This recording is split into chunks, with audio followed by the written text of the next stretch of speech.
What does the sun, Chernobyl, and a banana have in common? I know they don't walk into a bar. All of these things have radioactive properties, and I just want to talk a little bit about radioactive units. The reason I wanted to do this video is because there's so many, and I didn't realize just how many they are. The first one we're going to talk about is Becquerel. You might know him because he did win a Nobel Prize alongside Pierre and Marie Skłodowska-Curie. The unit Becquerel describes the disintegration that occurs per second. Multiply that number by 37 billion and you have the Curie. This is the conventional unit of activity. Another unit associated with radioactivity is Gray. It is described as the absorption per matter. So the unit would be joule per kilogram. This would be a very important aspect in medicine, for example. Another form of this unit is rad. You probably encountered this if you played Fallout. 1 rad is equal to 0.01 Gray. That is how the rad is defined nowadays, but back in the day it was defined slightly differently. It was defined as 100 ergs absorbed per 1 gram of matter, and ergs was just 10 to the minus 7 joules. Another unit that was used in the past a lot is the unit Röntgen. If you watched the BBC Chernobyl TV show, you would recognize that this was the standard unit that they were using. This is expressed as the unit of exposure to radiation.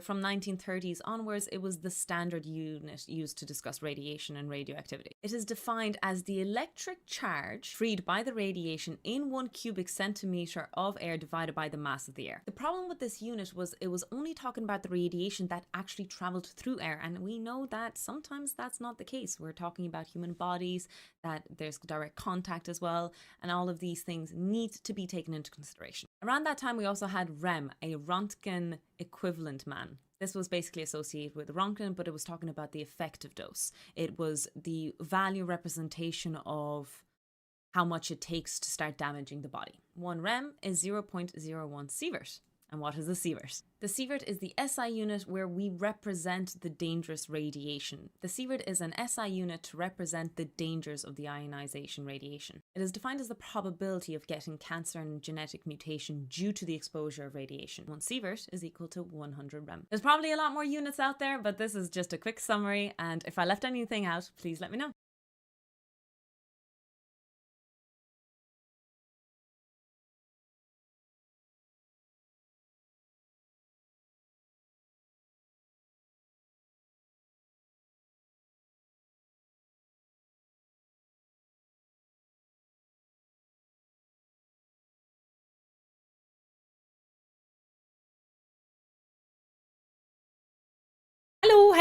Hello everyone.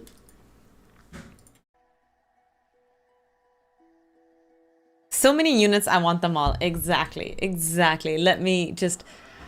I finished everything way too early. My ads aren't even finished. So I haven't gotten everything put together just yet. So let me struggle here. Put the camera ever so slightly lower. We're a bit too high up. Here we go. Hi Mord, Science Bish, Little Nova, Daniel, Star Sister. Welcome everyone, welcome. Fancy seeing you all here. Hope you guys are keeping well on this wonderful Sunday. I was just watching Bees complete her 24-hour subathon, which was incredible, absolutely incredible. I wish her a lovely holiday. Hot damn. She has put up the standard of what I should be doing for my 10K celebrations later. Same here. I thought that was suspicious timing. Well done on getting first Science Fish. I was just watching her. Yeah, I'm so glad that she achieved it. Well done to Bees.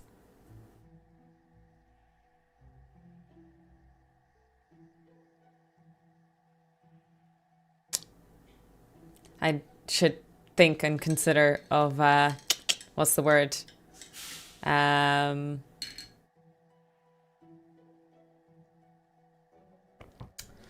inspired by her to do a subathon for the 10K celebrations. And now for the 12-hour after party playing FTL, right? No promises, but anything can happen for sure. Yeah. Anything can happen. Oh, the auto light adjustment. I think I go very, very pale white. And then, which I know I am already very pale white. I get it. But a little bit more extreme than usual. So I might turn on some of the artificial lighting we have and turn down the blinds. The natural light is so good, but it seems like my cameras need a lot of time to adjust. There you go. It doesn't need to adjust as much with this one. Happy time zone. Hi, Archimedes. Hi, Logitech gal. But you're not wrong though. Frickin' FTL has been so much fun, like ridiculous amount of fun. I was going to wear a Star Trek outfit, but they're long sleeve and it's really hot again today. So I decided, you know what? I'm going to abandon that thought. As you guys know, I have at least 2 Star Trek outfits. So we'll abandon that thought for now. So good to see you. Hope you're well. I hope you're well. I hope you're having a wonderful day today. I'm honored by all of your presence. Are you excited for the new show coming out? There's a new show coming out? That answers your question. Daniel coming in with a 45 stream streak. Dun, dun, dun, dun. Oh, the Starfleet Academy one. Actually, no. I haven't watched many of the new stuff, Archimedes. I call myself a Star Trek fan, but I haven't watched many of the new stuff. I'm an oldie. I'm a classicist. Hi, Zier. How are you doing? I need to put these upstairs, but I want to show you some cool earrings I got. Check these bad boys out, lads. These are some of the coolest earrings you'll ever see in your life. Are you ready for this? Look at that. It's a face hugger. It's a face hugger earring. Isn't that class? Oh, so good.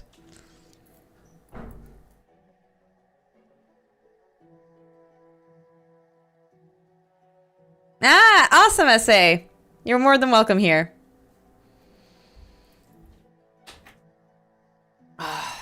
But today we will continue with our lesson on binaries.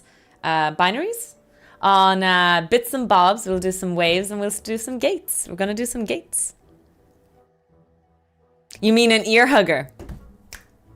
You're not wrong, sister. You're not wrong. Hi, Vess. Welcome in.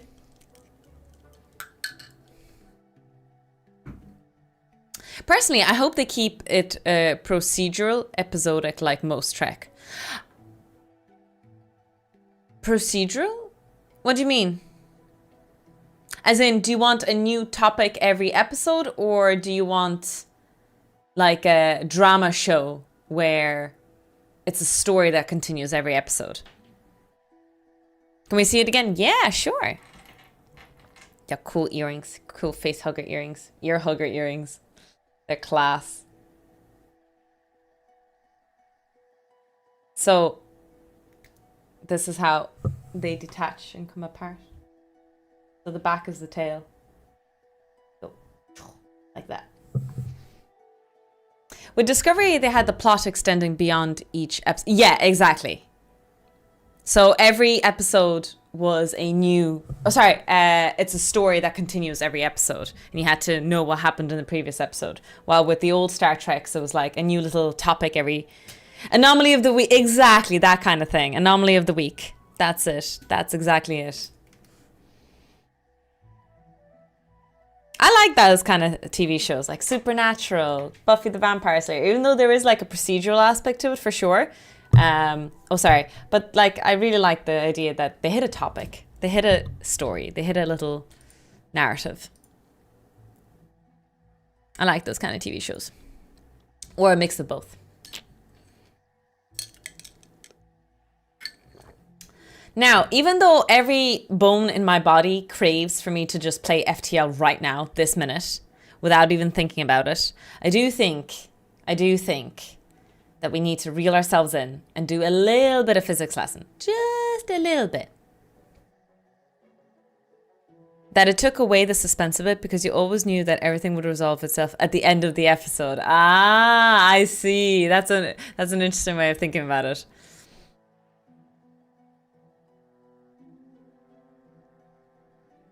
Just a little bit, 3 hours later. It harkens back to the times when you could miss an episode on TV because still can't... Yeah, exactly. No, thank you. We don't want any more visitors, well-wishers, or distant relations? And what about very old friends? Very old friends indeed. I agree with you, Zier. Jesus Christ, banana. Oh, you were meant to banana. I thought you were referring to Jimmy. 5 minutes of physics, 6 hours of FTL seems like a perfect, reasonable ratio. I agree. I agree. 5 minutes of physics and 6 hours of FTL. Chef's kiss. Chef's kiss. Listen, it's the bank holiday weekend, so listen, if we get distracted by FTL, fuck it. Let's enjoy ourselves on this bank holiday weekend. Archimedes, thank you so much for the 100 biddies. Really, really appreciate it. Yeah, Jimmy, I'm going to do a little bit more research on the board games. Definitely going to look into that a little bit more. They call it a mine. A mine! But Nate said he's played Pandemic and he said he didn't like it. But there was the other one, the flight one. But we'll have a look at it. We're going to do a bit more research. Hey, Science Fish! Thank you so much for giving Logic Tech Gal a gift sub. You're so kind. Oh, we have a Kickstart for a hype train. Choo choo! We'll do a little bit of a choo choo celebration if we get, what's the word? Oh, okay, here we go.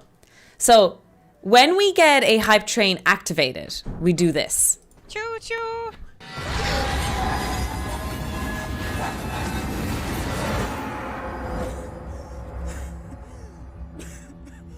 Motherfucking choo-choo! And then, if we get to... What level should we say is a good hype train to do pom-pom shit party? Pom-pom shit. Pom-pom shit. Yeah, Jimmy, it's just something that we're thinking with Nate, because, like, we don't want to watch TV shows and movies every single evening. We want to, like, you know, remember we talked about the brain activity? It'd be interesting to play a board game together. So that's why we've asked your recommendation as an expert in the field. A duo. A level 2 hype train. You think so? I would say level 3 at least. What do you think? Thank you so much, Jimmy, Science Bish, and Archimedes for the biddies and the subs. Really appreciate kicking off the hype train. Gia Smergith. Kana Satatu. Tan Log Bra. Oh, feck, how splitting the rocks again. I forget the figure of speech. But the weather's lovely today. 71 years is far too short a time to live among such excellent and admirable hobbits. I don't know half of you half as well as I should like, and I like less than half of you half as well as you deserve. Okay, fine. Level 3 hype train activated, ladies and gents. Oh, Tongri, thank you. Are we ready, team? Are we ready? Have you got your pom-poms ready? I can do this. I can drive. Driving is getting really good, isn't it?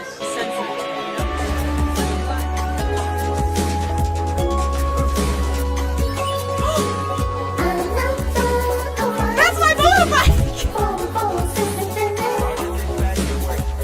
Alright, we're coming up to the best part of the game, chat.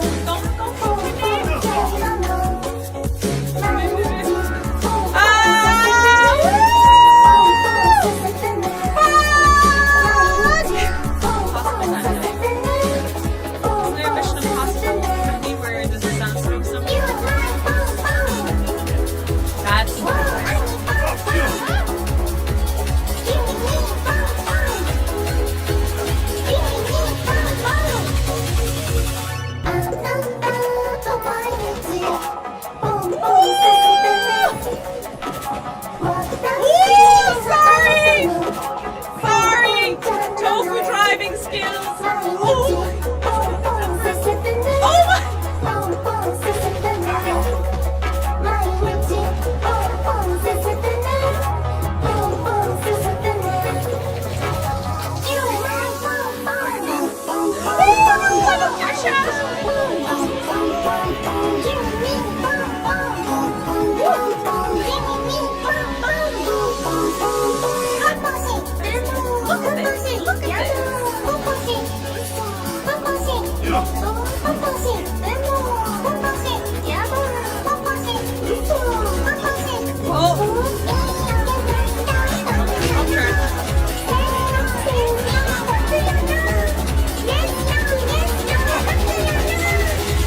Not many survive Tofu's driving.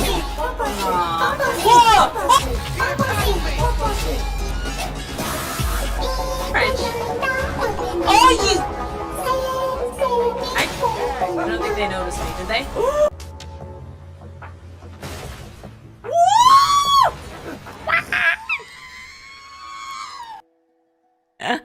The temptation to do the third one. Is it for me or for you, Noz? No more bouncing emotes. Does someone use their 3 emote too much? Which bouncing emote? I don't remember a bouncing emote. They should make a real band just as with KDA. Oh, yes. Never ride in a vehicle with the tofu. Why not both? Is it both for us? Would you have to play it? The on-screen bouncing emote. Oh, so I used to have emotes. Yeah. I don't know why I don't do that anymore. Oh, on the charity overlay. Ah, okay. Wait. Let me mute this. Let me mute this a sec. 2 seconds, chat. I'm gonna.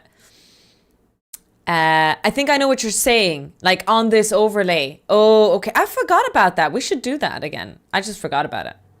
I'm just a tofu. Hi, Chaplainmans. Neela, welcome in. I forgot about that. That's an emote wall. That's just a Streamlabs thing. I can get that in. Yeah, we can see. I can do that real quick. Streamlabs before we start our physics lesson. That'll last 5 minutes because we really want to play FTL. Oh man, I'm so surprised by how much I enjoyed FTL yesterday because it's not. I boldly proclaimed so many times that I don't like roguelike games. And yet, what is it called again? An emote wall? Media share, sub goal, spin the wheel, bit goal. Oh, emote wall, there it is.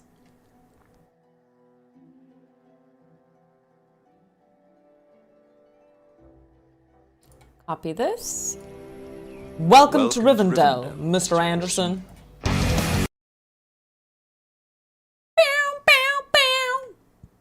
Hi, Derek. How you doing? Hype train success. Choo choo.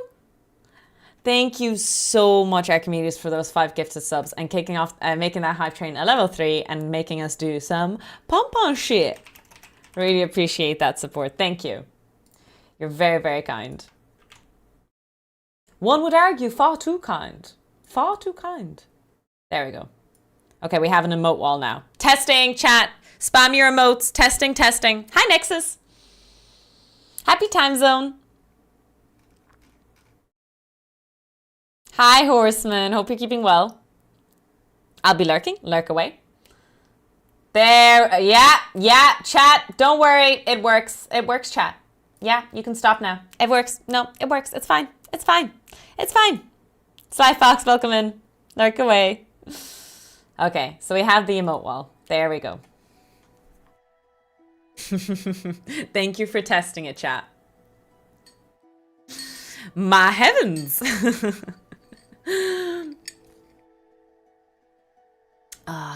Thank you, lab rats. Really appreciate that. Shame you can't add. Yeah, it'd be cool if you could do that.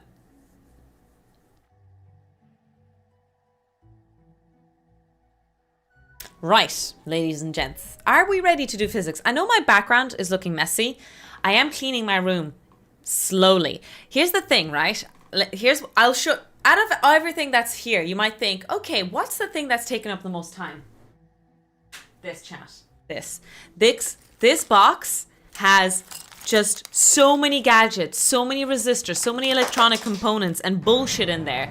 It's taking forever for me to get through this and clean it all up. So in case you were wondering, that's what's going on right now. That is what's going on right now. Now you know. Now you know, chat. It has taken forever to clean this room and sort it all out. Just have the words bounce around. I can't even do that, no. Okay, I'll set up the stream or set up the board in my lesson. Let me get my laptop. See what I did there? I was like, I was working here earlier on my laptop. Isn't this so cool?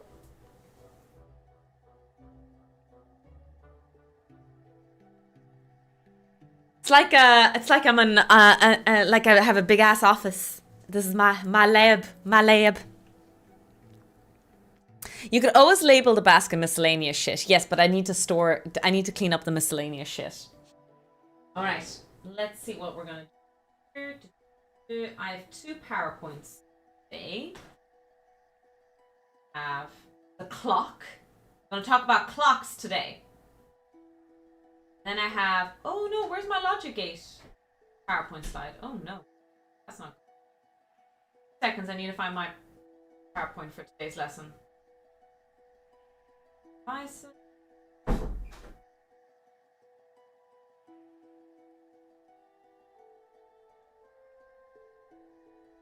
There we go.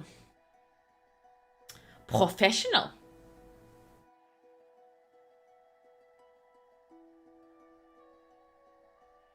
Now. You do, Nas. You do. And distant relations. And what about very old friends? Bam! Sadly, I have to lurk. Have fun. Girl, what kind... You're doing top tier lurk when, if I'm not suspiciously correct, you're about to go streaming, no? Okay, let me check your announcements. Small amendment for the schedule. I will start 30 minutes. Yeah, okay. So, Tofu, Coraline, you have 6 minutes. You have 6 minutes left before you have to start your stream. Now, I'm not your boss. I shouldn't be telling you what to do. But also, chop. I'm about to start. Have a lovely stream, Cora. If you guys want to see someone playing Cyberpunk, it is Cyberpunk today, right? If you want to see someone play Cyberpunk first playthrough, check out Cora. She's going live now. Chop. Come on, Cora. There's people waiting for you to go live. Hey, Suki Grim, welcome in. It's always Cyberpunk. Oh, but you didn't finish Split Fiction though. You still have one more session of Split Fiction left, if I'm not mistaken, with Lana. Is that right? I played Split Fiction with Gia. Oh, Split Fiction is done! Nice! So Coraline and Lana played Split Fiction, and I played Split Fiction with Gia Dalma. And if you guys want to check her out, she's also streaming at the moment. She's not playing... She's still playing the Bethesda game. What's that Bethesda game that I am mentioning?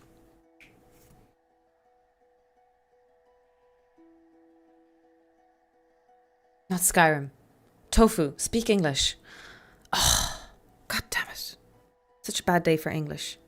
One day I will get my English. I like it here. You're more than welcome here, Sly Fox. No, not Fallout. The 4th one. Oblivion. Thank you. Cora, why are you still here?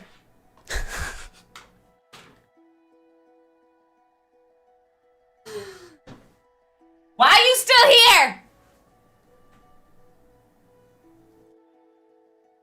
Wow. Toxic streamer. And they call it a mine. Oh, mine. Jello, thank you so much for the sub. Oh, Luso, thank you so much for the sub. You're very, very kind. Thank you so much for gifting a gift sub to the community. You're very, very good. Wait, how come there was 2 sound alerts for you? Are you super special, Haluso?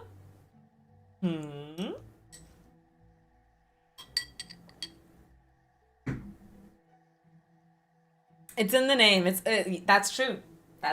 It's in the name. I just made a social media post. I'm going to do all the Maxwell relations. I'm going to post 1 photo a day about it. So this is, and yesterday I did internal energy. This one is enthalpy. We're not going to cover it anytime soon. That is not part of the lesson here. Is the return of the echo? Yes. No. Dang, no. Unfortunately, I can't teach this because we need to cover a lot more basic stuff. Which, honestly...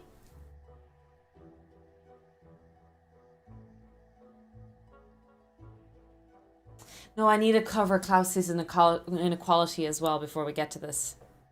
God damn. Like, we need to do about 6 weeks of hardcore thermodynamics to get to this point, chat. I don't know if any of you have the mental capacity to watch 6 weeks of of thermodynamics just for me to get to this point. Listen, I know you all support me and appreciate me and, you know, are so kind, but I don't think any of you are willing to put up with that.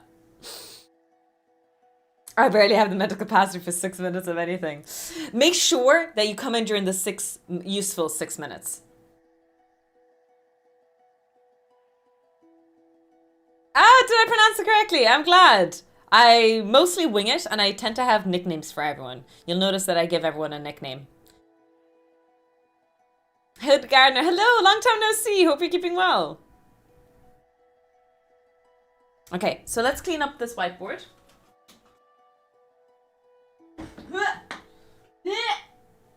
Will we ask Bambi if she wants to come? Let's see if Bambi will come for treats. Bambino! Bambi! Bambi! Bambi!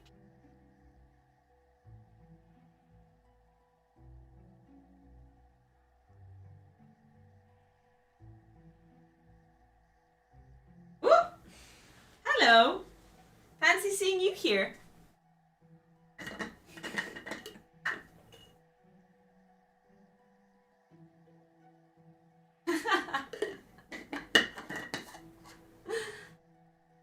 And she's gone.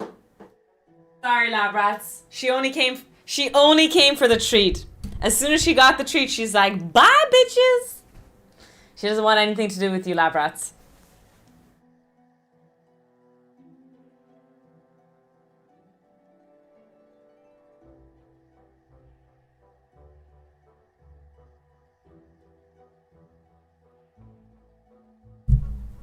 That does not look like logic gates. You're not wrong.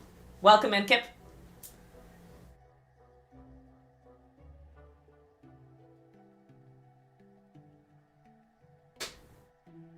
Looks like meat's back on the menu, boys.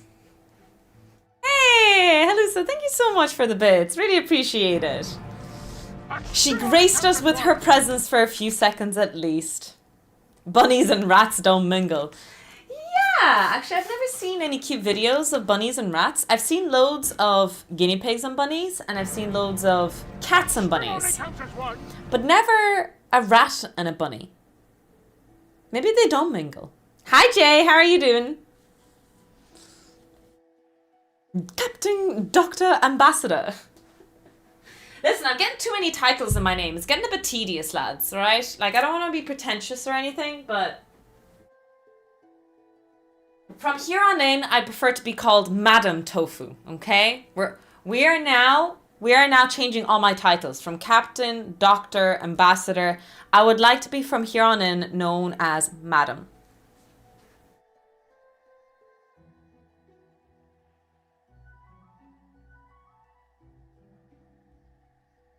There we go.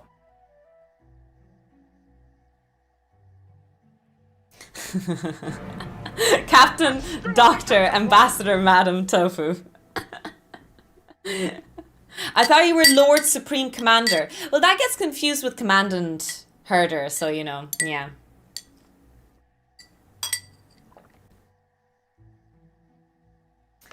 Okay, now all our whiteboard is clean. Let me get my laptop booted up here. So, yesterday we did some cool stuff, chat. Yesterday we did loads of physics. Let me know if my mic's cutting me out, by the way. We did a whole bunch of really, really cool physics yesterday.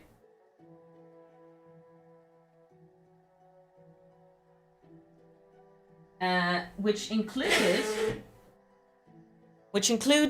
Mad Tofu for short. Which included, we did transistors as switches. We did a bit of maths on that, but then we showed how a transistor, by using the cutoff point and by using the saturation, we can make it into an inverter. And this is the premise of how logic gates work. Now, before we got to logic gates, we did a bit of history of the first digital computer, which is Babbage's computer. And after that, we started looking at waveforms, because when Ghost in space, Preserve! Shut up, Preserve! When we're going to go into logic gates, we're going to get input signals and we're going to get output signals. And sometimes our inputs and our multiple inputs are not going to be the exact same. They're going to vary. And that is why we express it usually in a waveform. And I'll show you a little bit on that. Hi, Elming. Hello. Hello, Perico. Welcome in. Let me clip my hair up. It's falling. My hair's falling all around. We'll just accept that my hair's falling out. So, a thing to kind of mention, we talked about waveforms, we talked about highs and lows. So in binary, we have zeros and ones. And this is referred to as, what was it called again?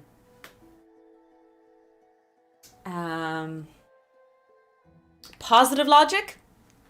This is referred to as positive logic, and then you can have also negative logic, which is the inverse. And a few people chatted as to why sometimes systems will have it, but generally speaking, unless otherwise stated, it will be positive logic, which means 1 is a high and 0 is a low. So 1 is a yes, 0 is a no statement, okay? But morning, Valtrazi. Boolean, yes, we're going to talk about Boolean a little bit in a second.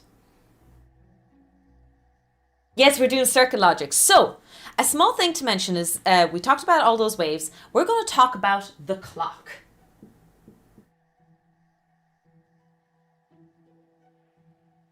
Hey, now, when we have multiple waves coming in, sometimes there'll be highs and sometimes there'll be lows. And they might not be perfectly in sync with each other. Well, they could be, but it might take a while for a pattern to develop. So what we tend to do is we tend to compare something to a clock. It's the thing that gets an information per unit. It's the smallest unit of information processing, okay? You might have heard the term in PC setups, by the way. So let's look at the clock.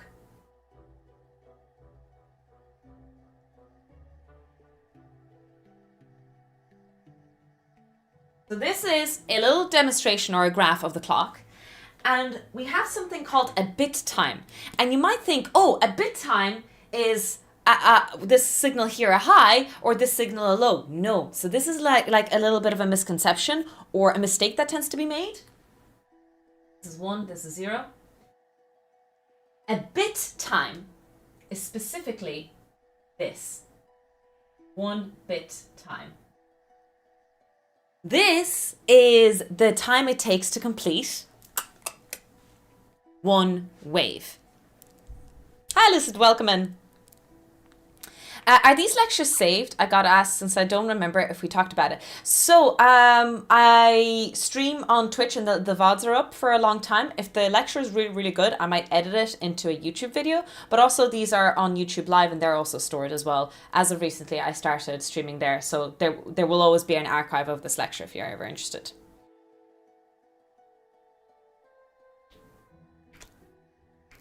Same as a clock period. AKA the frequency, almost. So this would be period T. This is a period T, the time it takes to complete one wave. Frequency is, remember, the inverse of it. Flip it over upside down. Thanks, Jay. Thanks. Appreciate that. Now I have a few lecture notes I'm looking here. Waveforms are synchronized with a basic timing waveform called the clock. The clock is a periodic waveform in which each interval between pulses equals to the time of 1 bit. When the waveform is high, a binary 1 is present. When the waveform is low, a binary 0 is present. Each bit in a sequence occupies a defined time interval called a bit time. So, let's say we have a signal coming in, okay? We have a thing. Whatever our system is, let's say a frequency generator, okay? And it pulses out square waves for us. it could be something like,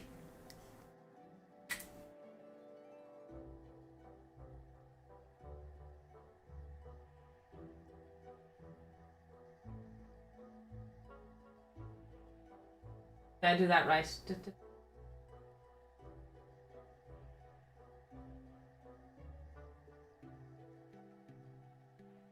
No, aha. I knew I did it wrong.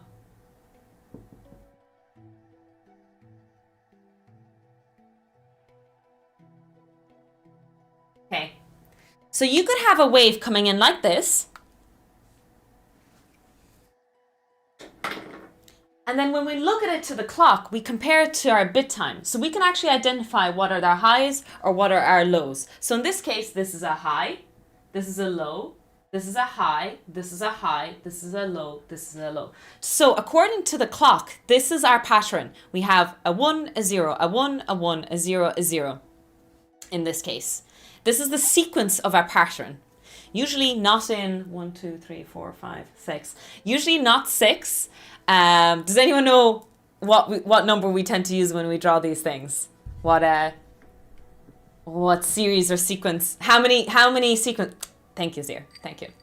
My English was very bad there. 8 exactly. Why did Tofu say 8? Oh shit, I actually didn't prepare any lectures or topics about clocks and PCs, but I had a notion, a really interesting one, to talk about processing power. Maybe I have something actually. So what these are called, so this is a clock, right? But this is not a clock diagram. What this actually is something called a timing diagram. And the reason is we will usually have a couple of inputs in there, right? This is maybe system A, but we might have another system in here. We might have system B. And so system B might do something like this. Now,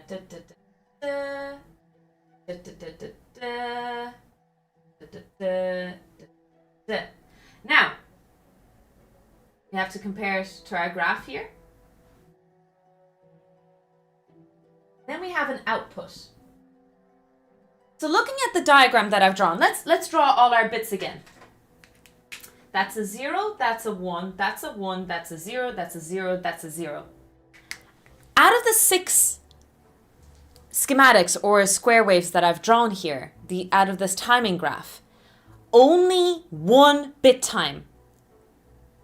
There's only one situation where they're both high at the same time.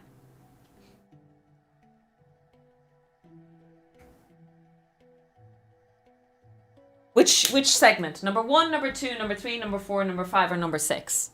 This. Number 3, exactly. Number 3 is the only one.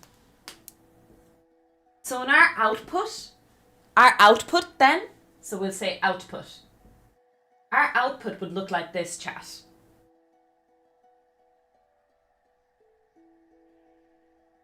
If that's our logic gate. It's okay. So we won't get there just there for a second. But we only have one time period or one bit time where it's positive in the third bit time.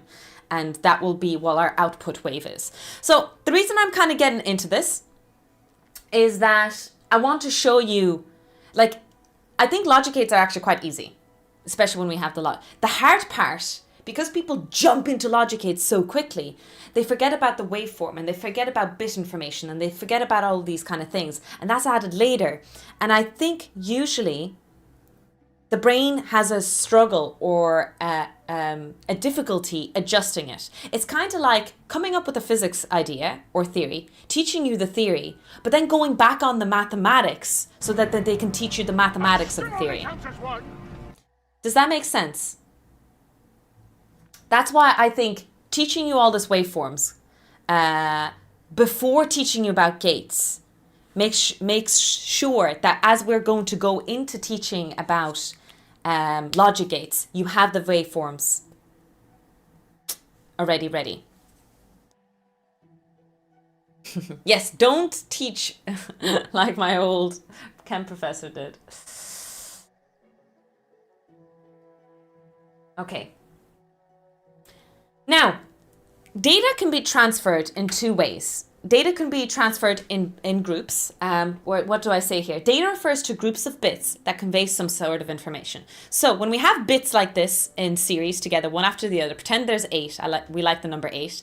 And we put them like this. We can transfer that information. All information ultimately comes down to zeros and ones, to binary. Well, not all information, the information that we humans have developed. Numbers stored in binary form in the memory of a computer must be transferred from the computer's central processing unit in order to be added.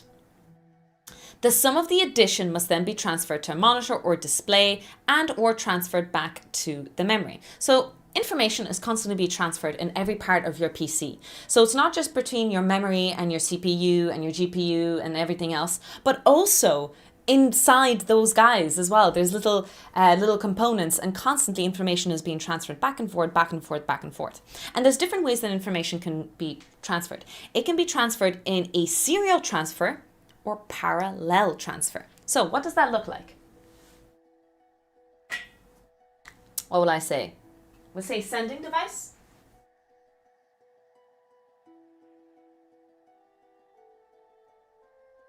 This will be our sending device, and this will be our receiving device.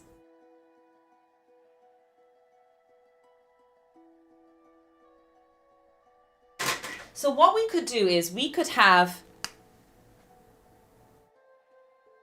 a wave of information coming in, like this, whatever it be, and we have T period. What will we have? We will have, this will be T0, T1, T2, T3, T4, T5, T6, T7. Oh, T8. That's the starting point, T0. So this is what a serial transfer looks like.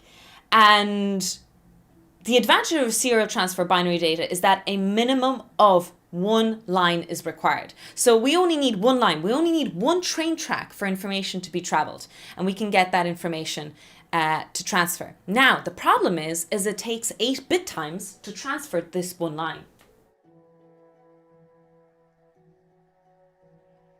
What we could do is we could adapt a parallel transfer. So let's say we replicate this again, make it longer.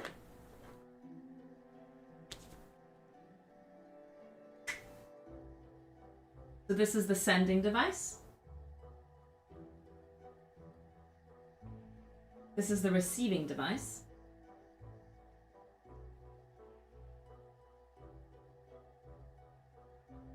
There you go.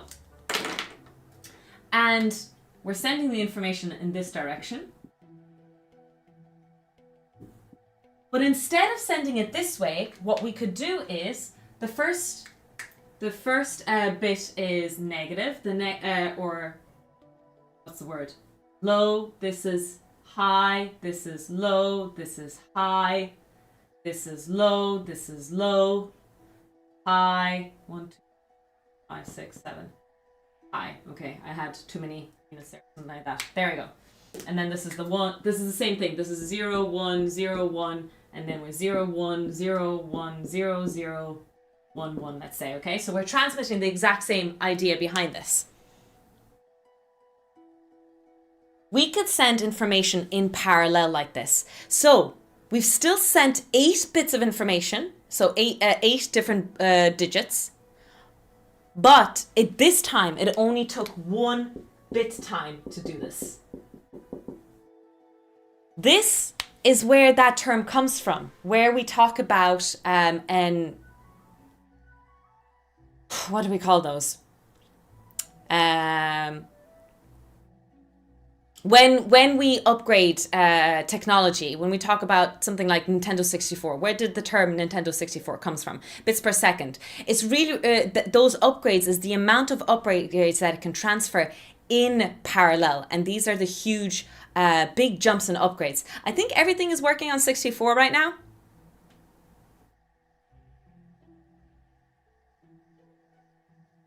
Correct me on this, chat. Do we do higher or lower? What's like, by say all of us, I mean all our PCs right now. Welcome in, Graham.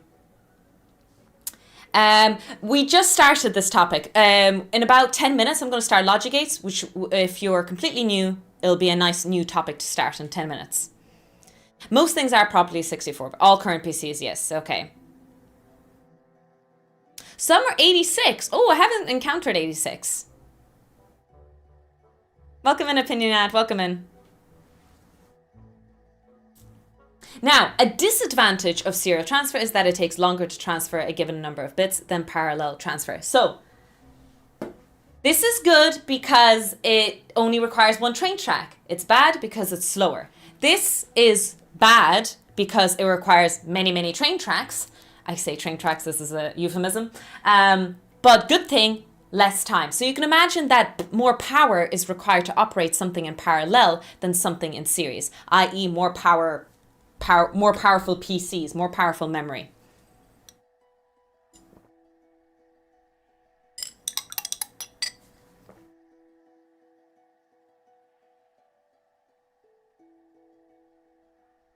'86. Oh, okay. There might be a confusion with 86. Okay. I've never heard of 86 myself. If there's something, I haven't been aware of that. If there is, 86 isn't referring to bits. Okay, fair enough, fair enough. So this is just a little segment on data transfer. I have a mathematical example. Maybe we should do the mathematical example. I have a notebook. I have a little maths problem for you, chat. Maybe I'll put up the maths problem, and if anyone wants to try to do it before I solve it. Yeah. Yeah, let's do it. Feck it. Sorry, I thought I saw a Bunzo in the hallway, but she's not there. Bunzo doesn't want anything to do with you today, chat. Don't take any offense. Lurk away, Tarek. Thank you so much for being here. And tell Cora, or pass on hello to Cora from us. Now, let me put up a problem for you. Determine the total time required. Determine the total time required. That still only counts as one. To serially transfer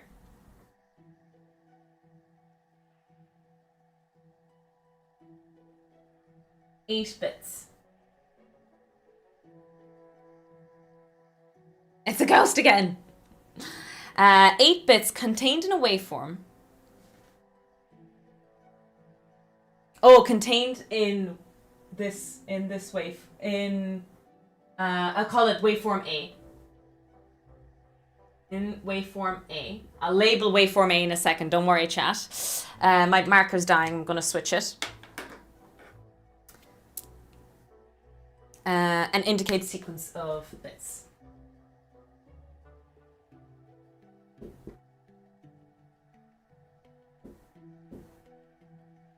And then the second part of the question is the leftmost boosted clock is 1 megahertz. So I'm going to draw a clock for you as well. And and then part B is what is total time in parallel? What is total time bits in parallel? Right. So let's draw the clock first. 1,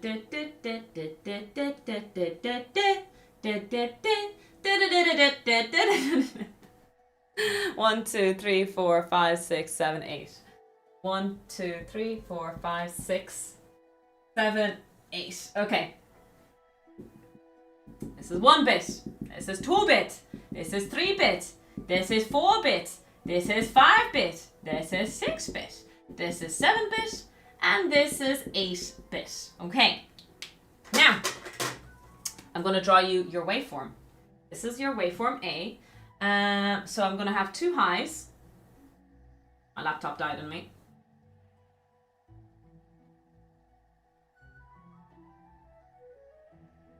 Then it'll be down, up, yeah. Down, up, down, down. Okay. So the question asks, determine the total amount of time required to serially transfer 8 bits in the waveform A. So this is our waveform. So this is waveform A. This is our clock.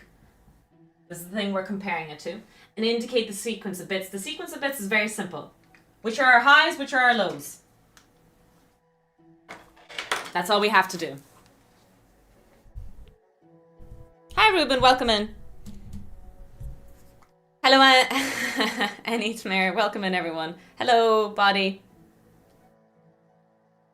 I've been here for 10 seconds and I'm already much smarter. You're more than welcome here. We're just doing a little bits and logics. If anyone is jumping in the middle of the stream, it's okay. We might be a bit incoherent because you're jumping in the middle of a session, but I will be teaching logic gates in a couple of moments and you can refresh your brain at that time. Now, let's do this. That's a 1, that's a 0, this is a 1, this is a 0, 1, 0, 0. So we did the second part of the question. First part of the question.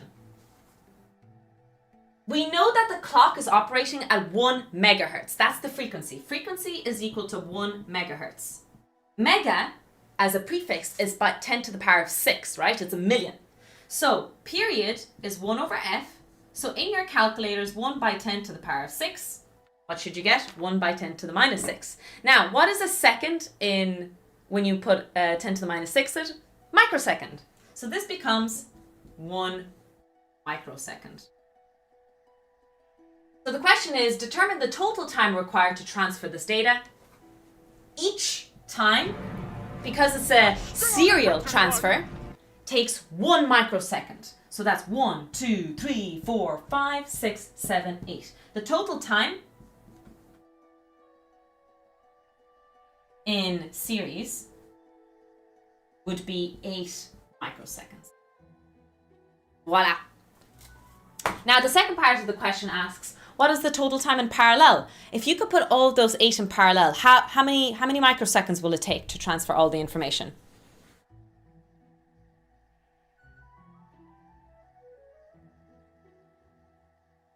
One clock tick. Excellent. That's the cool thing about it. This is why parallel is so powerful.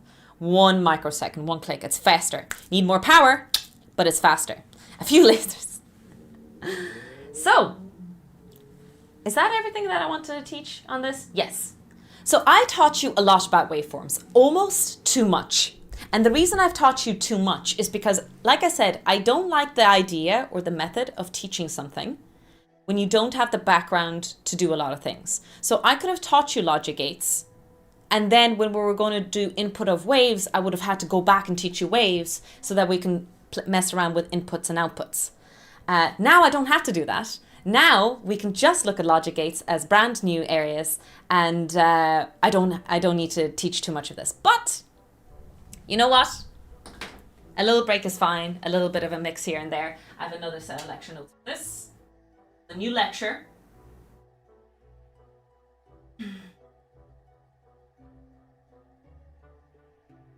Will I sit down?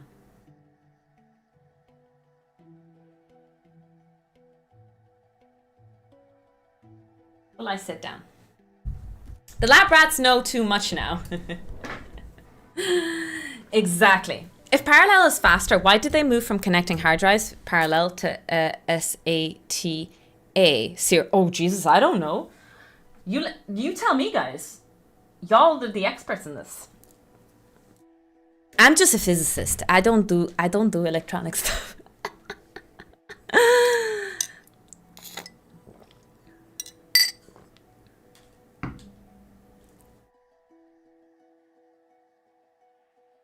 We should play a game called Lab Rat, by the way. Noz shared it before, but it's by Clay Entertainment, which is the same guys who designed Oxygen Not Included. We should definitely play it, considering that our community are called Lab Rats. So I'm going to turn on a fan. It's really hot in here. It's getting hot in here, so take off all your clothes.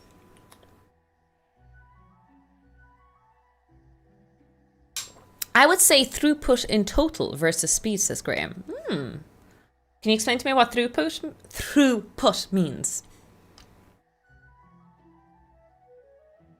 Noise on the cable. You can run a higher frequency with... Oh! Really? So that's an interesting... I don't know if it's the same thing, but that's an interesting thing because it's a huge problem in some of the first telecommunication devices, like long distance stuff. That was a huge problem in the past. Postage is still faster than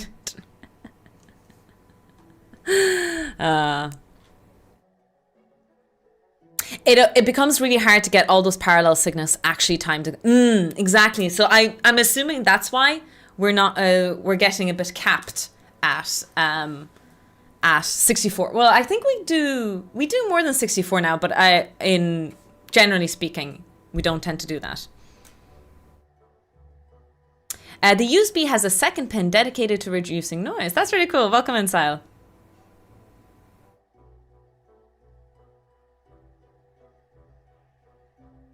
The reason I sat down is I actually have a few lecture notes here. Just a couple interesting facts before we start Logic Gates. It's to rest my feet as well, of course. But just a couple of things. To anyone coming in and is new here, hi, I teach physics, and this is just a subject that I'm going to be teaching next semester, and I'm testing some lecture notes and some ideas with my lab rats, i.e. my community. So you guys quite literally are lab rats. I'm experimenting my lecture notes on you.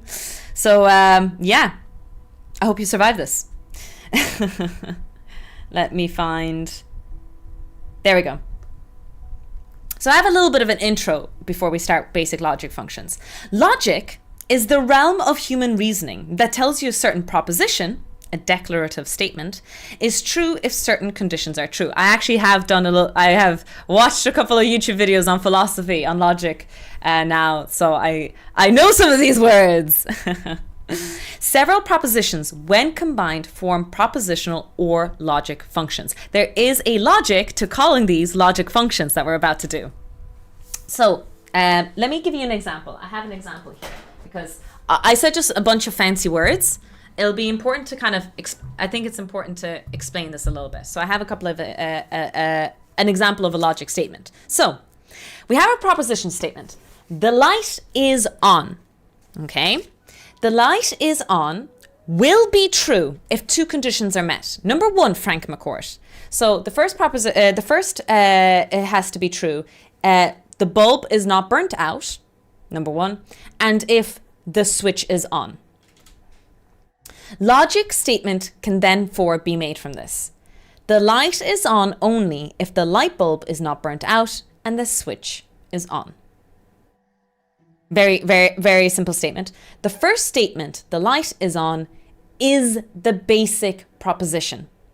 And the other two statements are the conditions on which the proposition depends. Does that make sense a little bit? Oh my God, you know Frank. Oh my God. I can't believe there's someone who's come into the stream who actually knows that reference and hasn't been indoctrinated. It's not like we have a bunch of emotes dedicated to Frank McCourt and Jerry Hannon. Hi, Kenny. Welcome in. Good morning, Evison. Well, good morning. Welcome in, everyone. Just the one, right? Just the one.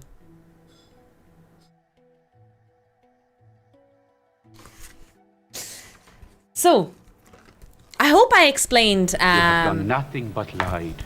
You are a liar. You're a self-confessed liar. Hopefully that logic statement was okay with you guys. So we have a basic proposition. We propose that the light is on, and that proposition is based on two statements, on conditions, which is that the light bulb isn't burnt out, number one, and number two, that the switch is on. I just got a message. Let me check that no one's dying. Nobody's dying. All is good. Now here you come in now with a whole bunch of, but there's another possibility that could make the light switch not work. What if there's a power outage? Listen here, you little shits. There's no need to make things more complicated in life than it already is, okay? It's great when no one is dying. I agree. So now that I've introduced to you the idea of basic logic function, a kind of highlight in the 1850s, there was an Irish. Okay, how do I say this word? Logician, a person who does logic. Logician. That word, okay? And mathematician George Boole developed a mathematical system for formulating logic statements and the symbols so that they can be written and solved in a manner similar to ordinary algebra, i.e. Boolean algebra. And yes, that's an Irishman. We'll claim that one. We'll claim that. We'll claim any person who wants to associate with Ireland who has done something useful. So, one of our own. One of us. One of us. The term logic is applied to digital circuits used to implement logic functions. And so, today, we are going to start and talk about a couple of logic gates. So, I actually have, not only are we going to do the theory, we're also going to do some experiments. Maybe we won't do all the logic gates, by the way. What time is it now? It's 1 hour. I've been streaming for 1 hour already. I really want to play FTL. It's so much fun. Let's do the three. Not, and or. Let me get my magic box.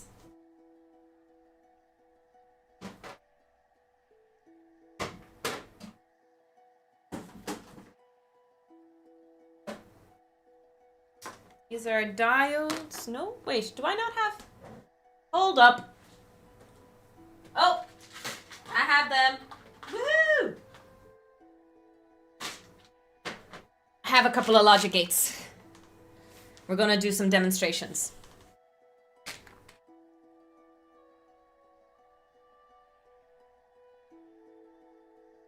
Yeah, it's interesting, Ruben. I wouldn't have thought, but yeah, I think there is. The other term for him is a mathematician, but I guess it depends because you could be a philosopher, and it could be very mathematical and logical kind of philosophy, and I think that's what a logistician is. That's the word.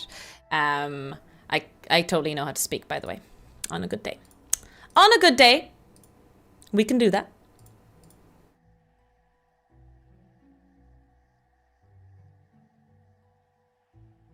Sorry. Hey, Krishna, welcome in. So let's start with AND gate. Will I do? Yeah, feck it. Let's do stuff on the whiteboard first. We'll do as many gates as we can. We'll do as many gates as we can. And then either side clean? Nope. We have a mess. Okay, we have a mess on both sides.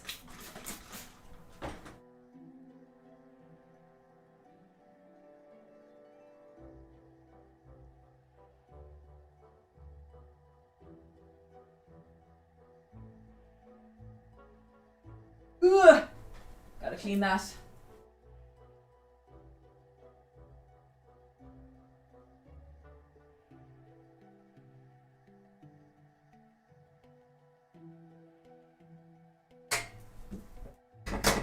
Okay, let me increase my gain again. I thought I made it up. Woo! No, someone who moves stock. Is it actually?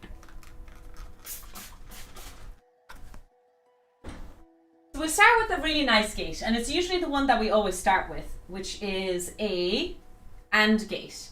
Or sometimes it's a NOT gate as well. A NOT gate is nice.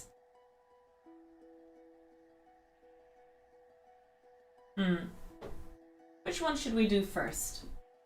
I think I'll do AND. I'll just do AND. AND is nice. Move the camera a bit more so you can see the whiteboard. Not! NAND! No, okay, we're definitely not starting with NAND. That doesn't even make sense. So here are my lecture notes on gates.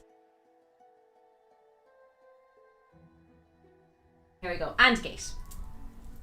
So an AND gate has two or more inputs and one output. The output is high if A and B are high. So let's talk about the AND gate.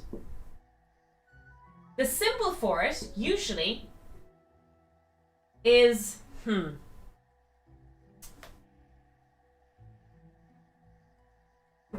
I don't know how to describe the symbol.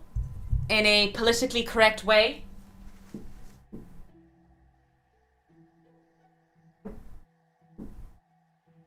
Kind of looks like a plug, actually. If you were to draw a cartoon plug.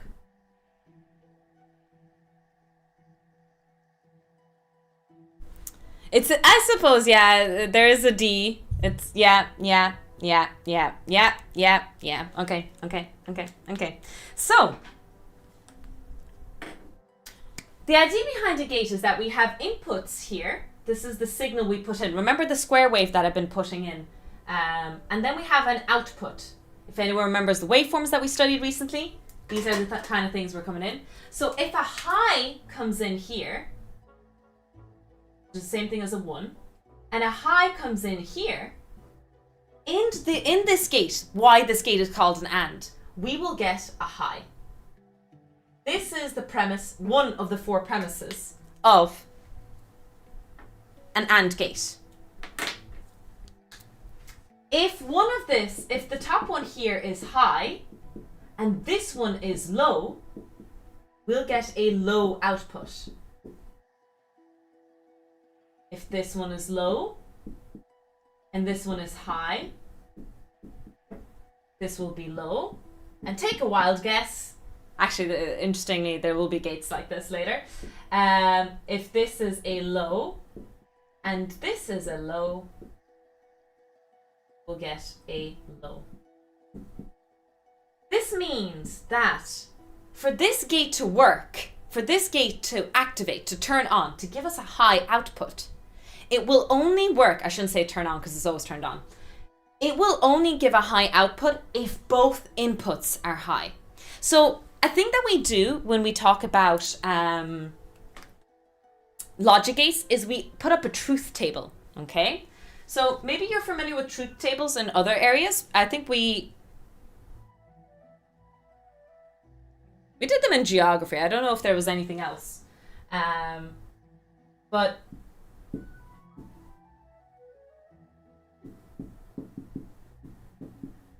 yeah, a truth table anyways. So the idea behind it is if we, the top one is always A, the bottom one is always B, A, B, A, B, A, B. We input our inputs and then we input our output results and we create a truth table for an AND gate. This is the thing that you kind of have to memorize in school. It sucks. I really don't think you need to be memorizing this because you can look it up, in my personal opinion. I'm kind of one of those lecturers. But that is not up to me. If you're taking this as a subject, make sure you know your lecturer and you know what they want or what they expect of you. So if we have a high and a high, our output is a high. If we have a high and a low, our output is a low. If we have a low and a high, we have a low. And if we have a low and a low, we get a low. That is the truth table for an AND gate. Now, let's think about this. We get 2 inputs. And it will only activate, our switch will only work if both of our inputs are high. Now, where would you might use this? Just this one simple gate. A very simple system. If any of you guys drive cars, especially modern cars, you can do a statement. So an AND gate can be used to detect when a car ignition switch is on and the seatbelt is unbuckled. So if your ignition is on, seatbelt is unbuckled, you'll get a red flashing light. Does that make sense? An alarm is set to sound for a certain time interval when both of these conditions are met. So, for example, input A could be the ignition switch, input B could be the belt, and input C could be a timer. You can have 3 inputs, by the way. You don't need to have 2. Usually we only work with 2, by the way. But generally speaking, you can have another one. You can have a timer that'll beep at you and flash lights and do something. So under those conditions, the output could read it out. It doesn't make sense because we have not learned not. we don't need a not gate. If the seatbelt is unbuckled, is the statement. Remember I said about the logic statements earlier. If the seatbelt is unbuckled and the ignition is on, both yes statements, like if true statements, then we get a high flashing light. I don't think we need a not gate here at all. It's just an and. If I'm alive and I'm awake, then I am hungry.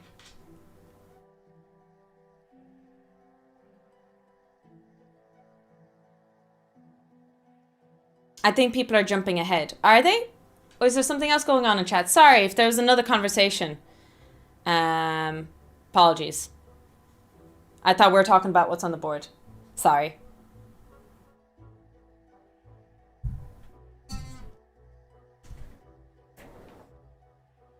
Okay, so this is the gate. When I talked about waveforms, what you could have is incoming into the gate here. You could have a wave going do do do do do do do do do do do. You could have something like do do do do do do do. And so your output here will be the only time when both of them are high.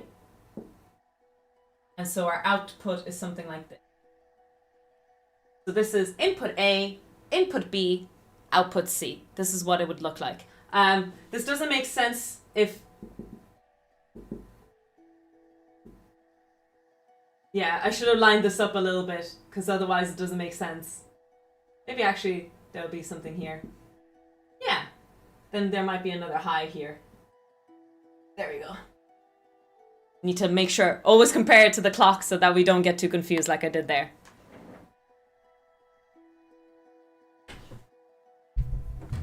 Okay.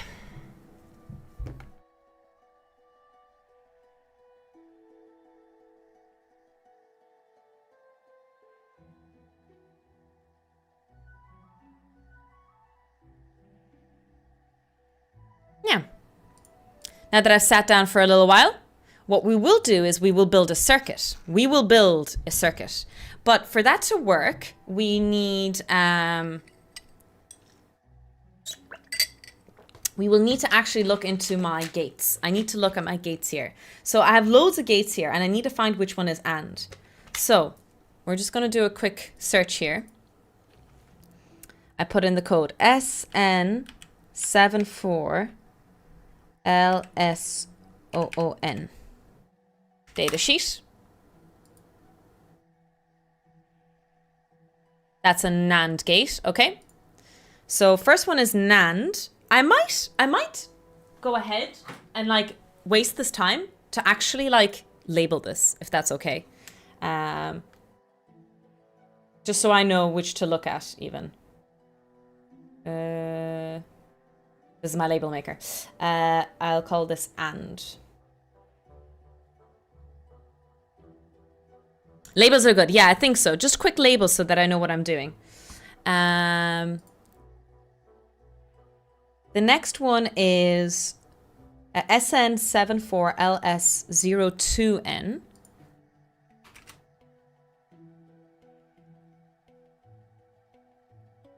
That is a NOR gate. Next one is NOR. NOR is tofu. Going to listen to you. Next is SNSO4. Sorry. I probably should have done this before stream, but you know what? You know what, chat? Nah.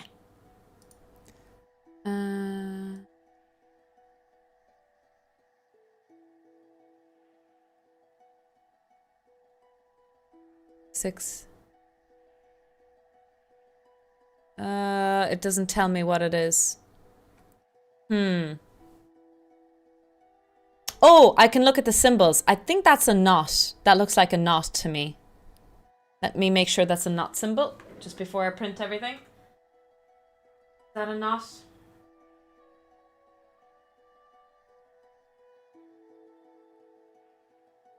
Hey, do I not have lecture notes on knots? Oh, I do have a knot. Nice. Yes, that's a knot gate. So the next one is a knot. Space, space, knot. Nice.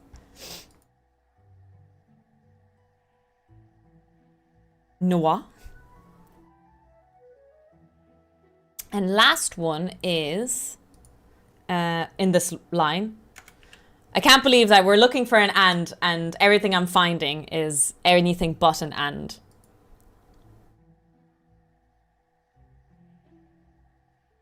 Ah! Is it an and? This might be an and. SN74LSO8N.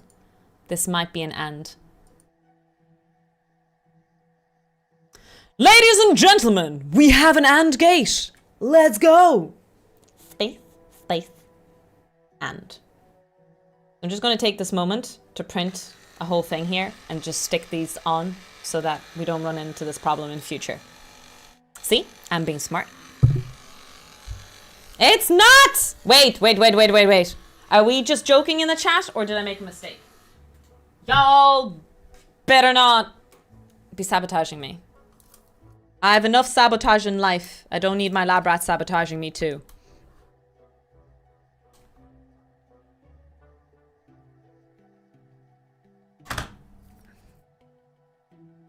Wait, the first one was a nand. Tofu. Tofu! Oh, chat. Oh, chat. I messed up the first one already. So it's nor, not, and for the last three. But sabotaging you is our life goal. Why, though? I don't know. We can't see what you're doing. I see how it is. So we're just causing problems for no other reason than being little shits. Got it. Got it. It's what I should have expected. I should have expected that from you, lab rats. So it's nor, not, and. Welcome to Twitch. Some people have odd hobbies. Wait, are we calling me out?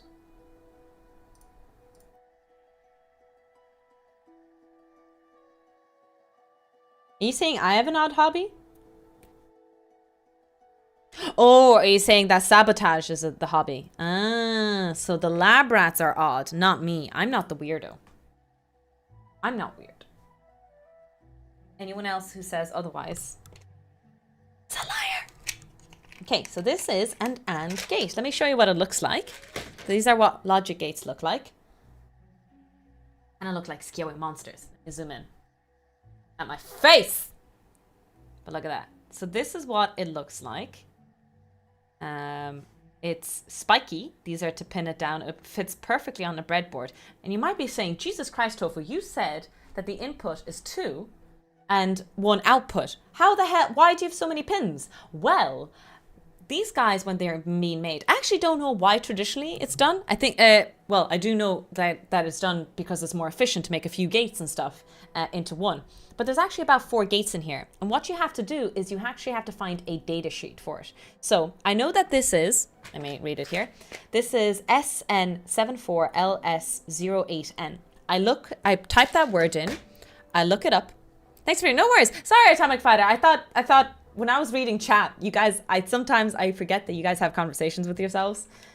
That sounds bad. And I thought you were referring to me saying stuff.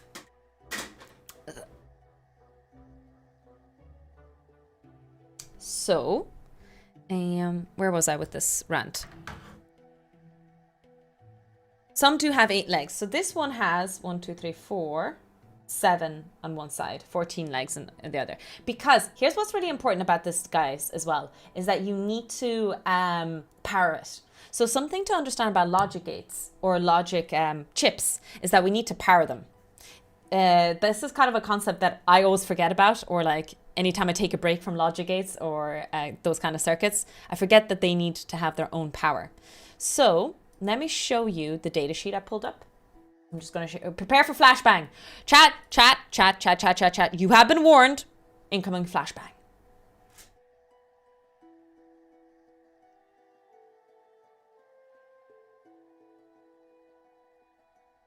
Here we go.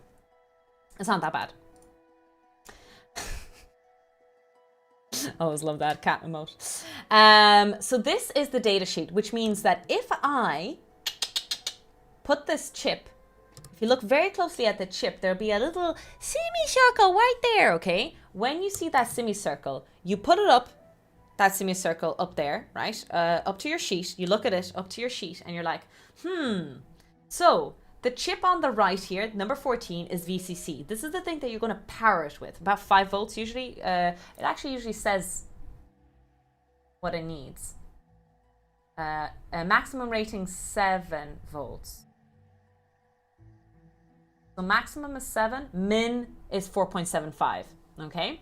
Oh no, sorry. It even actually says here max 5.25. So it's actually pretty, like, you do need 5 volts. And that's great because most PSUs that you get, the little thingy bobbies, they're about 5 volts, which is great.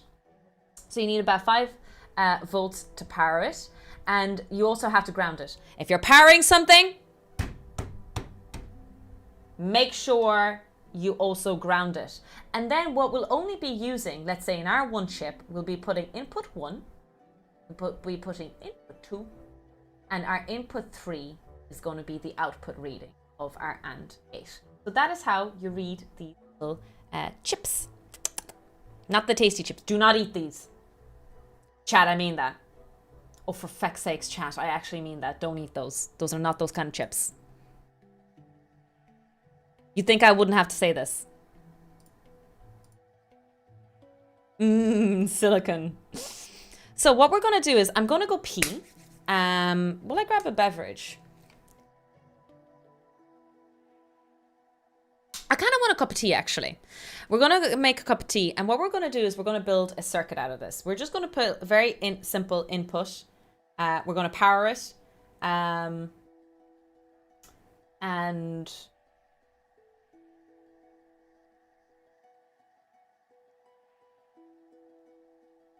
yeah, we're just going to have current going in input 1 and input 2. And we're going to have a little resistor and a little LED at the output then. And so if the LED lights up, it's a yay. If it doesn't, it's a no. I'm just wondering, I'll draw a schematic on the board. I haven't thought about this through, and it's been a few years. Let me think about this. If, oh, that's an interesting idea. You could put LEDs on the inputs too. That's a lovely I like it. I like it. That's a really, really nice idea. We've done that in AppsMore. We've done it with transistors. We've shown a transistor being used as a NOT gate. Oh, spoilers. But we've done that. So that was my intro to logic gates yesterday. But I like that idea. I might use LEDs as inputs as well. Then I need to put resistors in series. Okay, mental maths. 5 volts. I have 2 in parallel.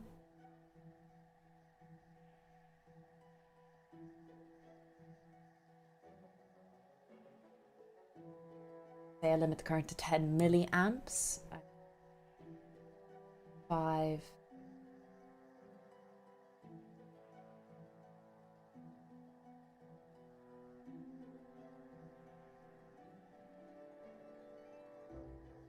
Need 1000 ohm resist, but then the current would be split in 2 paths. So maybe like something like a 470 ohm resistor. I have something like that. I don't. I either have 330 or I have 1K.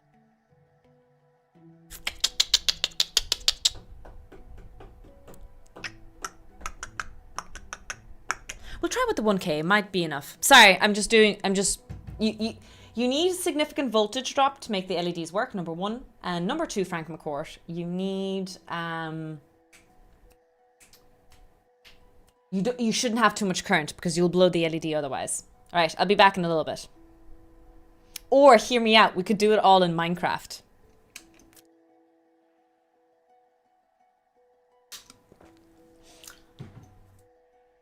I don't know what you're talking about. Hi, Lana, welcome in. Welcome in, welcome in. Hope you're keeping well. I just heard that you finished Split Fiction. I thought you didn't finish it the other day. So glad to hear that you finished it. That's amazing.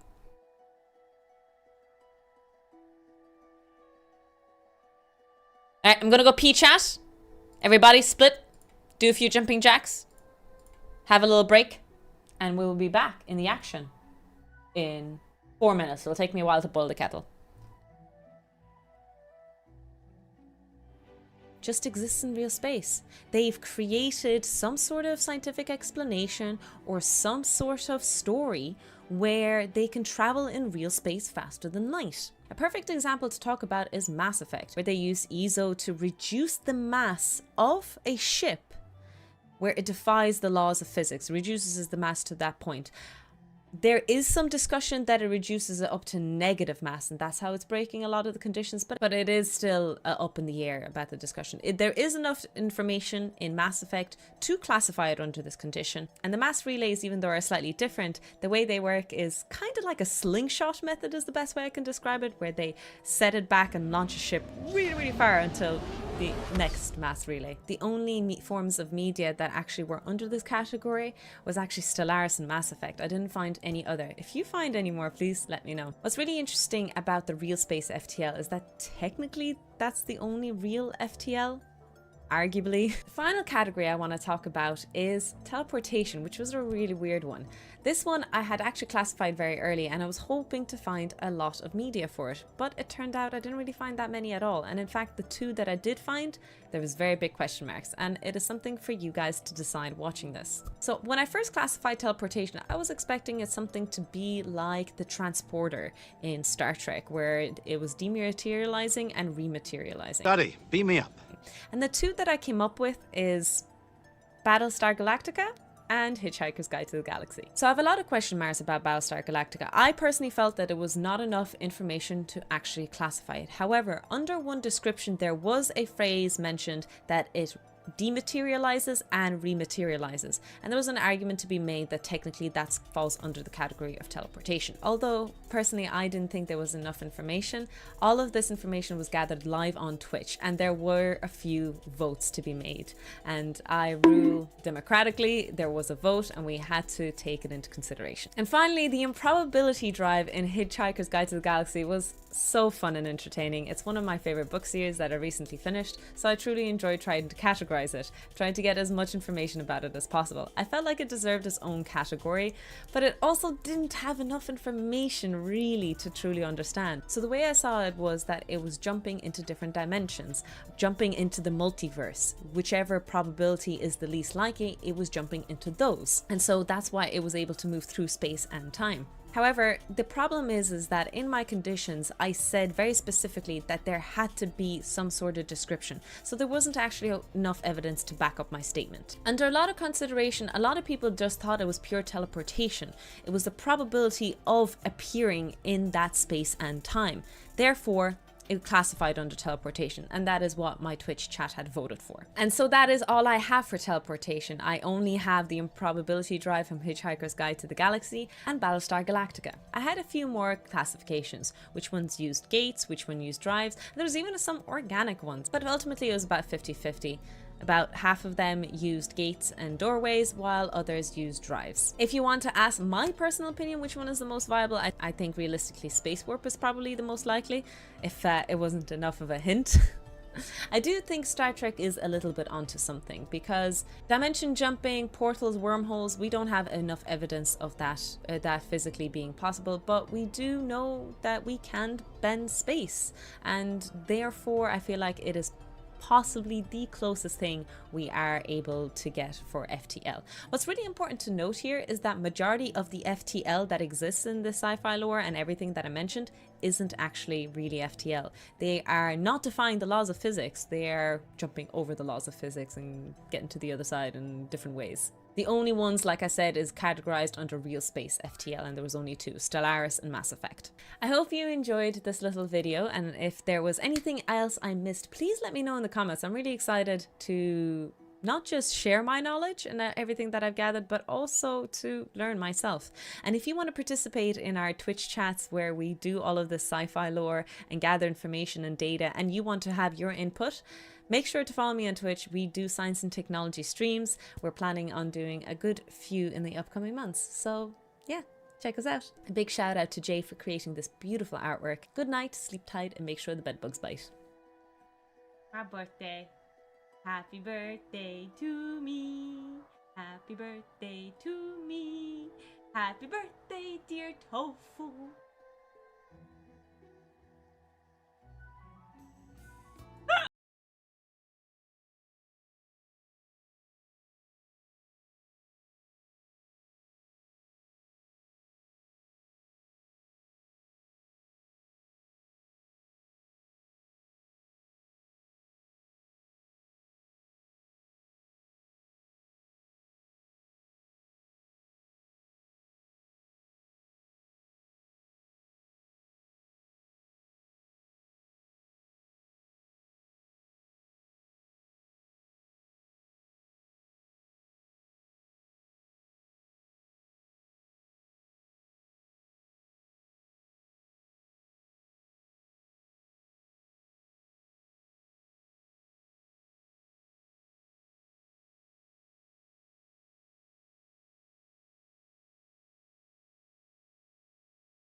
my fire, the one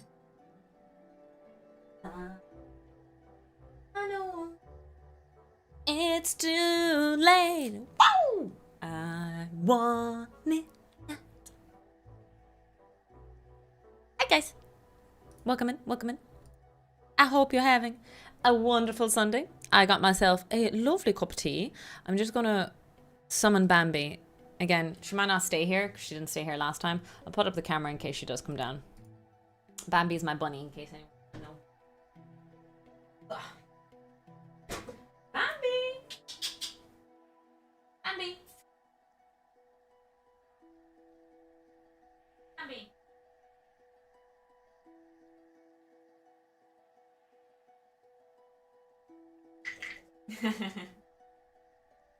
Hi! Wanna choose?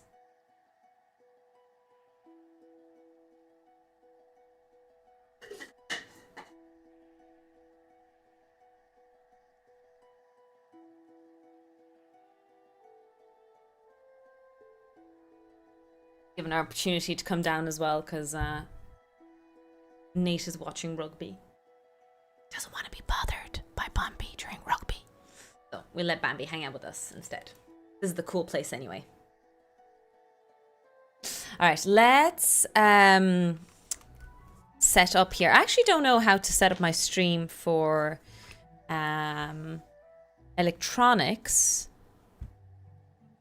Because like I have loads of space over there, but I need to move the camera around. Logistics. Bun! There is a bun!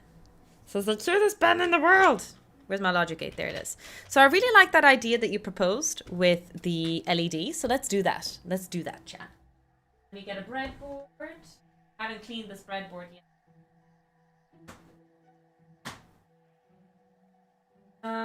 Where's my other breadboard? Bruh. We have one breadboard. Gates. Ah! Stay the hell away from there. No,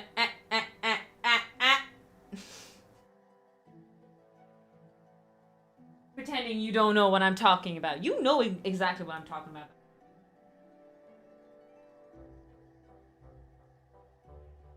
An LED. My little box of wires. Where's my box of wires?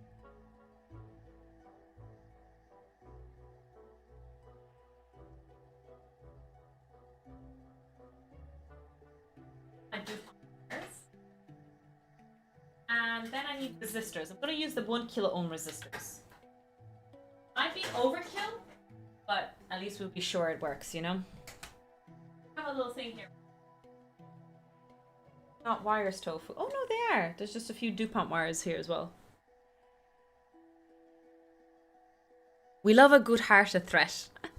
She just always wants to go under. So see this camera, the bottom part there. That's the part that goes into. That's the part that goes under my PC. So she's trying to get under the PC desk. Which, let's be honest, chat. I think we can all understand why I'm not letting her go under the PC.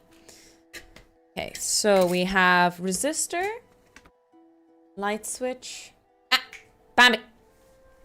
Don't even think about it.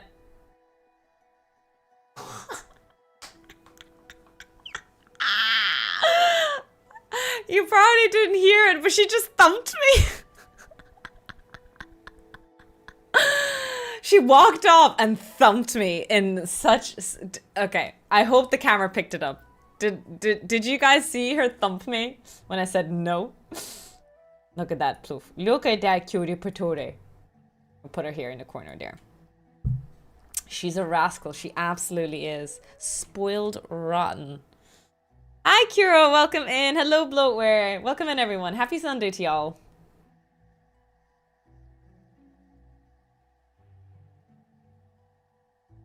Bambi, are you having hiccups? Oh my god. Are you okay?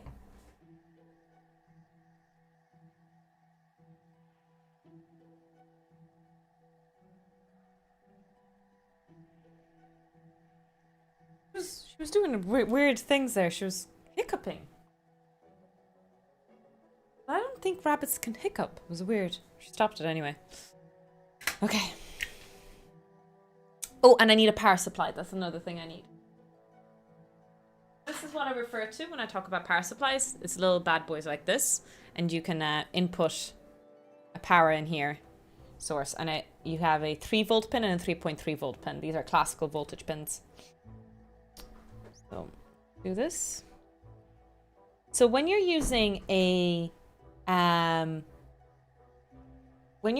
logic gate, make sure when you're putting it in the breadboard, you don't do the mistake of putting it like this, because what you're actually doing is you're shorting this pin here to this pin. You're shorting this pin to this pin, this pin to this pin, and all the way along. So when you're putting these guys into your breadboard, make sure you put it in the middle like this, where none of these lines, none of these underlining breadboard cords are connected. So down the middle like this. Don't make the same mistake we all did as students. Or do. Feck it, live life, learn, all that good stuff.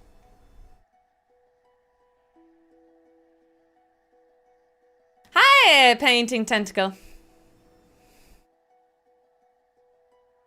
Yes, they can't. I know that they can't vomit. That's what I was wondering about the burping or the hiccups. Welcome in, welcome in. Unlimited power. Didn't we need 5 volt? Yes, we're using 5 volts. So this guy has 5 volt pin and a 3.3 volt pin. So we can have both. We're gonna have both. So, well, let me show you what I'm. So this is the best I can come up with right now, chat, with my desk. Ideally, I would build a circuit over there with more space, but I need another camera. I just need to plan ahead. What I need to do is, if I'm doing these kind of things, I would do all the theory on the whiteboard first for, let's say, an hour or two, and then I move you guys here. I think that's what I would ideally do. But we can only work with what God has given us, as they say. And I am God.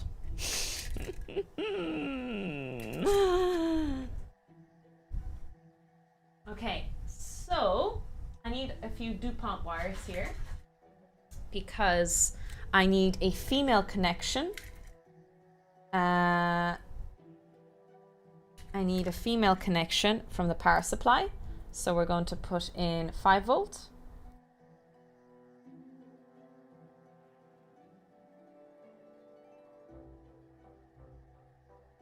I'm going to put 5 volt like this.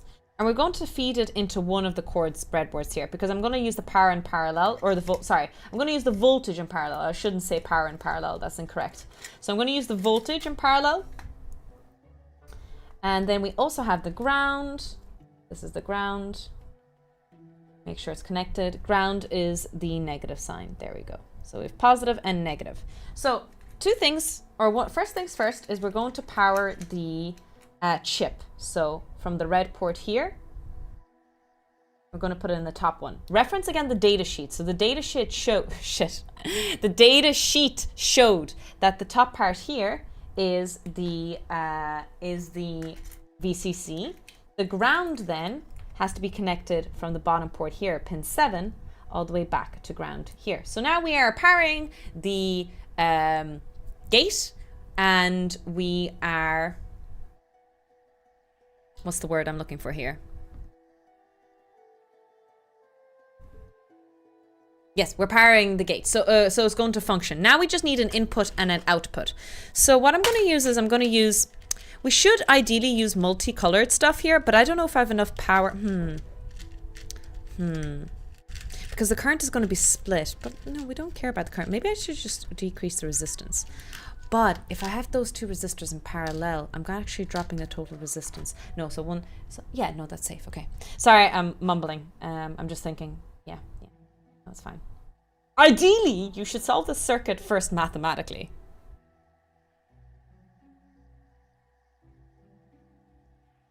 And then build a circuit. But I am a tofu. And I will be doing no such thing. A mine. A mine! And they call it a mine. A Woo! mine! Silver! Call it a mine. A mine! And they call it a mine. A mine! And they call it a mine. A mine. 71 years is far too short a time. Zilbert, thank you so much. Ah, you fecker. And here I thought you were doing it out of goodwill. I should like, and I like less than half of you half as well as you. I thought you were gifting those 5 gift subs for the only purpose of supporting this channel and providing live, love, life, or whatever that other stuff is. How you have disappointed me. Sending 5 lab rats to the mine. Zilbert, thank you so much for gifting 5 gift subs to the channel. Oh my god, no more choo-choos. No more choo-choos. So if you guys don't know, if I get 10 subs in one day, in one stream, I have to do 10 push-ups. And I have very sore body because I pushed myself in a leg workout recently. So this is going to be fun. Zilbert, will you give me permission to finish the circuit first? Just building it. I won't turn it on. I'll just build it at least. For the troubleshooting. Archimedes, thank you so much for the 100 bits. Of course, thank you. You're far too kind. Far too kind.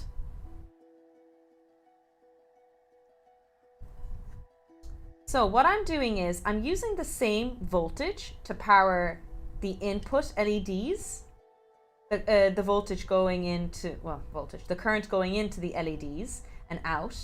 But we have to power the guy separately, the chip separately. Now you might be saying, Tofu, then that means you're not putting 5 volts into your system then, because you know you're splitting it between the others. Now chat, remember your classical electronics, my 5 laws of my lab. Why is it that even though from the power source I have a couple of cords, see on this positive line we have a couple of cords coming out, why is it that we are still going to get 5 volts? 1 kilo ohm is going to be overkill, by the way. I just know it. I just know it.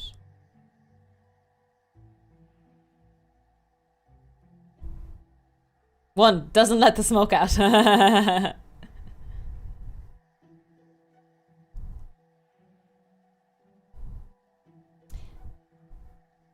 Voltage only, that's one thing. More than anything, what I was looking for, even though you're right on the hammer, is that voltage is the same in parallel. We lose voltage in series across resistors and other components, but some components. But when we have LEDs, when we have our voltage in parallel,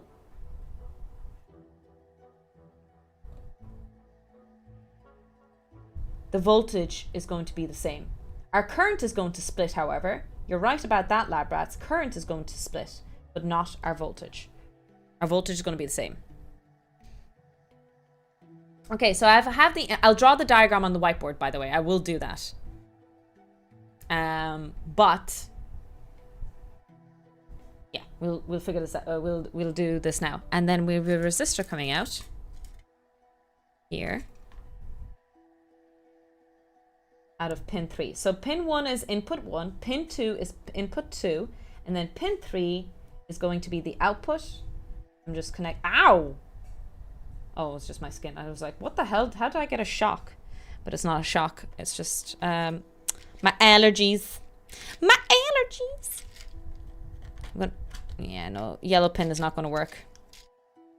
We're losing too much voltage here. Yeah, I just poked myself with the metal. It's okay. Poking yourself with metal is okay. Don't quote me on that. That was a weird thing to say. Okay, here we go. And finally, this is the output, the red LED. And don't forget, we have to use or connect it back to ground. So I have a male DuPont wire here. Dun, dun, back to ground. So let's follow the circuit. We split in 3 ways. We're powering this guy, we're powering this guy, and we're powering... That still only counts as one! Right, yes, okay, perfect. Pin 1, pin 2, pin 3 comes out of resistor, 1 kilo ohm. All the resistors are 1 kilo ohm. We're controlling because we don't need much current. Okay, it looks good. So, chat, before I continue, a thing that I do on the stream is that if I get 10 subs in one stream, I have to do 10 push-ups. And this is a great way to keep my fitness going. So I'm not going to bother moving the camera. I'm just going to use the bunny cam as proof. Bunny, I'm so sorry about this. But I need to do some push-ups.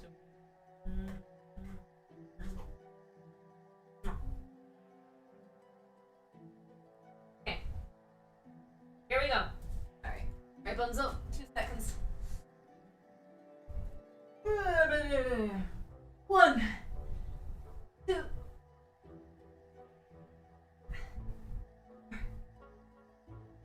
5. Oh. 7. Ugh. Ah. Ah. Ah. Ah. Ah. Ah. You're lucky you don't have to do that. Sorry, Bunzo. Whew.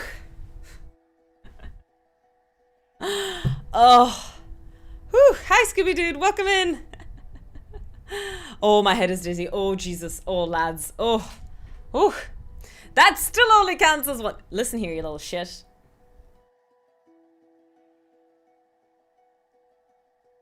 She wasn't happy I moved her.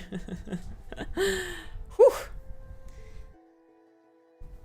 I'm pretty impressed that I can do 10 proper push-ups as well. Isn't that right? Aren't you impressed, Bambi?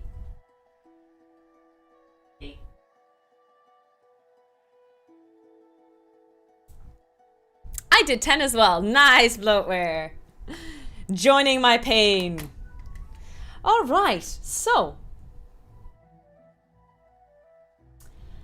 The question is, we could build a mechanical switch, by the way. Hi, Halation, welcome in. But what I'm going to do is, does anyone know what I'm going to do? Ah, this is why I should put the resistor here, by the way. I'm just going to change the circuit ever so slightly just to make a switch easier. Can someone in chat tell me how I'm going to make the input high and the output low? How am I going to control that, chat? How does one control input high and output low?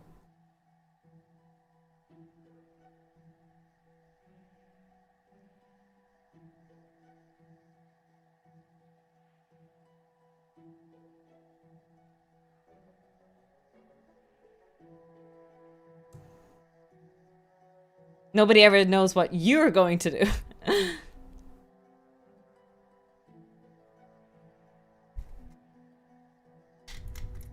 Okay. Ooh. Give me my male to male. Excellent. Are here then?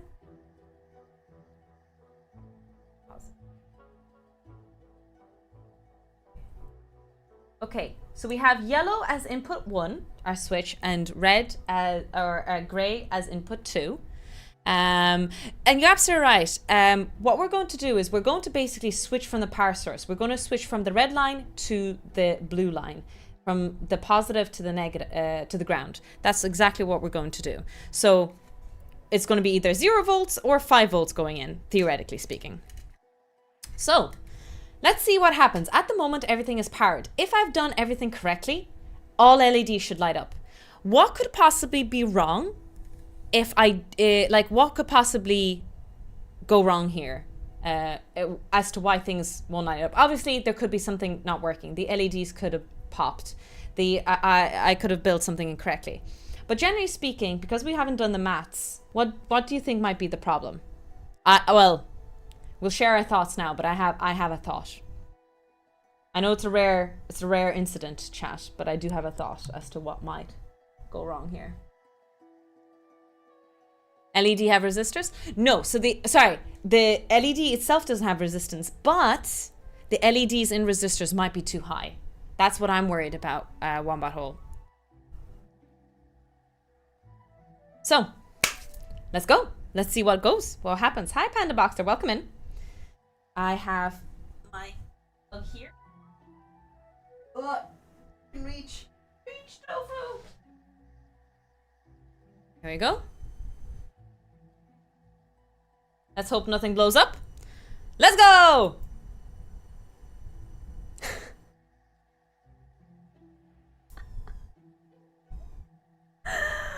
What?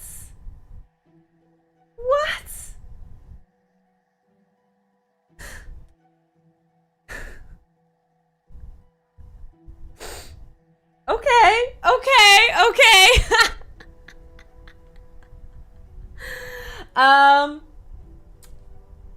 me put these both to ground.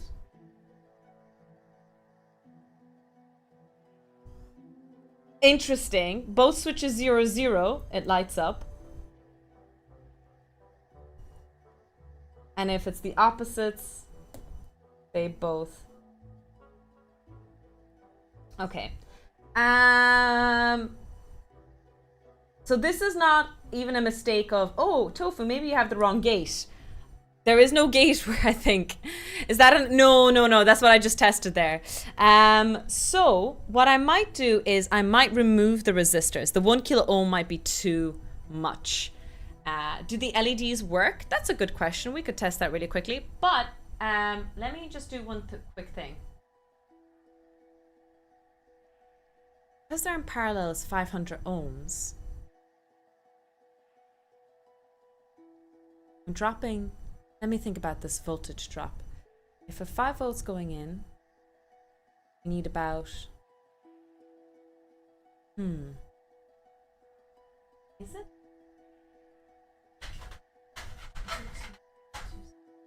Yeah, I don't think it should be. No, Tofu, you're wrong. Because if we have it in series like this...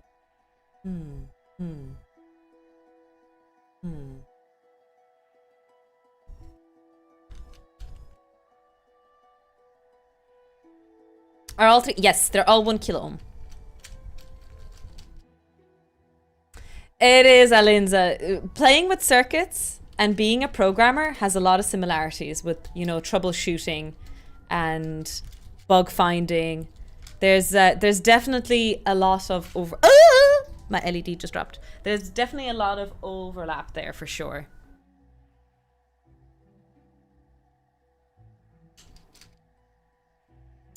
Is the voltage coming from the LED over the threshold voltage? Voltage coming from the LED? I don't understand that, sorry.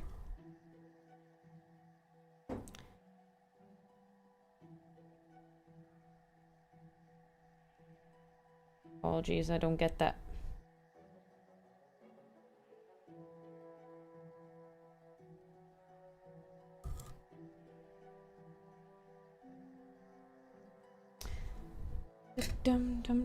I could have blown them as well. That could be another possibility. We could do the maths really quickly as well. That's another option. Anyone want to do the maths?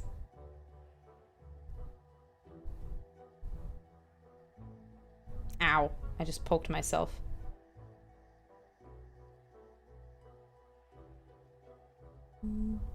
Because these resistors are in parallel. There is very little current though going through, so the voltage drop should be significant enough, but the problem is there enough current? There must be current. LEDs need nothing.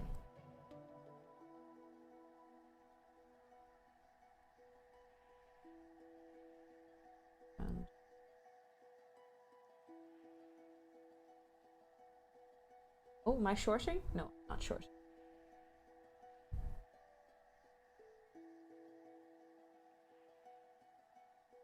Try something else here.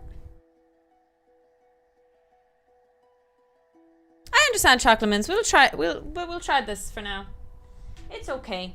Oh, did I put in the correct one? Oh my god, I did. Whew! I thought I put it in the wrong resistors just there.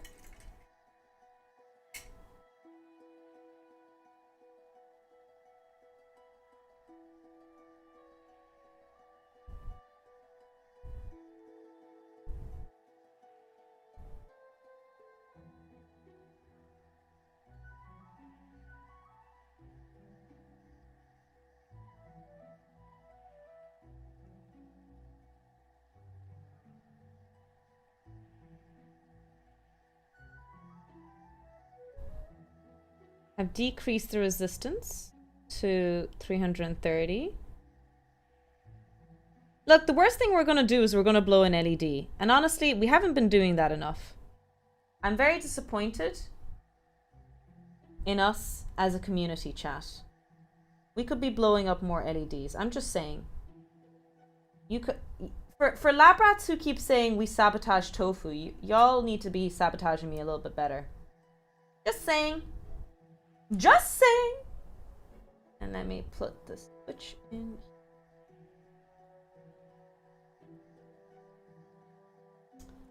Right. Voltage drop might be too much. Am I shorting that? I could have blown the LEDs earlier, but I doubt it. Dum dum dum dum dum dum dum dum dum dum dum dum dum dum dum dum dum. These are why electronic streams that are lovely and long. Because nothing ever works. And I always say, you're so tempted to blame the electronics for things not working. But in reality, 95% of the time, chat, it's us, the humans, that are the problem.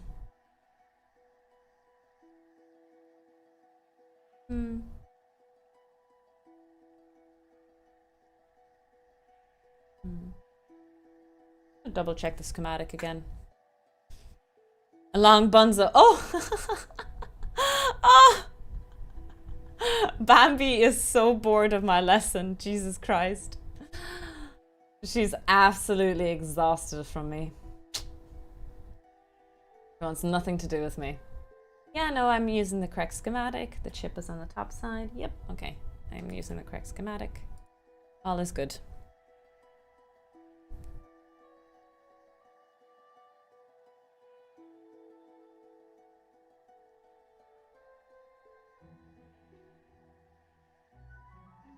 Just gonna double check the circuit again. So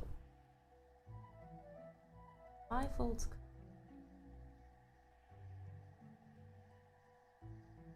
Is this actually a bit quick?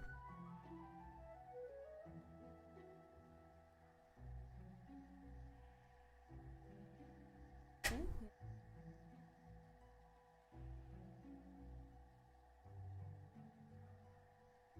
Go.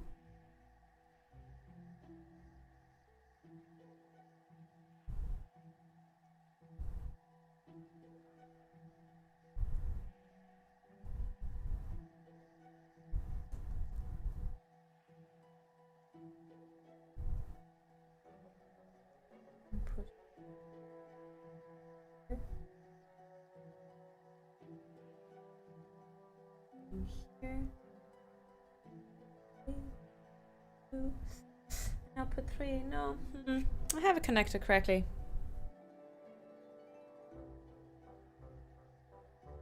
Don't go through the gate and it, just go to positive. Oh yeah. That's a good idea. Just see if it works. If the LED just works on its own. So let's say I pin this LED here. So from here to here to here to here to here to here, and then connect it to ground. I hope I don't blow up anything else. I don't care about anything else right now. And back to ground here. Okay, that LED does work. Very barely though. Do you see that? Let me think about this. Do we not have significant voltage drop or not significant current? So it barely lights up with our system right now.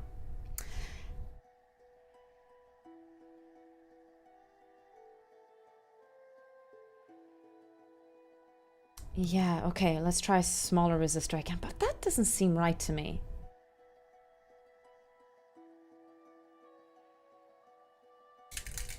Unless my resistors. It's not 1 kilogram, it's 330. Fuck it. 100 should do it. Ow! My fecking. Ugh.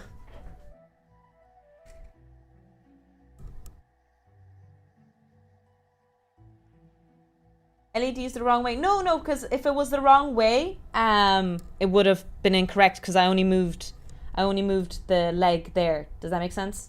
That doesn't make sense what I said. Ignore me. Yeah, no, that's correct.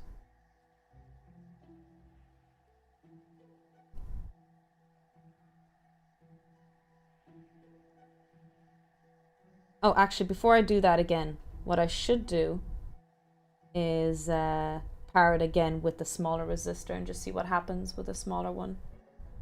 Does it light up brighter so that we eliminate that problem, you know? Let's see if it shines bright like a diamond.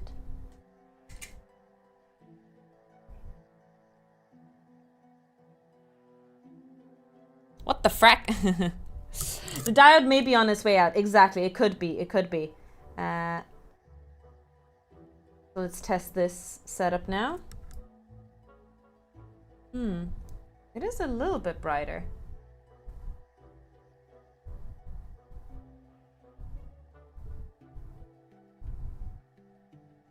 Is it? Not much brighter. Maybe it's the LED. Maybe you guys are right. Try this guy here. That's not bright at all. What the fuck? What am I doing wrong here?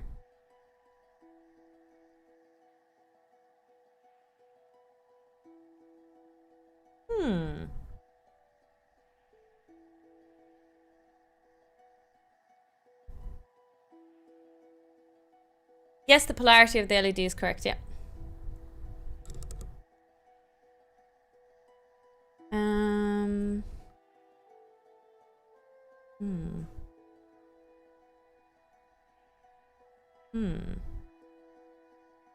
This guy lights up. Maybe...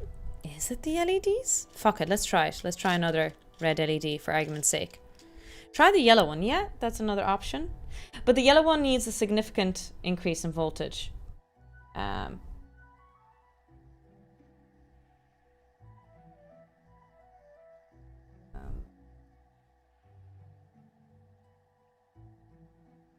There's a longer leg. This one. Ow! This is the longer leg. Try this.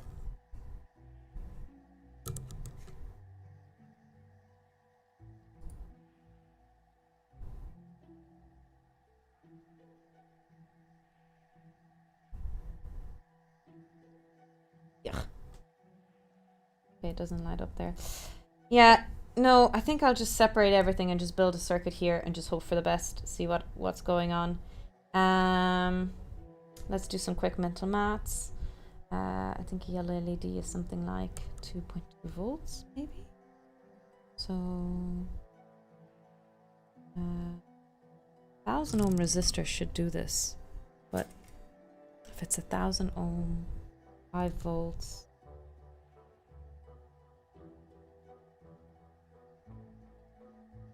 Actually, fuck it. We'll stop messing with the yellows and just deal with the reds.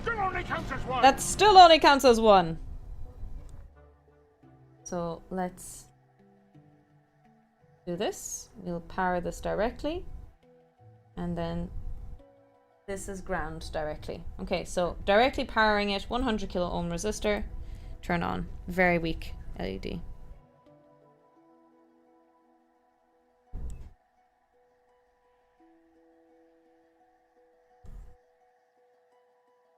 That still only counts as one. That is one chill bun back there. She's having the time of her life. I think I bored her though.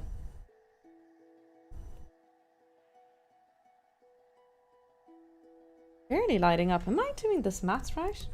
I really thought 1000 ohms. Is it my voltage source? Could it be my voltage source that's flawed? 2 seconds. I have another power supply like this. Let me test the power supply. I swear, if that's the case, that's annoying. Who would have expected the power source to have... I should have expected it, to be fair. So this will be the input, the ground. I do have a multimeter, yes. Yeah. Oh, motherfucker! Sorry, Bonzo. It was the power source! Oh my god! God damn it! Of all things, that was not working. The goddamn power supply. Oh, I wonder why that's the problem. Okay, I'll put this away here. I need to test what's going on with that power supply.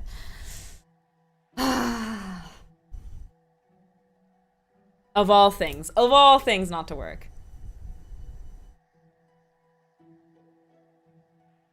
Sorry, Bunzo, I didn't mean to startle you. You were snoozing and then I screamed. She usually doesn't react to my screaming though. Okay, let's rebuild the circuit from scratch. Yeah. The other 10% is the power supply. You're not wrong, Sweet Like Sugar. You're not wrong. Okay, let's rebuild our circuit again. Watch it now not work again. Watch it now not work again. So this is a 1 kilo ohm resistor.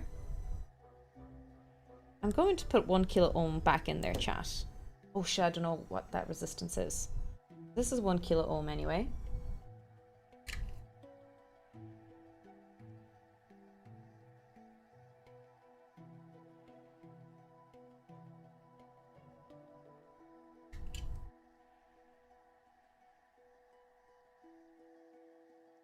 Lit up fine earlier. Yeah, so I wonder what that's about. Well, you know what? The LED's still...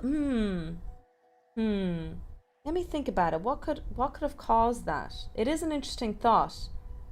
The other LED did light up just fine.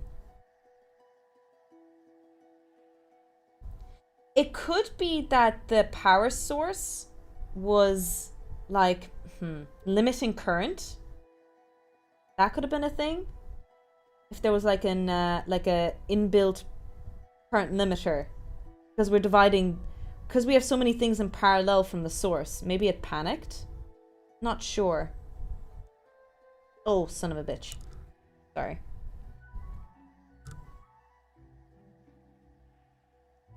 I'm a simple man. I see a breadboard. I click in. Welcome, welcome. We're pro breadboards around here. None of that anti-breadboard propaganda is allowed here. We don't accept any of that stuff. So if you're going to speak about that, you are not welcome here.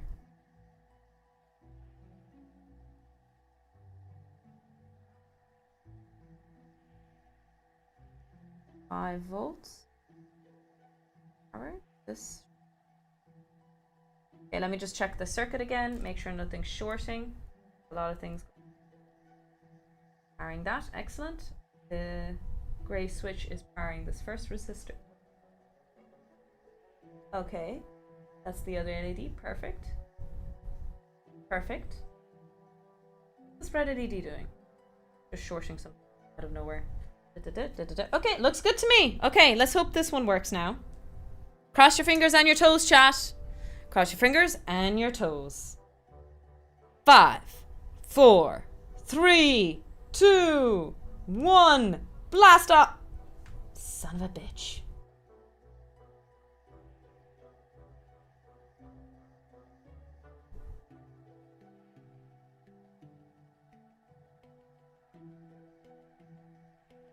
Okay, it's not a NAND gate. Okay, just making sure we didn't mix up the gates accidentally.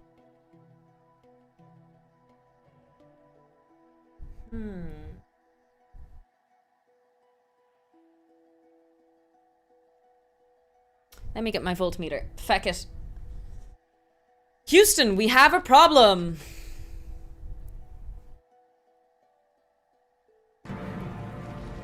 That still only counts as 1.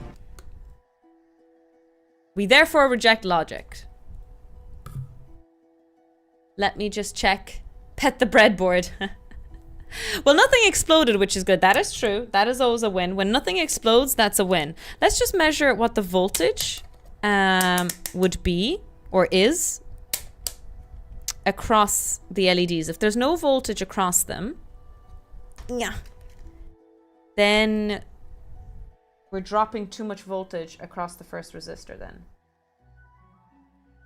What am I getting? Oh, I am getting a voltage drop. Hold up. Whoa, whoa, whoa, whoa, whoa.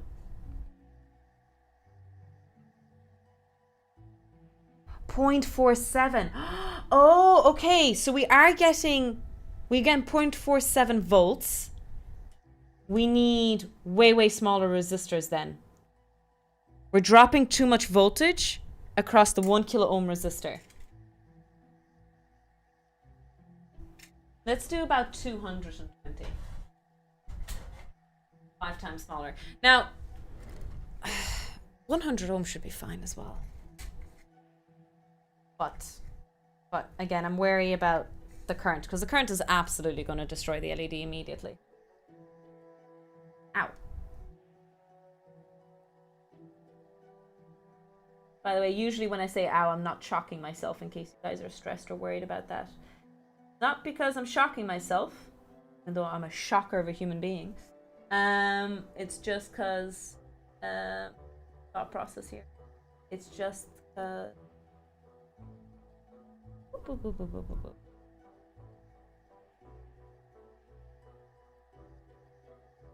I've poked myself usually.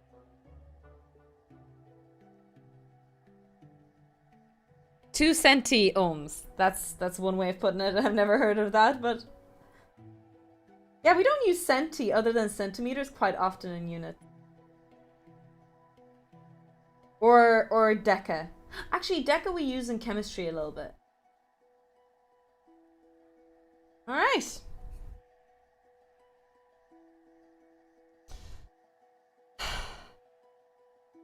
Okay, what's the voltage reading now?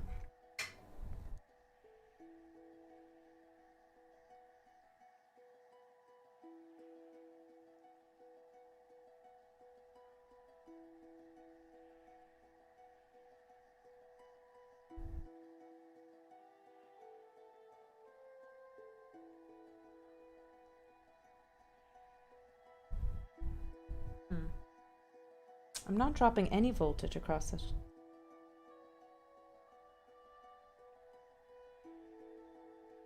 Nope, I have it. Come on. 0.46. What the hell? What the fuck is going on, chat?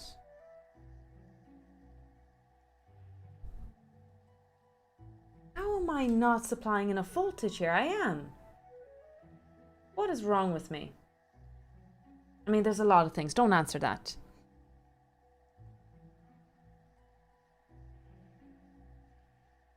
Do I not know Hoff's laws here?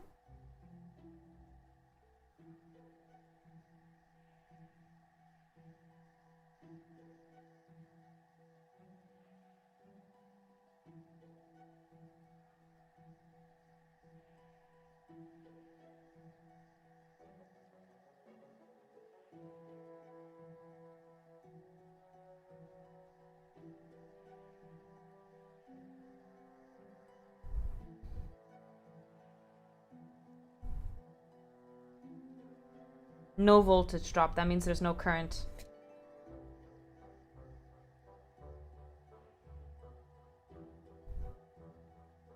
No voltage drop. No current. Okay, so there's no current. No current. Stupid. What's wrong with me?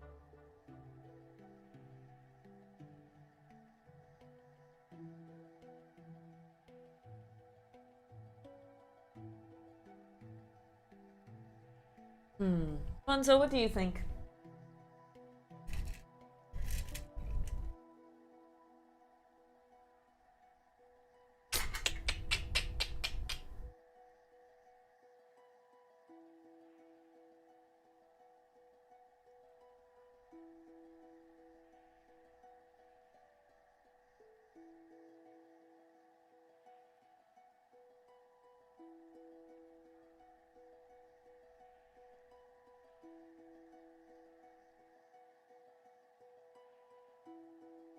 I could try a chip, yeah, that could be the last thing.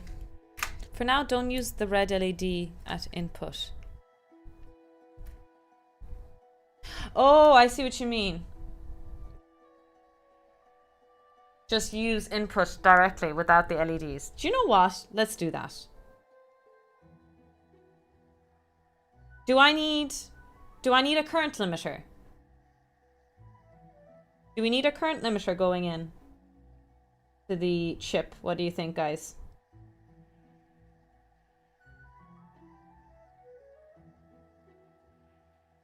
Hi, Tofu. Hi, Tigerhead. Welcome in. Or no, it's not even Tigerhead. Apologies. Tiger the Grebe. The threshold voltage is 5 volts.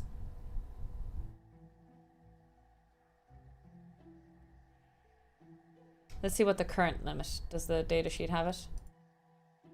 Is there a current limit? Input voltage, output current. There we go.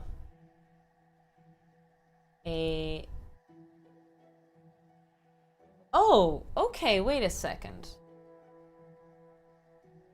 Output current.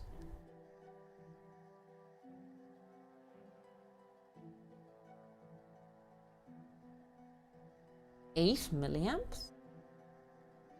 Well, I don't really care about output current. What about input current? There we go, input current.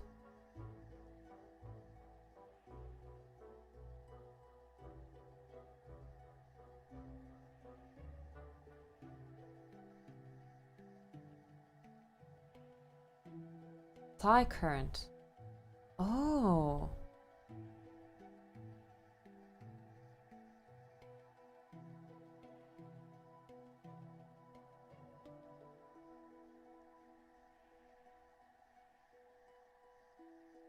Supply current ICCH 4.8. Sorry, I'll show you now what I'm looking at. There you go. I'm gonna show this to you guys.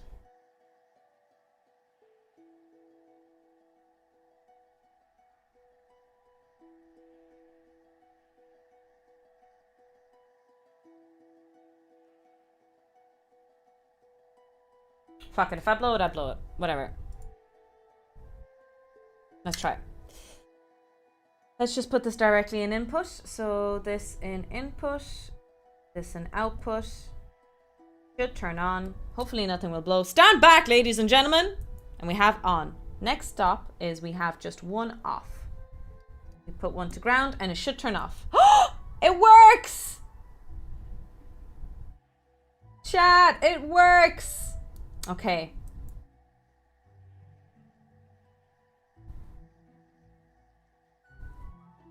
Okay, our gate works.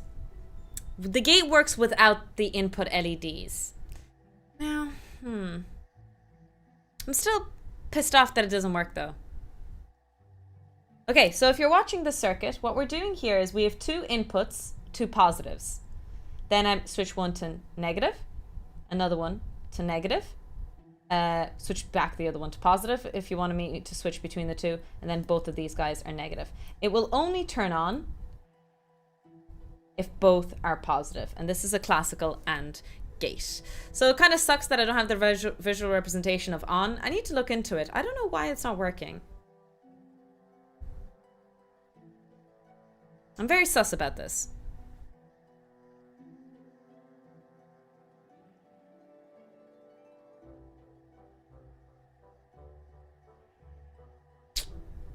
Oh well, it is what it is. At least it's working. At least we have it working, chat.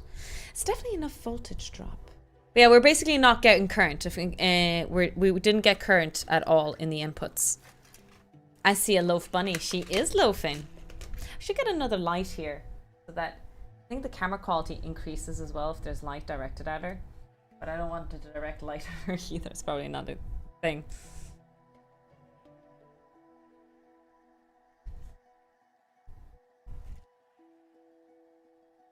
But at least it works.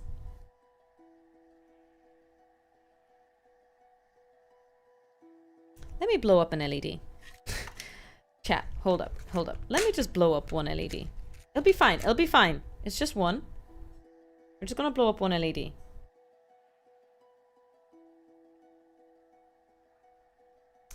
So I don't know if this. I wonder if my logic here is, what if the internal resistance, because the chip has high impedance, but I wonder where does it have high impedance? Is it, okay, here we go. We'll blow up the LED, we'll blow it. Stand back, everybody. Stand back. Bunny even picked up her ear. Stand back, Bunzo.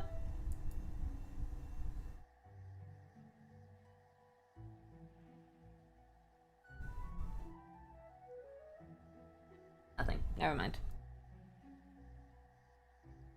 No magic smoke. No magic smoke.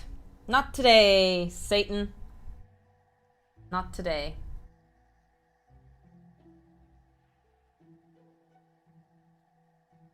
Damn it.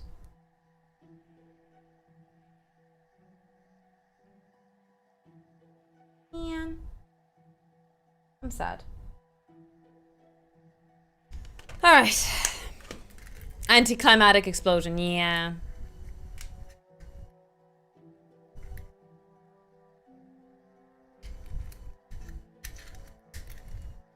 It is what it is, lab rats. It is what it is.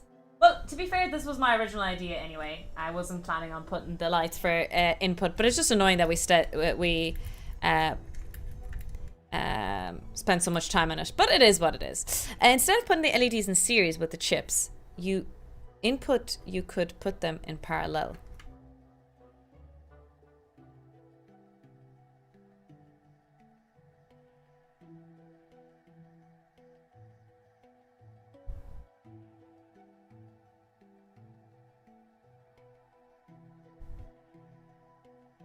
I think I get that. Sorry. Meanwhile, Nate TV on the other... Yes. Nate is watching TV in the other room and she's not allowed in there. She's hanging out with us instead.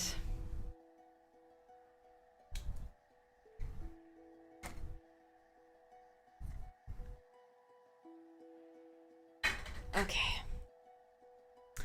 Unfortunately, that's all we're going to get done today, chat. Today, all we did was the AND gate. I apologize that that's all we got done. It would have been nice to get more done, but honestly, I can't deal with me not playing FTL right now. I really need to play FTL. You don't understand. No, chat, please. Please understand that I don't have an obsession. It's fine. It's okay. It's just one more. Just one more. It is possible to commit no mistakes and still lose. That is not a weakness. That is not a weakness. That is life. That is life. What do you mean I don't understand? Tofu, please. But in the end, it doesn't really matter. Look, it worked. Ultimately, it still worked. This was my idea originally anyway. I wasn't going to put the LEDs in series. It still bothers me that it doesn't work. You know, my theory in my brain still says it should work. And it bothers me that it doesn't. So I might mess around. Do you know what I'm going to do? I'm just going to use an external power source. A second external power source. I have a power supply over here. Do you see that? So I might just use that. So I'll power the chips separately to the CPU. That's what I'm gonna do. It's just something. Look, it's just something. Just something to try. We might as well. Do you know what I mean? We might as well. So we eliminate the parallel issue that we're encountering.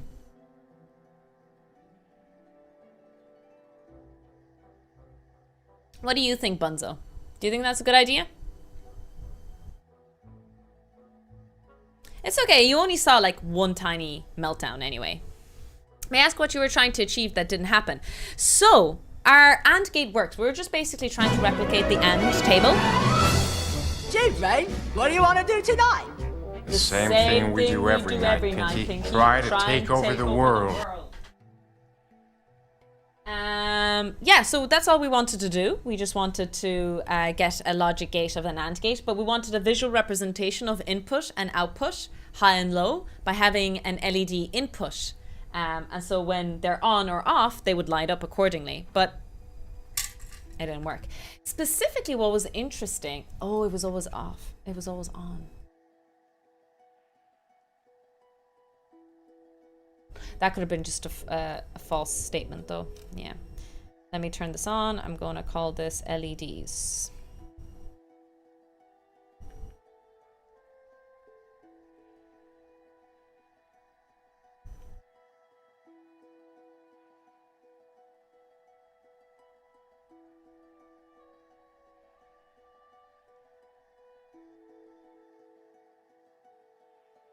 Yeah. Let's call these LEDs. LEDs. Right.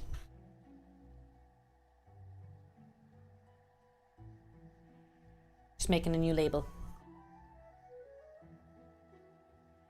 Let me cut this. Find the scissors.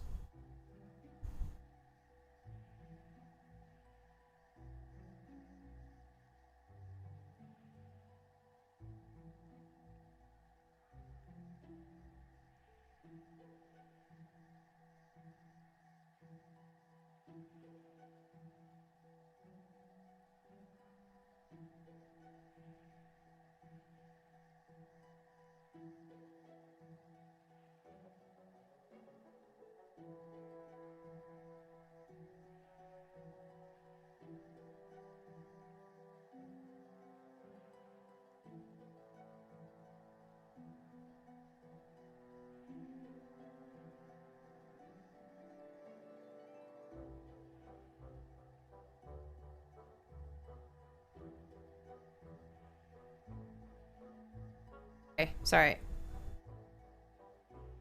What I was saying is, that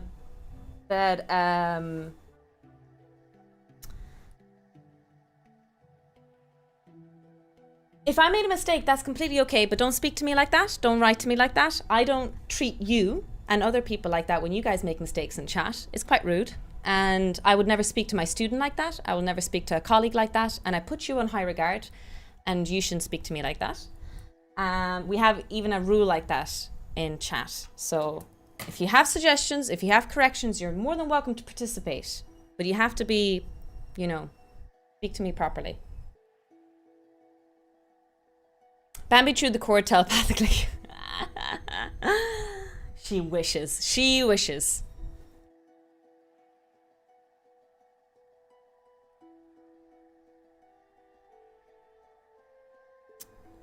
We have pre-roll ads on, unfortunately, at the moment.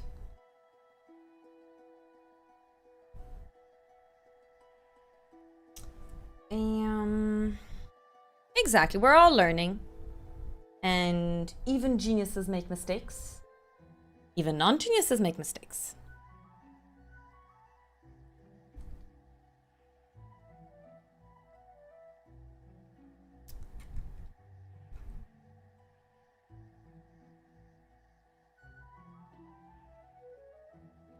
Okay, so what we're going to do is we are going to finish with the AND gate today. It did work, by the way. So that was my whole idea, to show it. We tried to put the LEDs at inputs. But generally speaking, it still worked. We did prove the logic gate, and hopefully we'll do a whole series on all logic gates. So at the moment, what I do know that I for sure have is a NOR, NAND, NOT, and AND. And I think I have a couple of more somewhere ready to try and test things out as well. Welcome in, Maze. There's a XKCD comic with today's 10,000. Is there?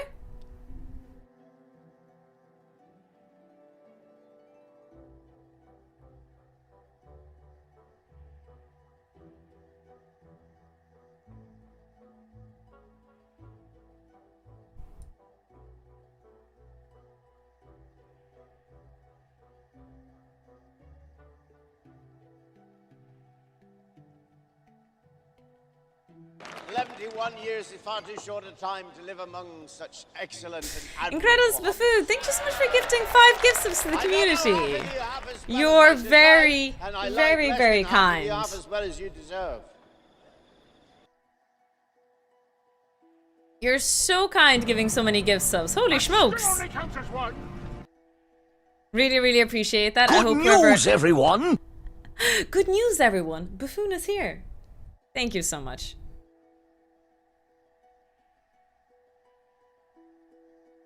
I follow XKCD on Instagram now, so I do see a lot of their memes these days.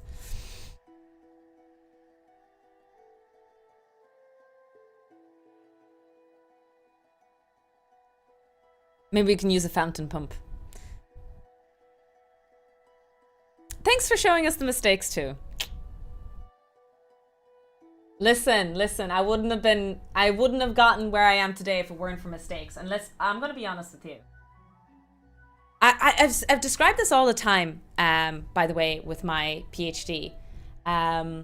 If I knew what I was doing, if I didn't make so many of the major mistakes that I did in my PhD, that book, where's that book? Where is my PhD thesis? I don't know, it's lying somewhere around. That book, I could have completed all that work in less than a year. I did not need 5 years to complete a PhD. It's the mistakes and the learning that is 80%, quite literally, of the build-up. So mistakes are made always. It is the way of life. It is the life of science and STEM and everything else in between. Productive and successful one for you. I like that. Live long and prosper. That still only counts as one. When Bino finally ate the last of the PhD. Do you see that tunnel? It's blocking the books now. I'm trying to stop her from eating the books because she's eaten my maths book completely to the other destruction.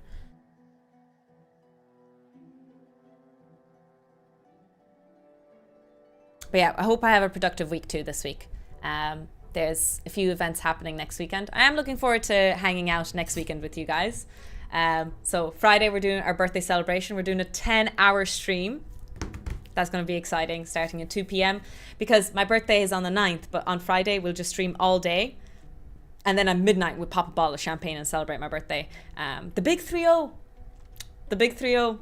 And then Saturday my dad is visiting me. And he's bringing me my new 3D printer, which will go here. We'll mess around with the 3D printer. And number 2, Frank McCourt. Number 2, Frank McCourt. Where was I going with this?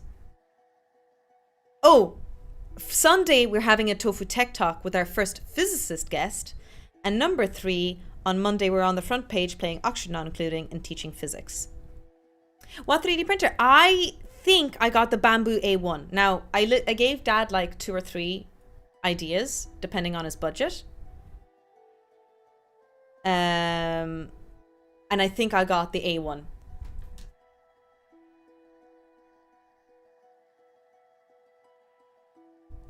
Ninth of the 8th.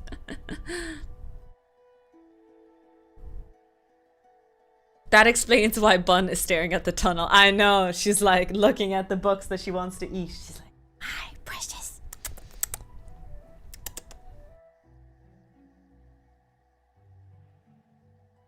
No, it's not metal. It is, what's that? It is plastic, but what is that called? There's a name for it. If my dad was as supportive, I would be a capable person. Okay. Yeah, I have an interesting relationship with my dad. I think we all have interesting relationships with our parents, right? But both my mum and my dad discouraged me completely from physics.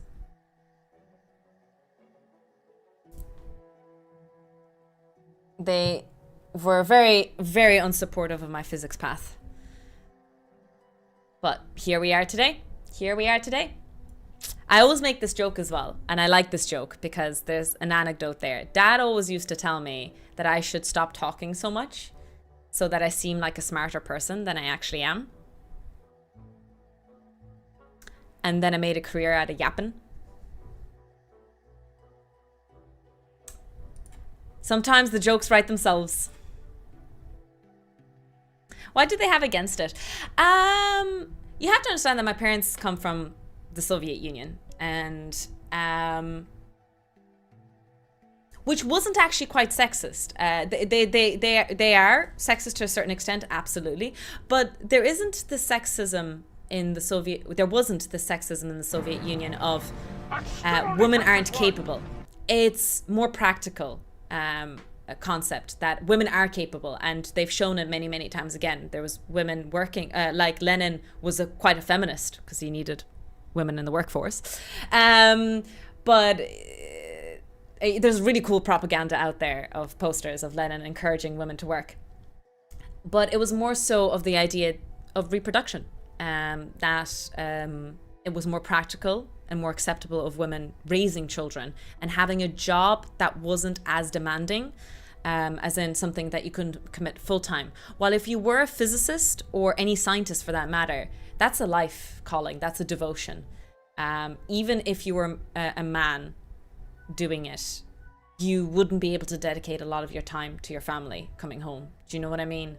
It was that kind of job. So they just had this kind of discouraging aspect that if I wanted to be a physicist, I was either going to be a physicist or a woman. That was kind of the line that was mentioned to me. Again, I don't want to highlight that they're bad people or discouraging in other ways. It's just people are different, societies are different, people's cultures are different.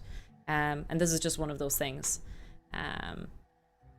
that, yeah, in their eyes, they didn't see that it would be possible for me to both be a scientist and a woman, and that was kind of their thought process. Oh, have you? That's cool, Colm. I heard good things about the A1. Oh, nice. I hope so. It seems really, really good. Then the rest of the life you're trying to get them to sit down and shut up. I think it'd be better off if I stopped talking so much, but the talking still puts me forward. Yeah, it's kind of an interesting kind of way of looking at it. Because now I'm a lecturer and I stream on Twitch, so I do yap all the time.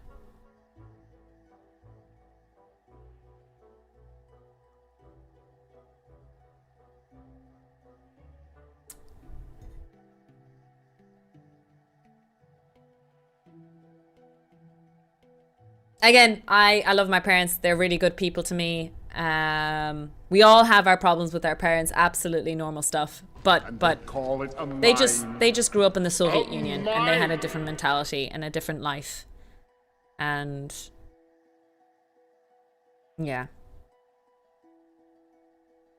Anonymous, thank you so much for giving Atom Fighter a gift sub. Really, really appreciate it.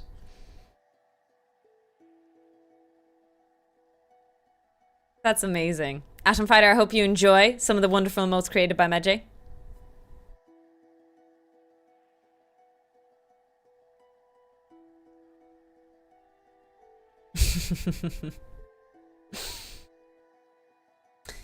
Anyways, speaking of yapping, thank you again so much for the gift subs. Very, very kind of you, Buffoon. Really appreciate it.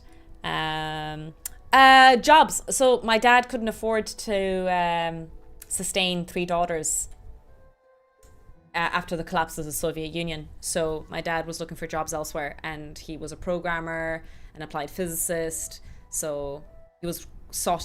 Like imagine in the mid-90s, programming in some of the most fundamental languages. I'm trying to think of what Dad did. I know that he works in C, not C sharp, not C++. Like he works in C, and that's his big kind of like selling point, that he's very good at it. But I wonder what he was doing in the 90s, what he was coding in. I know he did LabVIEW, but that's not coding. Well, depends. You can argue. But there was something in the 90s. Dad's on stream when? That would be really cool. Dad is coming on my... Should I do? Oh my god, wait. Should we interview Dad for Tofu Tech Talk?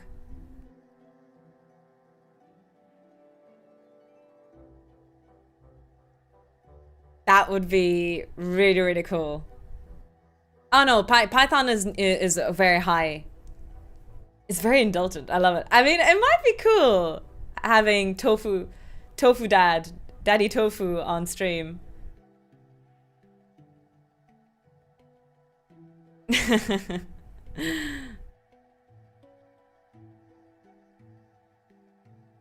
Python is... I wasn't even thinking about New. I was thinking that's a higher level language. Am I getting them mixed up, what is high and low level?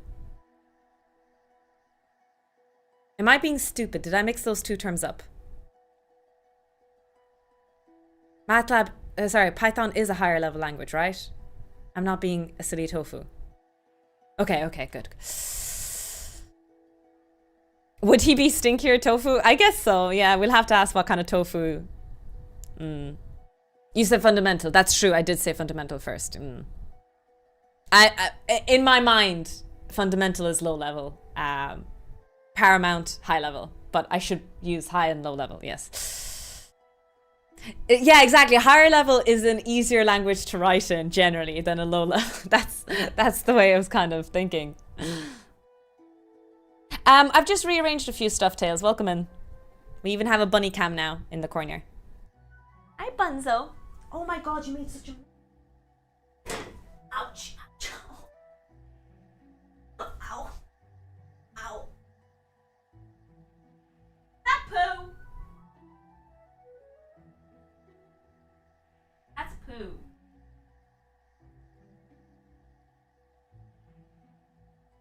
That's gross. She was eating her poo.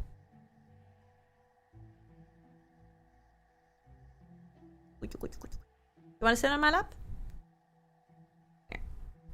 There we go. Such a good girl. Capable of dream pursue. Normal rabbit a bit. Yes, in case everyone thinks she's a weirdo for eating her poo, it's completely normal. Bunnies eat their own poo. Don't be panicked. Don't be panicked. They don't actually eat all their poo, or like most of their poo. They actually like poo a specific type of poo that they can eat. Very scientific terminology here. Hi, Ayad, Prince Bones, Tails. Welcome in, everyone. If you see that black stain there, that's leftover poo crumbs. Yeah, I released 2 videos of my dad talking about the Soviet, because my dad has a really amazing work experience. My dad worked in a nuclear experimental reactor, a really famous one called Dubna in Russia. That's where my mom and my dad met, by the way. They're divorced, by the way. But what I mean is Dubna has a very, very famous nuclear research facility. And you even have the element dubnium named after that place. That's where my parents met, and how I happened accidentally very quickly after they met. And then after that, my dad worked in CERN. Before the Hadron Collider was developed, my dad worked in CERN for 3 years, and then we came to Ireland. So my dad has, you know, a really cool background experience. There's a lot of stories to tell there for sure. Yeah, I wasn't an accident.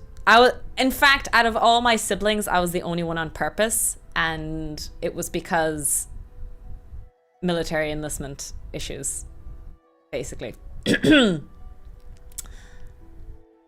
the 90s, C++, and Perl were really popular. We should ask Dad. If Dad comes on stream, so. Maybe I'll even record just a video with him. We'll sit down here together and have a chat. What do you think, Bambi? Think it's a good idea? Don't snooze now. I bought nail clippers and I tried to clip her nails. It wasn't,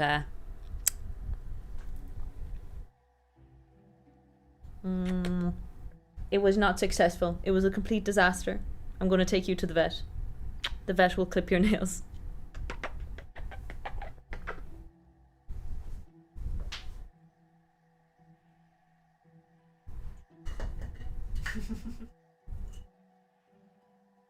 Nice one here. Bye! She's had enough of us. Dubnium is element 105. Nice!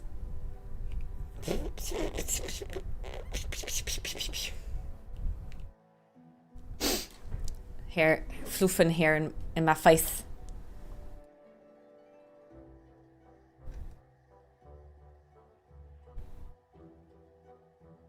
She said, okay, I got my treat. Exactly. She got her treat and she was like, I don't need to be here no more. Bye, bitches. All right, we chatted a little bit there towards the end. But yeah, I can continue chatting a good bit during FTL if you guys want to as well, hang out. But thanks for coming to my Tofu Tech Talk. So we're actually taking a break from Logic Gates. We will continue the topic of Logic Gates soon on Wednesday. But on Monday, we actually have to do something. I have to write a new experiment for my labs. And hi, Pep, welcome in. I have to write a new experiment. So I have come up, I saw some sound experiments in Firefox, which is an app you can get on your phone. So we might actually have to build an apparatus to measure speed of sound in air. That still only counts as one. So tomorrow, I'm going to experiment on you lab rats again, if that's okay. But I'm going to see how fast sound travels through you. We'll see, we'll see. Make sure they ship an FT. Yes, we won't put any LEDs in the input in series. We should do that. All right, we'll take a quick break here, chat. Everybody, P and T. And what time is it? It is 5 o'clock. Should I have a cheeky Copperberg? I think a cheeky Copperberg on a Sunday night sounds nice. Yes, sure. It's 5 o'clock. It's okay. It's Sunday. It's 5 o'clock. It's a bank holiday weekend in Ireland. I forget because I'm off all summer. I feel like I get a bit cheapskated here because all the bank holidays are during the summer. But I don't know if anyone else is celebrating a bank holiday this weekend. Anybody else have a 3-day weekend? Whoop whoop. Whoop whoop. Hi, Auntie Jack. Welcome in. Oh my God, Bunzo's back. Girl. The bunny is back. Big stretch. Oh, yeah.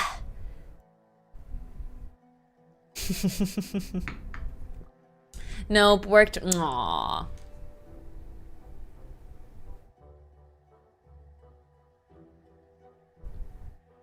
The weekend is already over. Aww.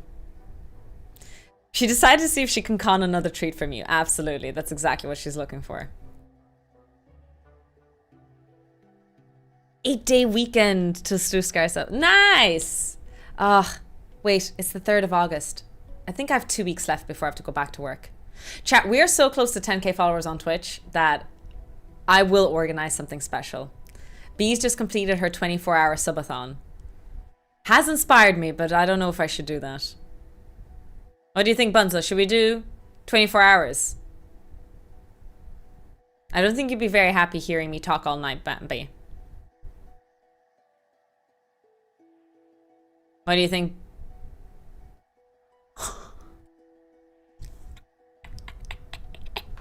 So cute. That was so cute. Oh my God. Did you see that? Did you see that? Did you see that?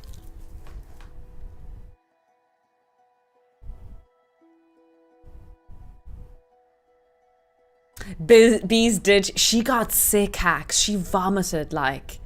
I know she said it was something like her tea made her do that, but Jesus. God damn it. Yeah. Oh, Jesus. Yeah. It is. Look, okay. I'm going to go pee. I've been saying I need to go pee and play FTL. We're wasting precious FTL time. So what I'm going to do is I'm actually going to leave the bunny cam up and you guys babysit Bambi. Make sure she doesn't do anything naughty. Hi, Silver. I'll see you guys in a few minutes. Chat, make sure she doesn't eat my wires. Chat, I'm looking at you right now.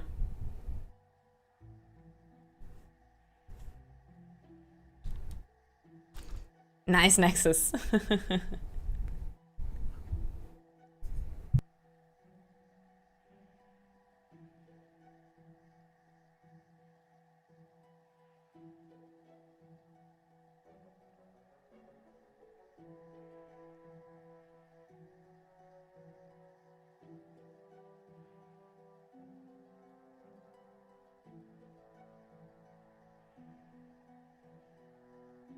To run the ads because that's the whole purpose of me taking a break. Whoop, whoop, whoop, whoop.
Chat, you had one job.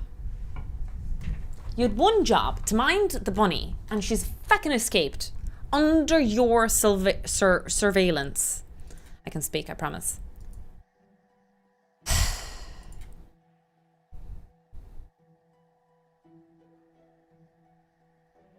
We didn't live the door. Excuse me, Hobbit. Not my problem. In our defense, we diligently observed the escape. That's good. I was not ready for this responsibility. Hi, Sunbeam. Welcome in. And she followed me out because I think she thought that there was going to be food. Not very unusual or not unlike her to think there's food everywhere I go. I'm just a food dispenser to her.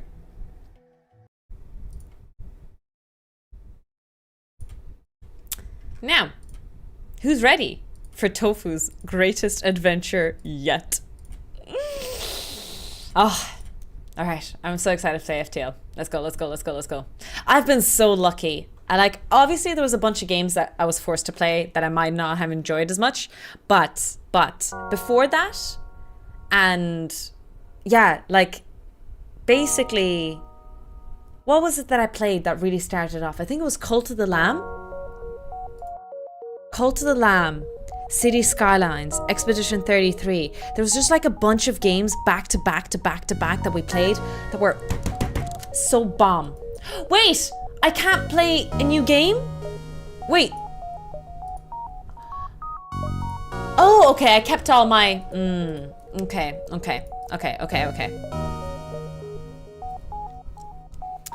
Noita was a long time ago and we don't talk about that for Zerp. I didn't realize that it saves games for us though. That's kind of nice. That it does. Alright, chat. Let's get cracking.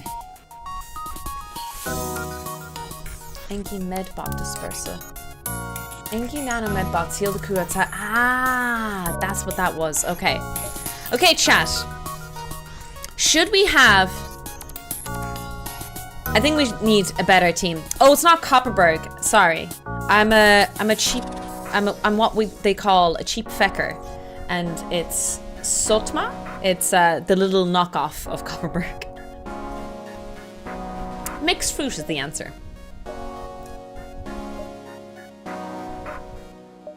Who hasn't gotten a crew? For Zerp, we will have we will have Star.S for Star Sister. I should ask for consent before I go ahead with this. Is it okay to add you in? I'm just adding in wonderful humans that I know in the chat.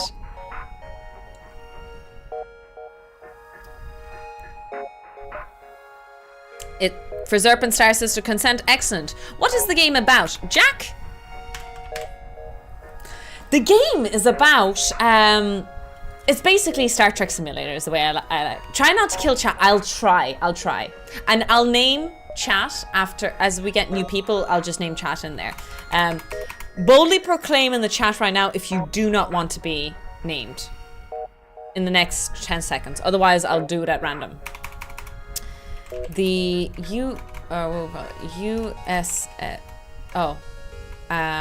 the Bambi 2. There we go. Second one. Let's go. Tofu killing her. Mr. Tofu, listen here. Listen here. Yes. I know. Ready to jump. Oh, we start in... Even our starting point is different. That's interesting. Okay, our engines are powered. Missile. Okay. Are we ready to go, team? Are we ready to go? Don't ask what happened to the first Bambi. You're learning. Good. Guess we'll go like a little loop around from the bottom. Battlestar Tofu. I got a bad feeling about this. You always say you have a bad feeling. An advanced rebel automated ship remains stationed near a small rebel space station. However, without functioning sensors, it is impossible to tell what is inside.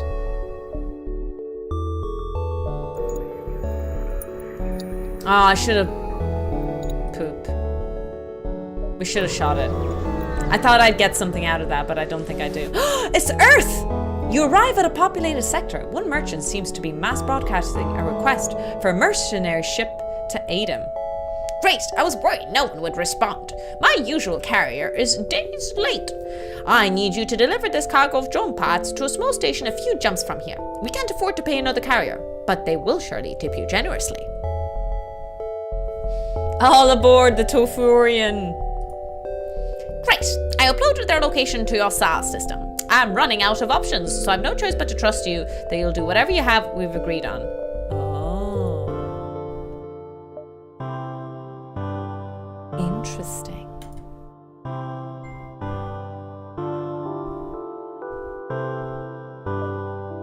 I have to go back. Oh, lab rats. Oh, lab rats. This is tough. This is inefficient. Inefficient.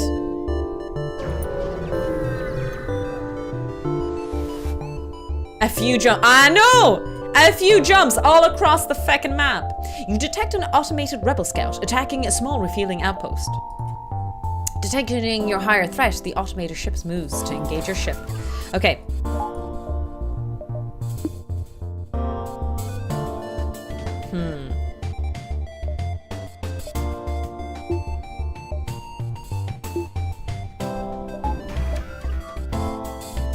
Oh.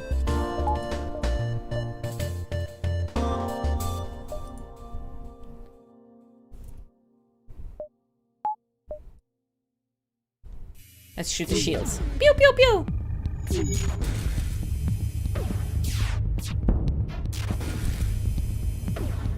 No, the drone is trying to poke holes in my shield. Take him down, Legolas! Take him down, Legolas! That's a good name for a drone.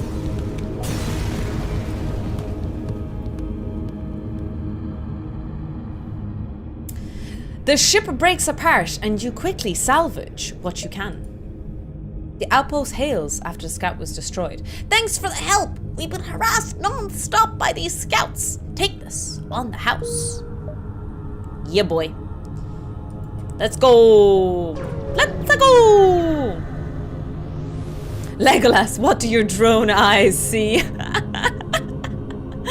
Scans reveal a large asteroid field nearby. Short-range scanners may discover useful material while we wait for the FTL to recharge. A pirate ship hiding behind one of the larger asteroids attacks you!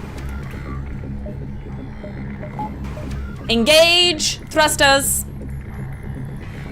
Evasive pattern Delta Alpha Beta Gamma 247. Torpedoes in the launch pads. Engage! I fucked up the quote, but listen. Listen. It was as close as we were going to get there, lads.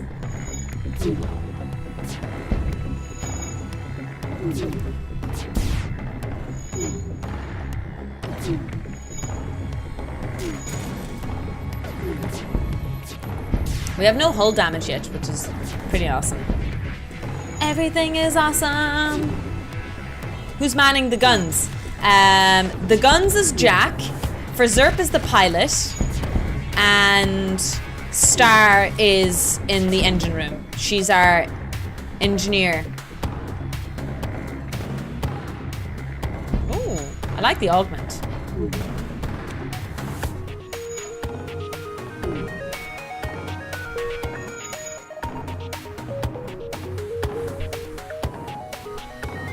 Just gonna repair this and then I'm gonna jump.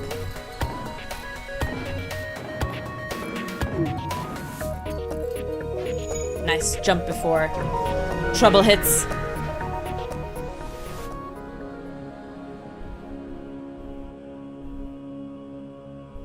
You find yourself surrounded by a group of mysterious alien vessels. They hail you and apparently have some valuable technology for sale. Did you know there was page 2, by the way, lab rats? Did you know that? No way, Jose. No way, Jose.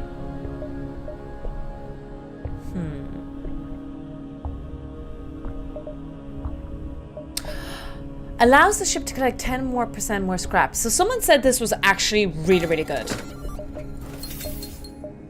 So I'm gonna trust you. Okay? I'm trusting you, lab rats. I think it was Science Fiction Fact who said it. Oh, there's a distress beacon. Oh, nice. We can go from south. That's great. Oh, shit. I need to put more people on the engine. You find a number of ships fleeing from a small space station. You hail them, asking what's wrong. Help! We're being overrun by some sort of giant alien spiders! Send the crew to help them. Giant alien spiders are no joke. Leave them alone. Your crew slowly creeps up on a cluster of the creatures from behind. Without warning, the giant arachnids turn and charge. However, your team stays in control, and before long, you've beaten them back. They are thrilled with your success and offer you a reward. I could have lost someone there, chat. I could have lost someone. I promise you, we have lost people before this way. This has happened on more than one occasion. But we won't talk about that. We're not going to talk about that. We're not going to talk about Bambi 1 and why there's a Bambi 2. You arrive at the location given to you by the merchant. You're supposed to deliver drone parts to the station here. You find the small research station and discover it's putting out a distress signal. Strangely, there's no response from your hails. Inside, there are signs of great struggle. Scientists lie dead where they fell, brutally dismembered. You grab a few research drone parts and leave quickly. Oh, damn. Poor dudes. Woohoo! I know, free loot though. Free loot. At first, it appears you have arrived to an empty system, but a ship appears from behind a planet and hails you. Ha ha! I am the dread pirate Tuco. Prepare to die.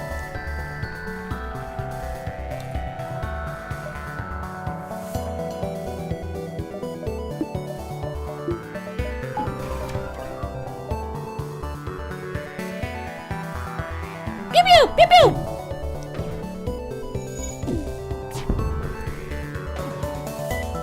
You vented my father. Prepare to die. I will not accept surrender. The Bambi leaves no prisoners alive. The Dread Pirate Roberts. Maybe someone, maybe.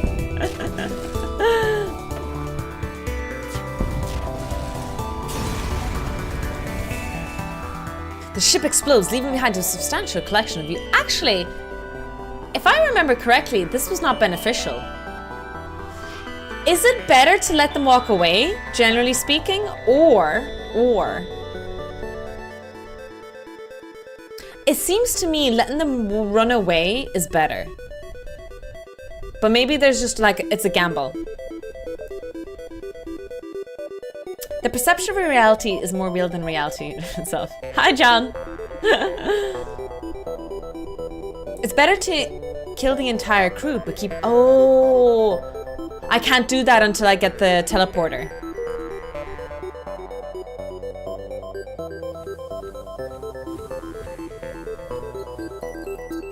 I need to get that teleporter next.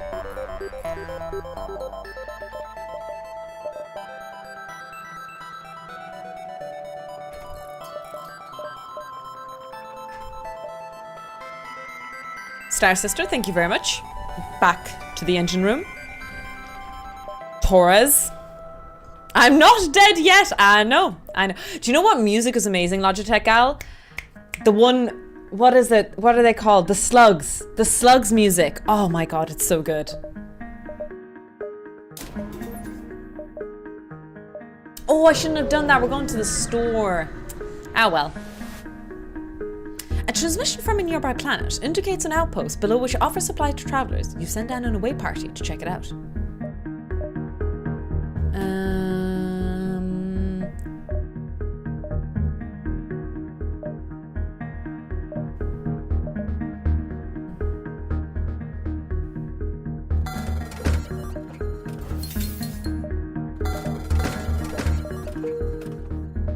Boom, boom, boom, boom. I want you in my...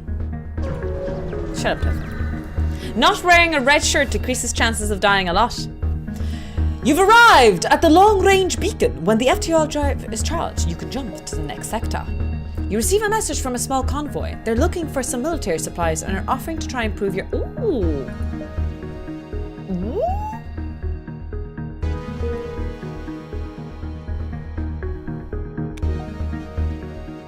Not bad, team.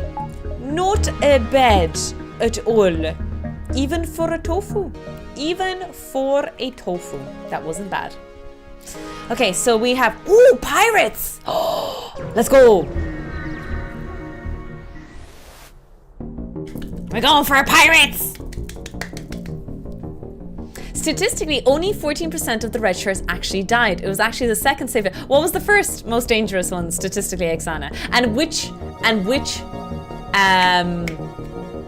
Star Trek is it? Do you take all the Star Treks?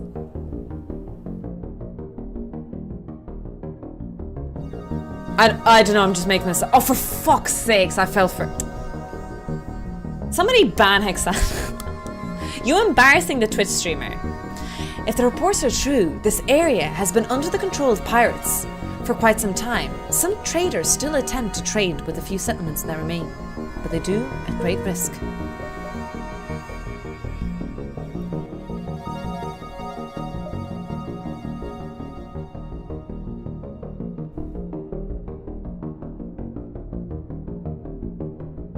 I'm gonna play it safe, chat, sorry. I know I could go back, but I'm scared. A missile shoots across your bow when the jump completes. Your scan quickly reveals a ship with pirate markings, presuming an unknown vessel. The pirate hails you. Damn it, we weren't expecting company. Stay out of this and you could profit. We're gonna be the hero. I'm gonna be... No, the bribe is better until I jump up on the ship. We accept the bribe. I'm no son. Don't call me your son. Scans reveal a large asteroid field nearby. Short-range scanners may discover useful materials while we wait for the FTL to recharge. Ooh. Oh! You carefully extract as much useful material as possible. Nice! Good job, team! Good job!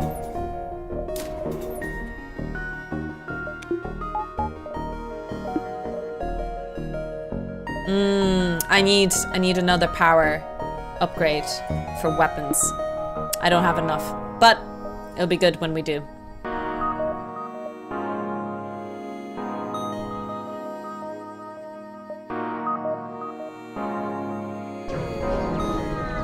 But you are the Galaxy Police. Oh no, it's the sun. This beacon has been placed too close to the supergiant class M star. The ship will gradually overheat until you get out of here, or die. A pirate, apparently oblivious to the danger of the sun, moves in to engage. Whoop factor 8.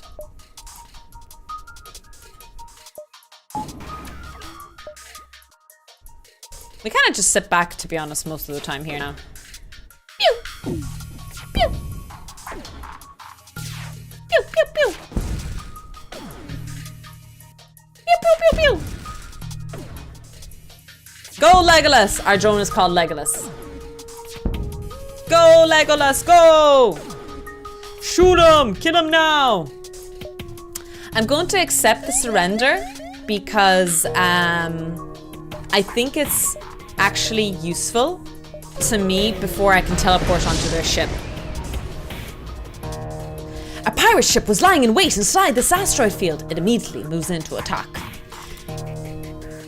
In the original series, 26 out of 55 people were killed were red shirt wearers. So wearing a red shirt made you a phaser magnet. Okay, cool. So it was a true statistic. It wasn't just not a placebo effect. What's the word I'm looking for? Oh, what's that effect where a thing sticks but isn't really true? But technically it's not even what the definition...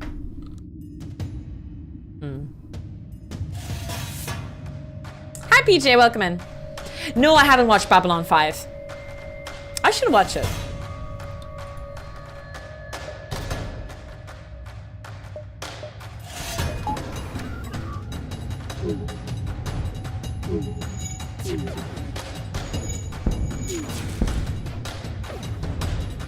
Okay, our hull is intact.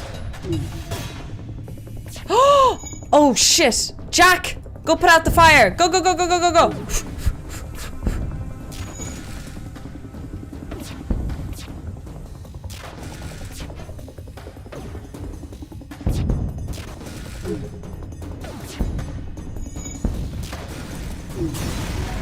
Easy! Good job, team! Proud of you, team. You should. Some cool quotes in there, yeah? Well, it wasn't oh, Mandela effect was the thing that I was thinking of, but technically that wasn't correct to my thought process. But I like the survivor bias. There are a number of ships stationed around a rest stop. You immediately receive a message saying, if you're looking for some bodies to fill your ship, you have come to the right place. I'm gonna buy the more expensive one. We're going to rename Mikhail. Mikhail, we're not gonna call you Mikhail, okay? Okay, good. Very good indeed. Alright, team. Let's rename Mikhail. Who wants to be on my ship? Survival is not guaranteed. The first one to write me becomes on my ship. Wave your hand. Me, me, me, me. Okay, PJ, you're the first person to write it. Pitt, we'll do fully. We won't give you a nickname. You are a rock. PJ, do you have a trait actually? Can I see what use are you? Star.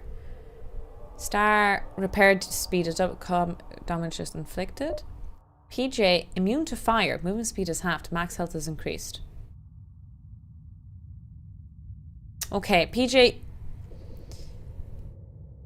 you're not known for your fortitude. I don't know how to tell you this, PJ, but you're not known for your fortitude. Now, I'm not going to judge, but I'm not going to say anything. Should we go to the distress or the unvisited?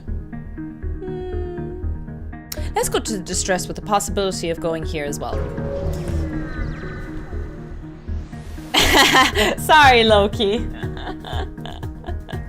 Rocks don't get hurt in fire, so PJ is in charge of putting out fires then. That's what we're gonna do.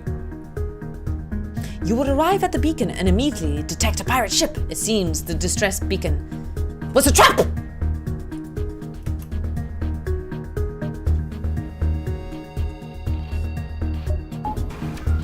Combat drone activated.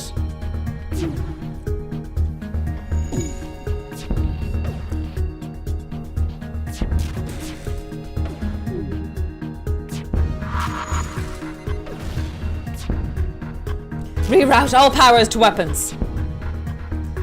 We're going to accept the offer. I think generally speaking, the offer is more beneficial. I've said that a few times. I could be wrong, but until I can board ships, I think it's a better offer. A heavily damaged Federation ship is hiding in the nebula at this beacon. Before you have time to make contact with them, they fade into the nebula. You get lucky and find them floating not too deep in the nebula. Thrilled to be found by friendlies, they come on board and abandon the wrecked ship. Do you know what, Zilber, you just wrote in the chat, I'm going to make you part of my ship. Zilber, tell me or confess to me if you don't want to be part of my ship because you gave the 5 gifted subs earlier. Thank you so much again for that. Not that bribery helps you here, because Zilber might not live to tell the tale. We should do spin the wheel or something. I don't know how to make this fair, because it feels like I'm being... Because if I select someone at random in the chat, it's not truly random, you know? If we're going to talk about it. I'd love to join. Zilber, survival? Oh, wait, is Zilber the same breed as PJ? Species? You found yourself a new friend? Is there anything I can man? The doors. Doors can be manned. Interesting. A rock friend!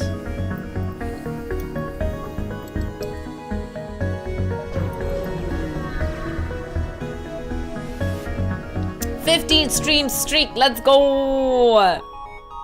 You've arrived at the long-range beacon. When the FTL drive is charged, you can jump to the next sector. You detect an automated rebel scout attacking a small refueling outpost. Detecting the high threat, the automated ship moves in to engage their ship. Alrighty then. Let's take these SOBs down.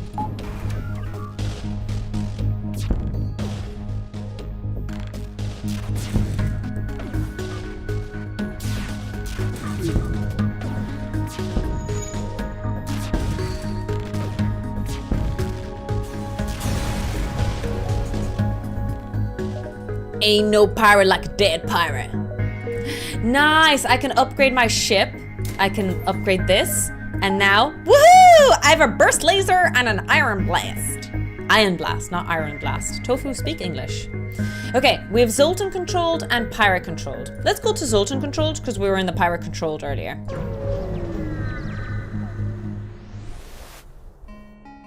You would arrive in Zoltan space. From what you've heard, they anticipated the coming war and made preparations to hold their borders. Upgrade your reactor too, or I won't have the drone. Oh shit! Fuck, good point.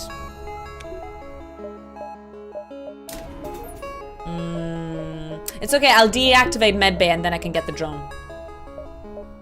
There's no point in going to the store, I don't have money. I'm broke. God damn it, I've been broke for 10 years being a freaking student for 10 years of my life. And even in the games I'm broke. What kind of role-playing game is this? You arrive to find a number of ships conveying around a station. There's some encrypted chatter between the ships. You tune in to listen for anything interesting. Overhearing their conversation, it seems that they need to take possession of an enemy ship intact. Offer your services? They briefly scan your ship and inform you that you're not properly equipped for this kind of mission. Chat, they bully. I thought doctors made a lot of money.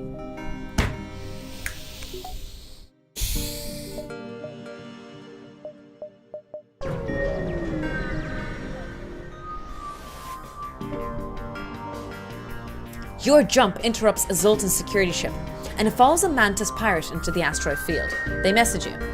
Your presence here will not continue to be tolerated. Please, do not interfere. Oh, will continue to be tolerated.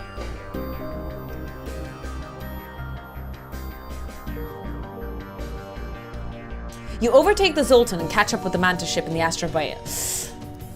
The Zoltans are going to be pissed and they're going to wreck me, aren't they? Chat. I have minor regrets. Minor regrets.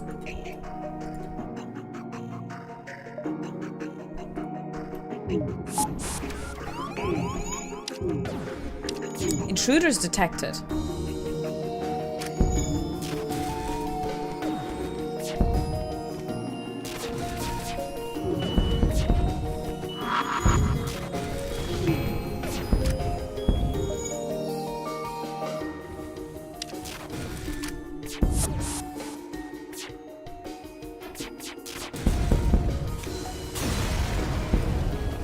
Oh, cool. As you're salvaging the Mantis wreck, the Zoltan security patrol returns with the 3 other ships. You quickly salvage what you can and set off before they can stop you for questioning.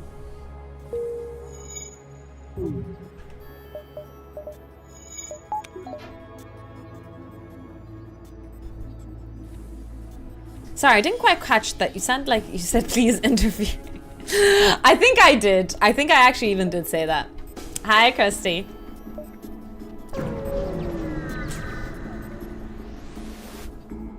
Just because you're valuable doesn't mean you're valued. Words to live by. You recognize the ship as a well-known slave. Oh, god damn it, I can't buy... Attack!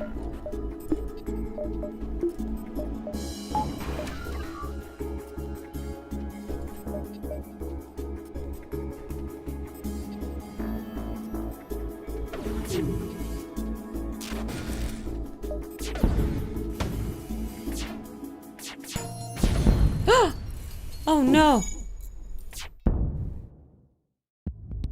We surrender! Take one of our slaves as tribute. If you destroy us, they'll all die anyway. That's a fair point. Come aboard! Who's gonna come aboard, chat? Who's coming aboard?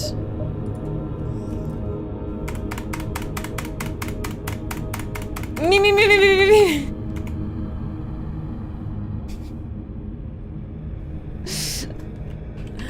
I think Zir got there just a second before you, Kip.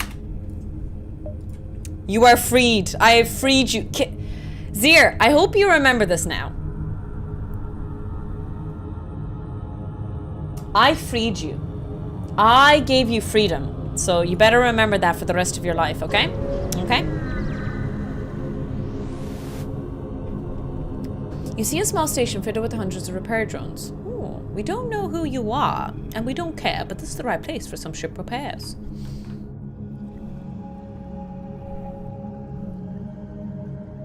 Fascinating. I think it's...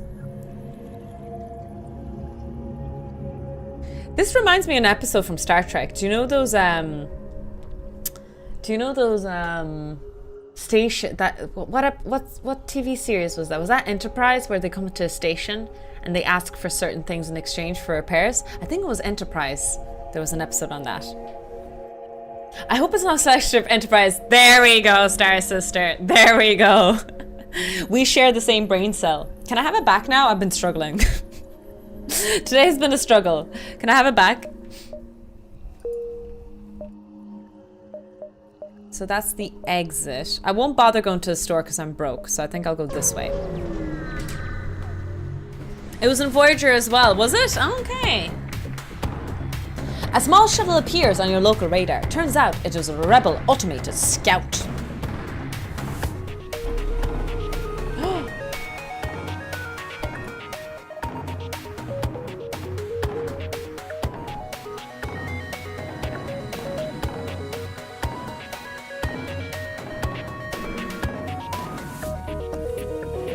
Ah, fascinating.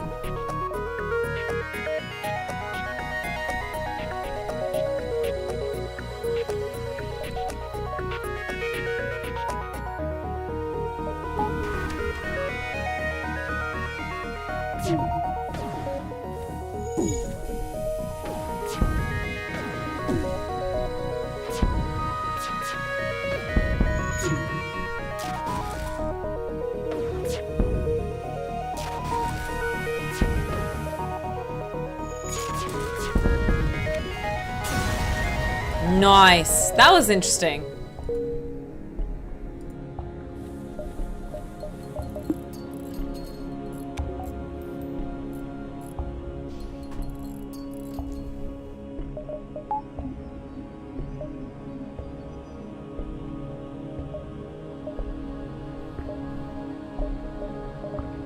Yeah. I think I'm going to jump here because we can go back to the exit. We're doing a little bit of a runabout, team. We're going on an adventure.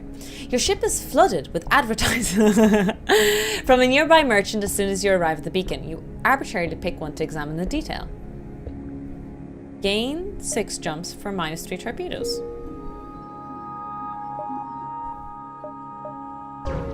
Was it worth?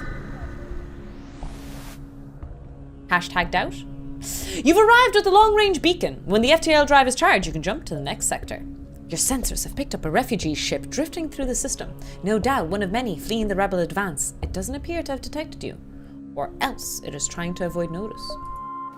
As you hail the refugee ship, a pirate ship jumps into the system. It was using the refugee ship as bait!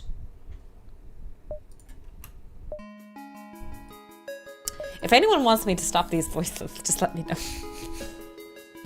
It's more fun. It's a little... I feel like I'm role-playing a little bit, personally. So I'm even finding it fun.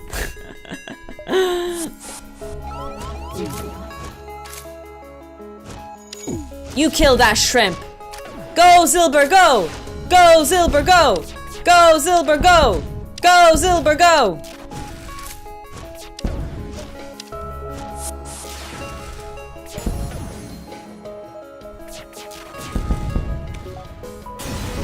Nice. The refugee ship thanks you for your assistance. As a gesture of goodwill, they offer what supplies they can spare.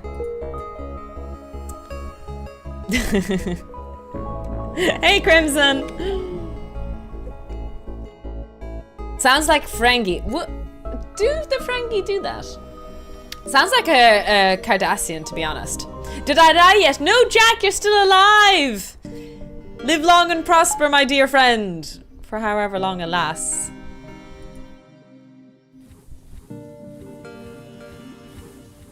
I think I have too many lab rats in here. Like... Oh, I can have it on cameras. I can have you manning the cameras. For now. Why is our ship a Borg cube? Oh, that's a good point. That's a good point.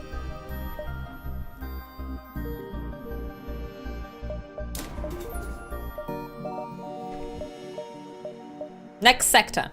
Ooh, we don't have a choice, but we're going into civilian sector. I've never been in a civilian sector, I think. I've played this 3 times now, or I had 3 runs, Crimson, and I lost. But this is my first run today, and it's going well. We still haven't completed the mission. Is that the end of the game? Because people say it takes them so long to beat the game. But anyway, yeah. So we haven't gotten the data a single time yet. Hi, Jimmy. Yes, we've had some really bad moments already. Resistance is futile. We can go this path or through the nebula. I think the nebula, I don't usually go through the nebula. So let's get cozy, chat. It's hard to see why, but this beacon is apparently a tourist destination. One of the ships at the small station is offering a deal. Commander, Minus set a new 3 course. turns. There's coffee in that nebula. Might as well, because I don't use torpedoes. Sounds like a good trade. It's just a bismuth shapeship, is it? You see a number of derelict ship near this beacon. After a short time, you hear a telltale sounds of a teleporter and shouts coming from within the ship. You have been boarded!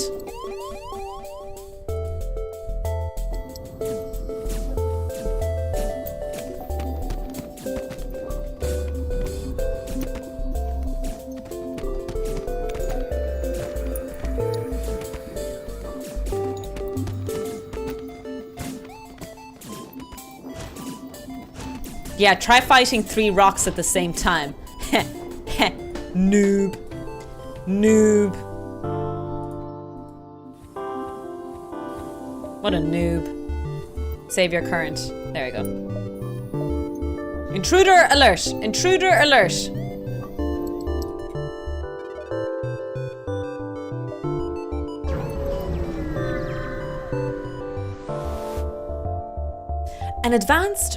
An advanced rebel automated ship.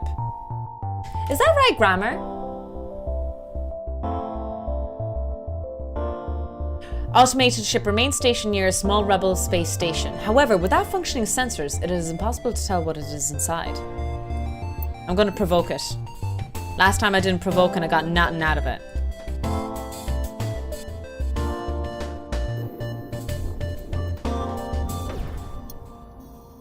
Advance is in forward. Oh, can you say it that way? I was thinking about advance being used as the forward.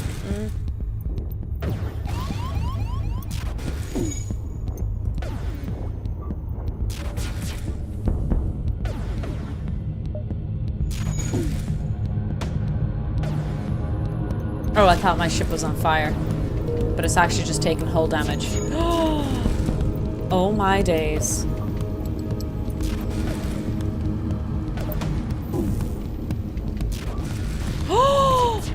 Chat, what did I just do? Oh my god.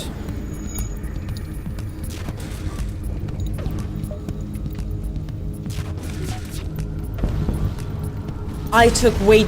I need. Okay. Woo! The station has apparently designed to outfit rebel ships with drone systems. You can find a functioning schematic. Ooh. Cool.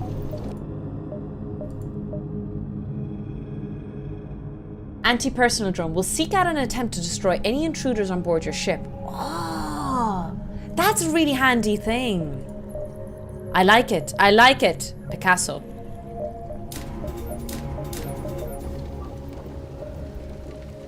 Am I on fire? Sounds like I'm on fire. Can someone just have a... If my ship was on fire and I didn't have my sensors working, would I know? For some reason that sounded like... Oh my god, there is a fire! It sounded like, that problem. You know that problem I'm talking about? If a tree falls...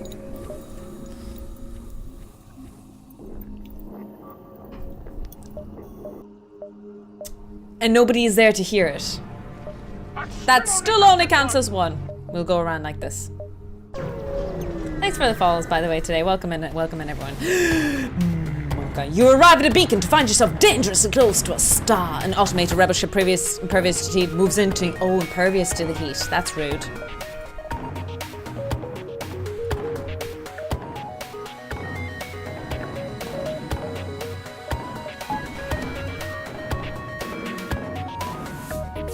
Shields engaged.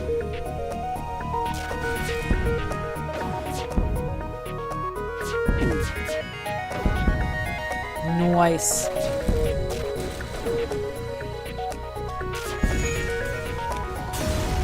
Easy. We can jump before... Oh, that's so good. We can maybe jump. Can we jump? Chat, can we jump before the flare?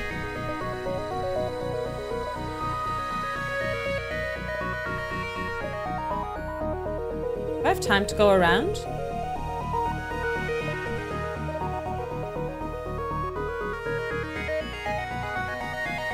Fuck it, let's try it. A rebel ship has been patrolling this region. As soon as you arrive, it begins its assault.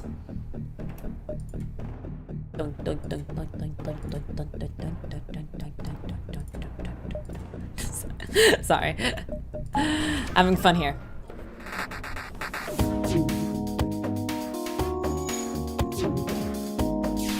Oh yeah. Oh yeah. Oh yeah. Oh yeah. Oh yeah.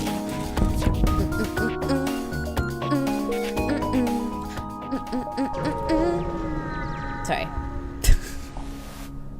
Who are we assaulting now? Everybody and anybody who will let us assault them. That came off bad. That's not what I meant. Soon will be dreaming in FTL music. It's really good music though. A transmission from a nearby planet indicates an outpost below which offers supplies. Artyom!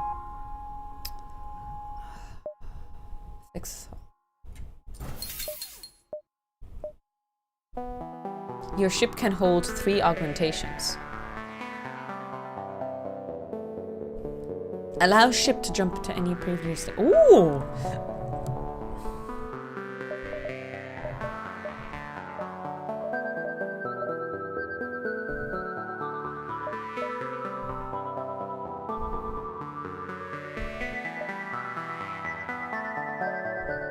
What's the difference between these two? A powerful drone that continually attacks the enemy ship. A combat drone repeatedly attacks with a small laser. Are there stats? Are there stats like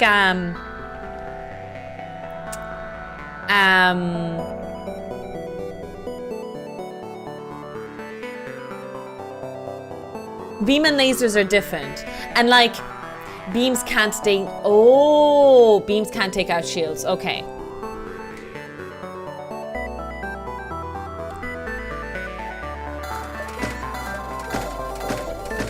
Buy one of each.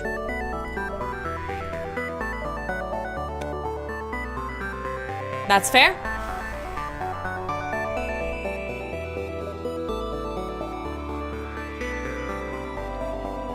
Okay, this is the path we're going to take. We're going to do a swing around.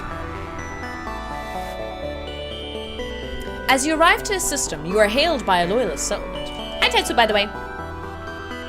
Hi Banished Store. Hope you guys are keeping well. There's an exit, there is. In space. Space. The final frontier. Or the final...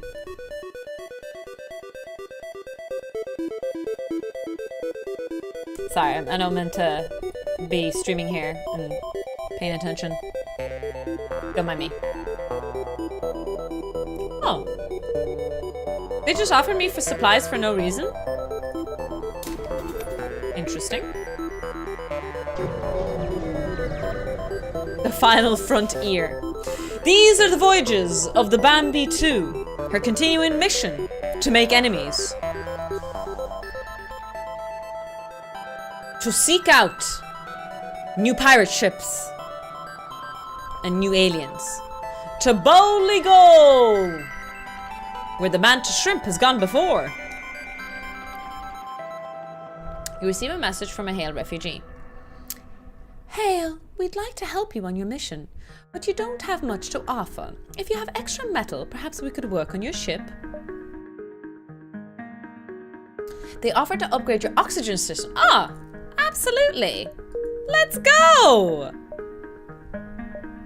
Easy. Easy. To piss off all sentient life forms. That's a good one. Scanners indicate that a battle is taking place nearby. It seems that someone is under attack by space pirates. You power up your weapons and engage the pirate ship. Shields?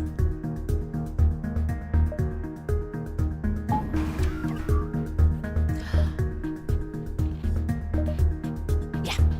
We're using the beam one because I think I should be able to disable the shield with the beam.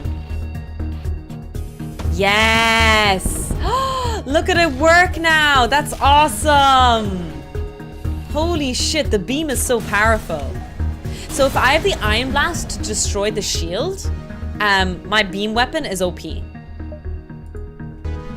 This Federation has become increasingly dangerous for friends of the Federation. I think my crew can patch up some of your hull. Oh. Ah, thanks, mate. Oh shit, I'm on fire! No, actually, you stay here, PJ. I'm not gonna let you die accidentally. Not on my watch!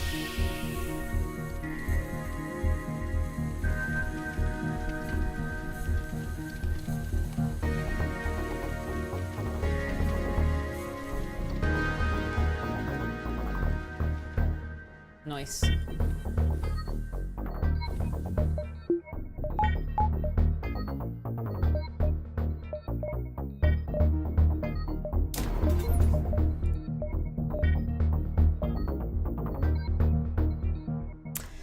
Isn't there a way to stop fire by cutting off oxygen to a room? I can't remember. I read your message too long. The rock crew is fire immune. It is, it is.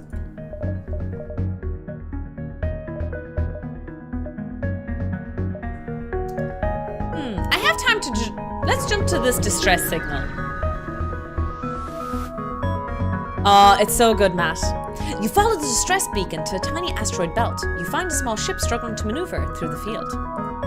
They respond, "Help! Our shields are down and we won't last long." Try to shield our ship with yours. Yeah, let's alter our frequency and match it to their shield. You try your best, but one stray rock hits a key structure in their ship. It breaks apart in front of your eyes. You salvage what you can before leaving and try not to think about the lost crew. That was pretty shitty. You've arrived at the long-range beacon. When the FTL drive is charged, you can jump to the next sector. As soon as you arrive, you receive a Federation encrypted message. A rebel ship has been terrorizing the local civilians in this system. Please seek and destroy. After far too much time spent searching, you are finally able to track him down. You go to the fight pondering just how much of a head start you've lost on the rebel fleet.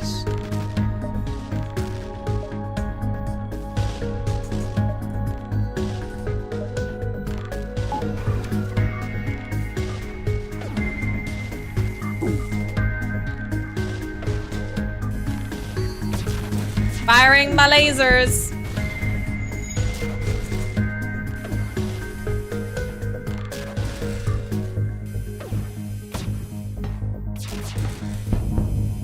The enemy ship appears to be preparing their FTL. Where's their engine? Oh, it's on fire. They can't do that. It's fine.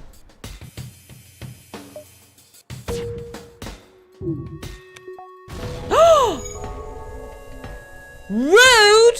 Chat, did you see that? They said we'll forfeit and then they shot one little rocket. Traitors. Feckin' traitors, a lot of them. Can never trust a Ferengi. Should have killed him when I had the chance, chat. Should have killed him when I had the chance. No, no, no. Star Sister, whose side are you on? Whose side are you on? I will put you in the brig. Wait, do we have a brig? I will put you in a room that has no symbols.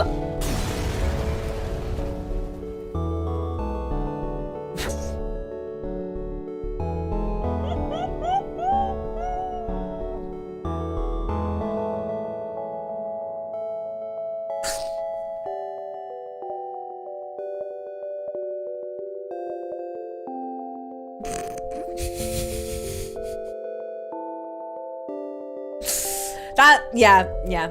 Zoltan controlled, Rebel controlled. Let's go to the Rebel, because we've been going through the Zoltan a lot. Spice it up. At one point, there was one of the most commonly traveled sectors. Knowing that, the Rebels have stationed a number of fleets here. Be careful. If we wanted one... Yeah.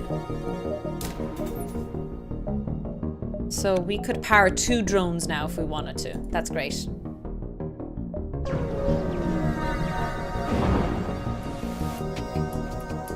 You arrive in the middle of a plasma storm. Despite the harsh conditions, a rebel scout seems to be waiting for you.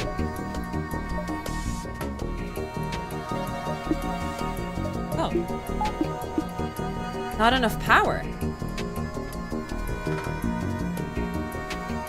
Oh!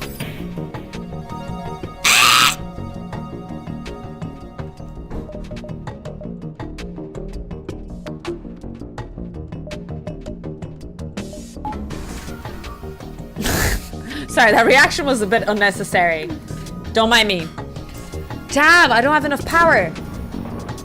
Hopefully they don't have enough power either now. This game better be fair that we both don't have power.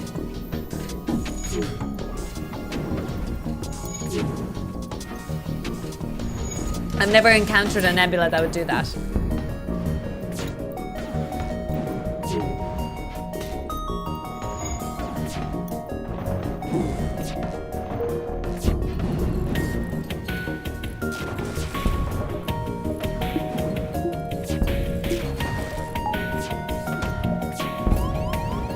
Fuck it. Let's shoot them all. Take him down!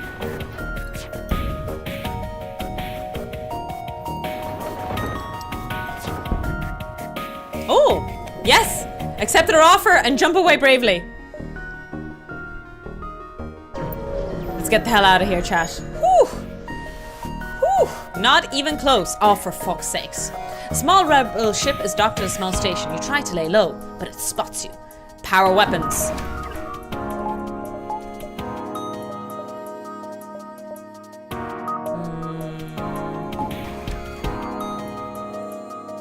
It has 2 shields. Okay, I'm going all out on this, chat. We're going all out on this team.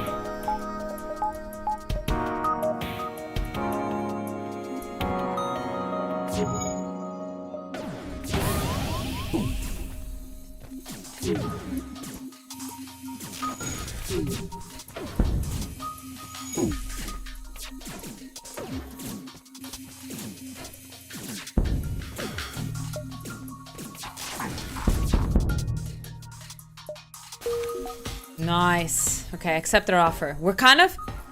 I think this was the region where I got fucked last time, if I remember correctly.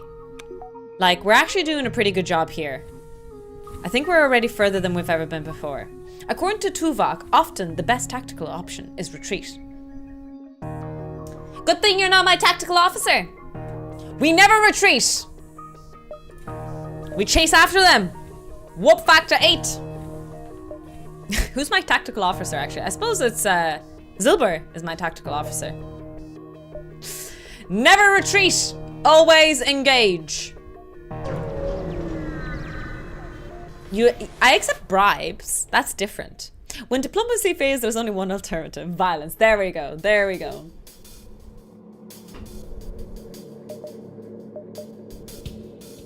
disable the engine.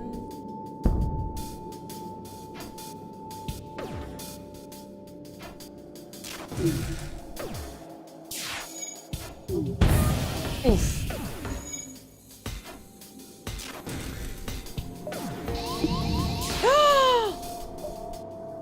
Oh god, okay, I'm gonna get a drone in.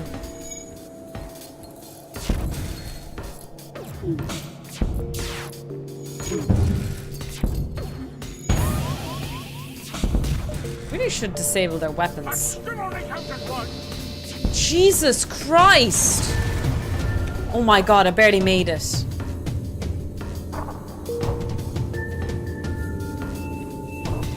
Holy smokes!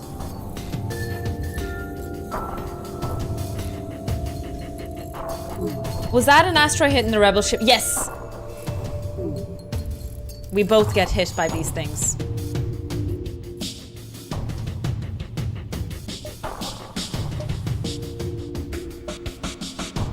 Damn, I really need a store here.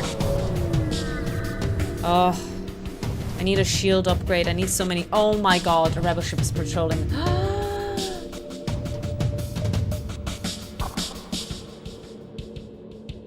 A flushed and panicky rebel soldiers to pull aboard. The rebel, who appears unarmed, repeatedly declares his peaceful intent. It seems this rebel's life accept his proposal. Yay! Awesome! We have a new member of the team. Let's go, team. Okay. We'll push him on one side of the ship.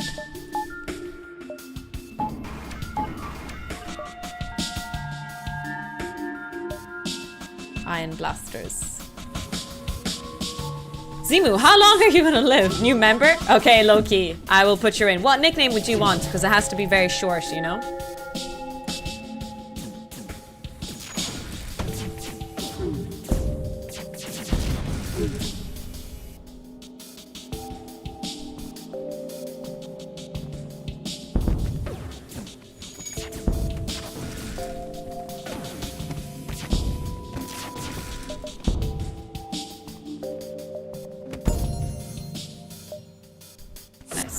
Accept their offer really quick. I'm taking bribes as much as possible. Oh my god, my hull!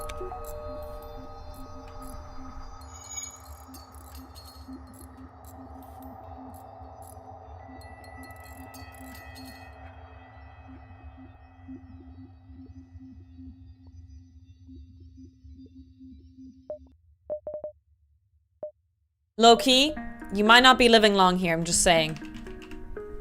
This might be a very short... Oh my god! There's no store again! Shit. Please no more fights, please no more fights, please no more fights. You enter a system bustling with rebel activity. Supply freighters or resupply stations are dwarfed by the few. No ships are scanning or messaging you. Thank God. Store, store, store. Distress. Ah! Ah! Suck a patat.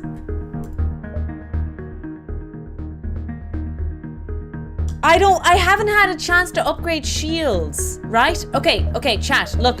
If I upgrade the shield, right? Like this. I need an upgrade, right? I need a level 2 shield barrier. I need to buy something in a store, right?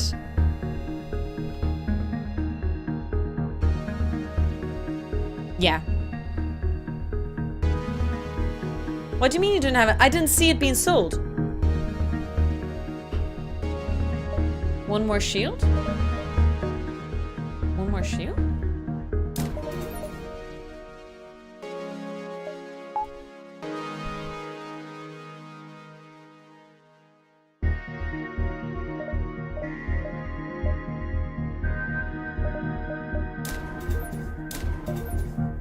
I didn't know! I didn't know! Oh my god! We could... No! I'm not daring! I'm stupid! Which is the same thing most of the time! Oh, Jesus! Oh, Jesus! You find a small ship struggling to maneuver through their field. Sorry, man, I can't. Sorry, I can't help you guys. I'm in trouble. Store, no store. Okay, we just jump. Sorry. You've arrived at the long-range beacon. When the FTL drive is charged, you can jump to the next sector. Oh! I don't need that. Oh my god, I made it! Chat, we made it. We've gone further than we've ever gone before. With 1 HP on the hull. Please give me a store. Please give me... Oh, motherfucker. Why is there no stores? I just want to go shopping. Okay, I need to pee. I'll be back in a couple of moments. I'll be really, really quick. Oh no, I have to feed Bambi. Never mind. Okay, 5-minute break. We're going to go feed Bambi. We'll be back in a little bit. I didn't know about the shield. I could have passed this by now if I'd known. I was stupid.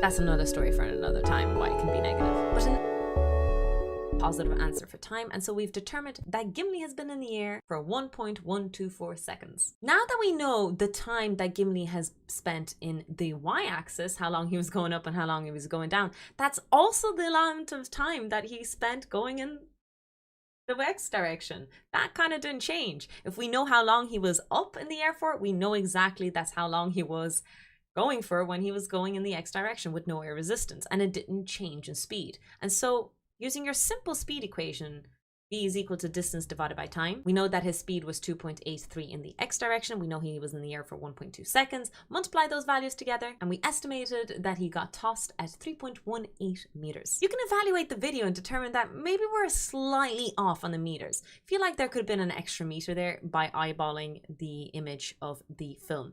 But overall, I thought the estimations were pretty accurate. I hope you found this video informative, educational, or at the very least, a bit of fun. The most extended credits go to Medjay, a dear friend of mine who animated this whole series. Fantastic artist and a fantastic human being. And thank you so much finally to my Twitch chat who participated live in solving this problem. Take care of yourself, stay safe, and stay curious.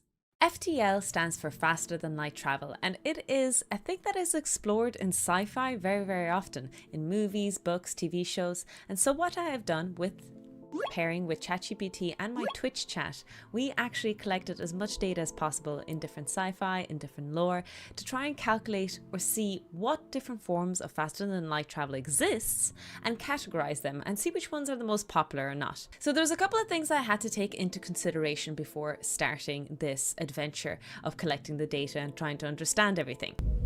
Red alert. FTL could exist in TV shows and movies where it's not really the core focus, and so sometimes information is being left out. Therefore, FTL needs to have been mentioned, and it needs to play a role, an important enough role, in the TV show or movie to be considered. The second condition is that only one main source of travel is actually being considered. For example, in Star Trek, there are many methods of FTL. There's wormholes and different alien technology, but the main source is the warp drive, and therefore that'll be the only one that we would consider. Some things like StarCraft and Mass Effect do have multiple methods of FTL, and it's kind of hard to categorize them as just one. Therefore, we consider all of them. Stargate is the one that broke my brain a little bit and I didn't know how to decide, but I did my best with it. The third condition is that interstellar travel must have happened, and this is important. Nathan fed Bambi, which is good. I got here faster than... Num num num num num num num. Num num num num num num num. Tomatoes are good. All right, lab rats. Let's continue our adventure and hopefully we'll survive. I have little to no hope here, but a black market weapons trade. Oh.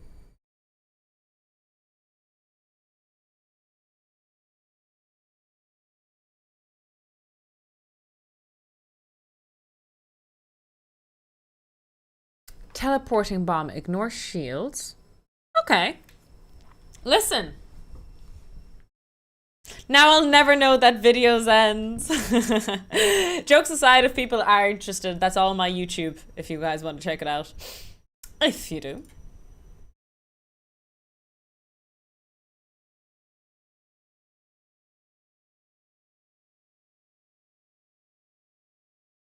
A small Engi research vessel is trying to fend off a mantis ship. You move in to engage, but after a quick scan of your ship, the mantis ship retreats. The Engi offer you a drone.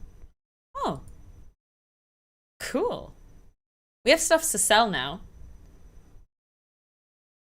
I'm trying to save my scrap. Okay, chat, I know ideally we'd want to, you know, buy stuff. Oh, that would be so nice, but I don't have money anyway. Wait, let's see if I can sell.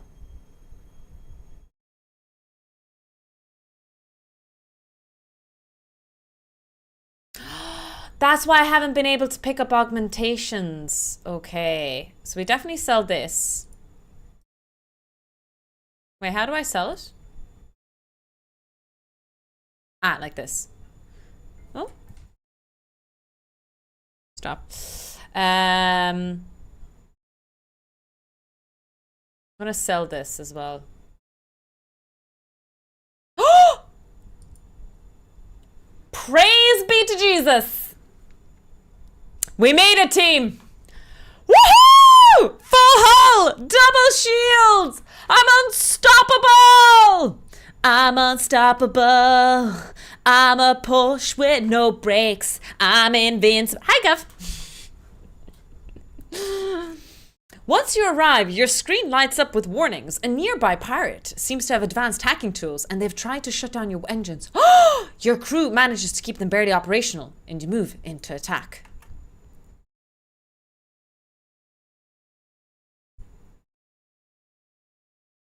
They've triple shields.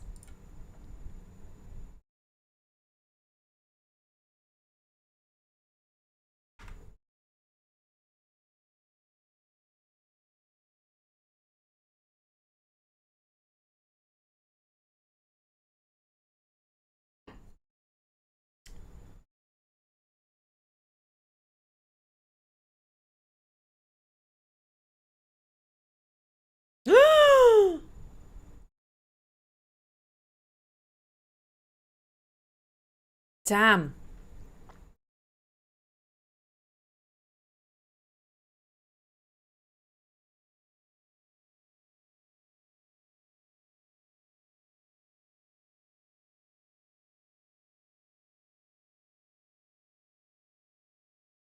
Ooh.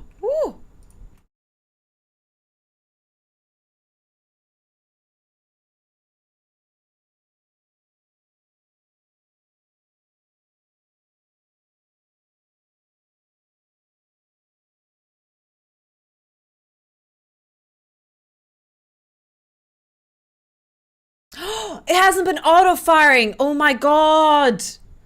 Oh, no game sound. Oh, thank you. Oh, Jesus. Thank you for telling me.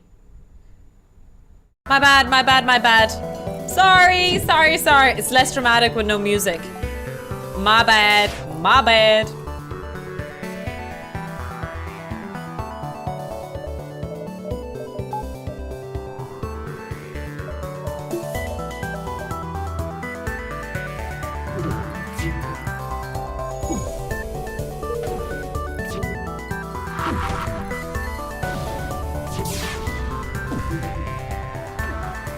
Zero, put out that fire, quick.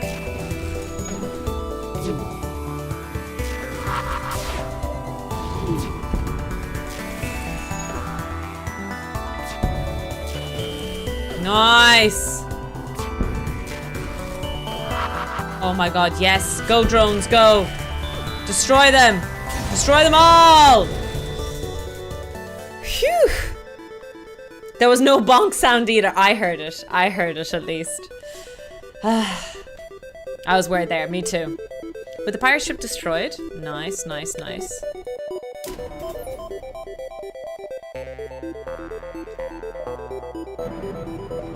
That still only counts as one. I might fall asleep. Don't murder me if I do. You spot a small rebel ship nearby. It seems to have been refitted for transport rather than combat. It doesn't seem to want to engage with your ship.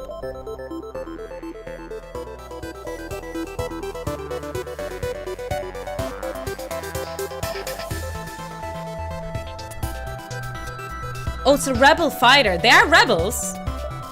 They are rebels, chat. Before anyone claims that I'm a bad person. Before anyone claims that I'm a bad person,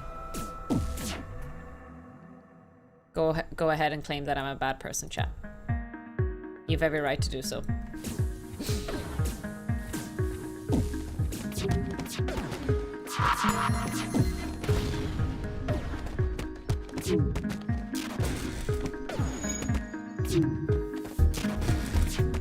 And they call it a mine. Oh my! Oh shit!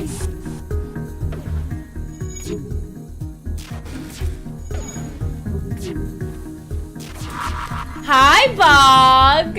There. Oh, let me see what's happening here. Yes, continue shooting here. You shoot here.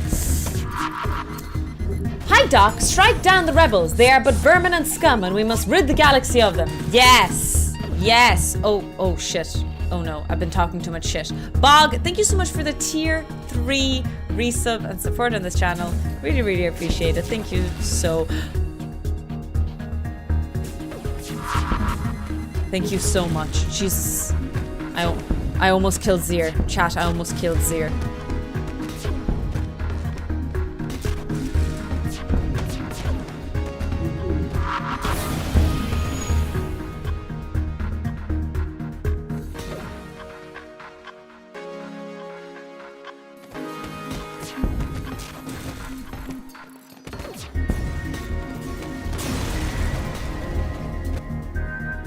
Oh, loads of scrap though.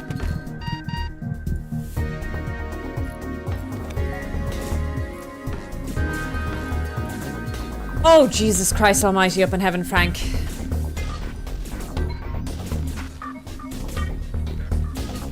So much hull repairs. Happy to hear you, Doc. Preserve, I didn't get a lot of sleep. I'm relocating at a horizontal.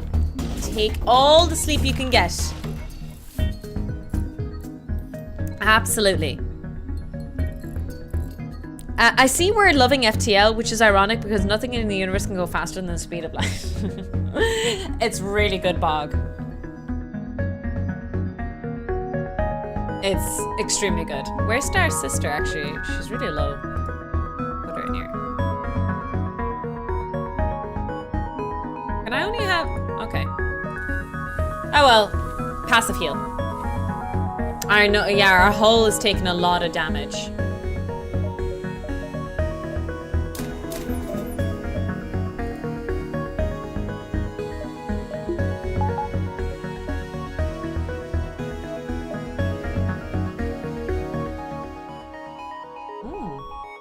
Oh, are these far range scanners? Oh, that's cool. There's only one other ship in this beacon, and it is showing heavy damage. You receive a message on your console. Greetings, traveler. We were crippled by a band of pirates and now are forced to sell our remaining valuable equipment to acquire the necessary supplies to get home. Ah, it's a store. Nice.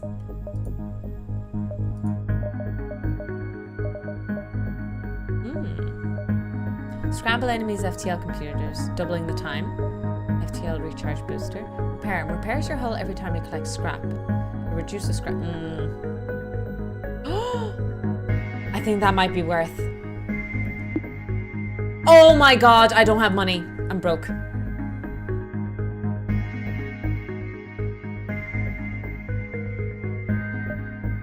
Damn it. We're broke. Damn it, damn it, damn it. Why am I so broke? I thought my student life would finally let me not be broke.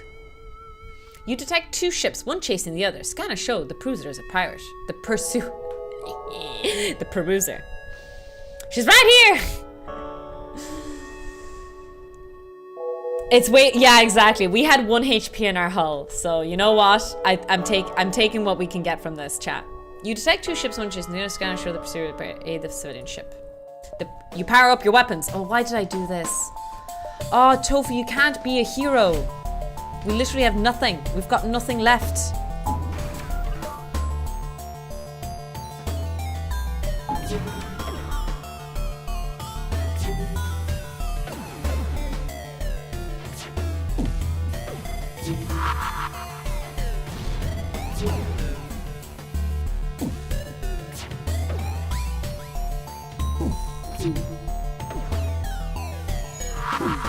Nice. Nice. Go, go, go. Go, go, Power Rangers.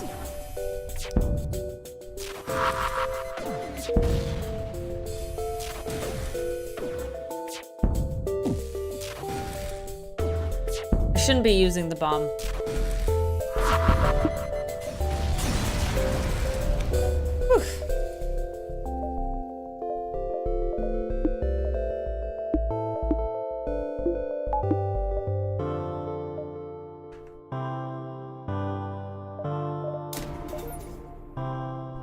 Bum, bum. At least we'll go out with weapons firing. Exactly. Exactly. We'll never be taken prisoner because I'm going to scream and bite and shout and let it all out. You've arrived at a long-range beacon. When the FTL drive is charged, you can jump to the next sector. A rather large fleet of civilian ships are held by this beacon. It appears to be a rebel checkpoint. Everyone is being inspected for possible ties to the Federation. No one had noticed you yet. Fend for yourself! Attack and escape! Bribe the rebels. Oh. The rebels are usually swayed. One of the civilian ships contacts you and reveals they're Federation loyalists. An eavesdropping rebel swoops in, destroys the ships, and... Mother! Computer self-initiative. God damn it! Ah.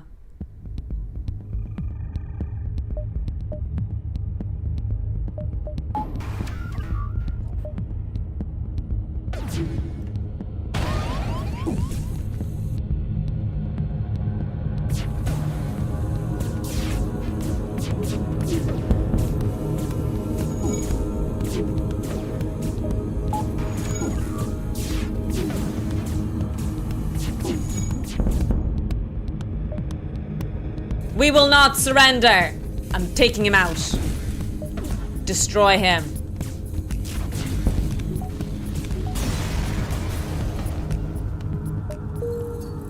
Meh, was it worth? Not sure. Only one shield at least, yeah.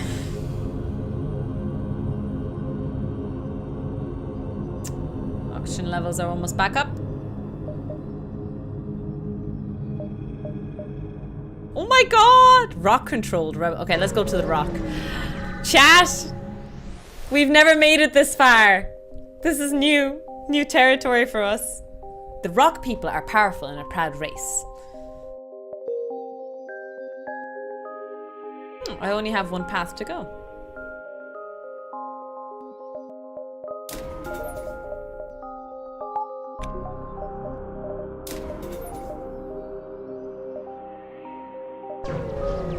Where no tofu has gone before. Facts. Facts. With the high resistance to heat, outlaw rocks often settle very close to stars. That is why it's hardly surprising that your ship gets boarded as you stumble past a hidden settlement. Hi, Nate! Oompa loompa doopity doo.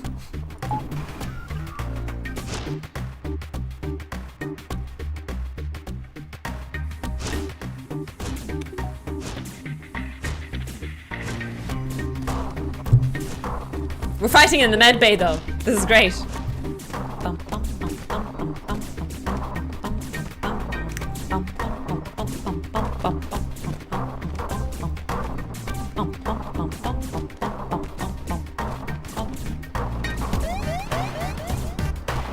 I think my shield will be okay though.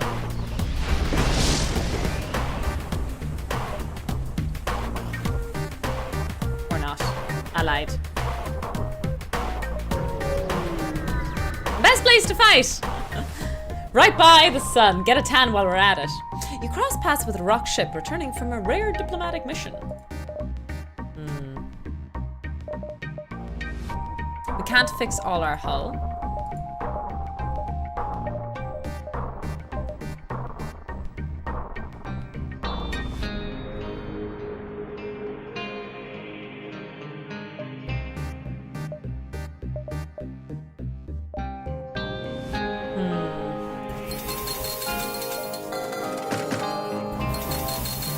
Fix what we can. Fight to live another day. Something, something, something. You come out of the jump to see laser blasts from the other side of the beacon. It looks like someone is under attack from pirates. You power up your weapons and you engage the pirate ship.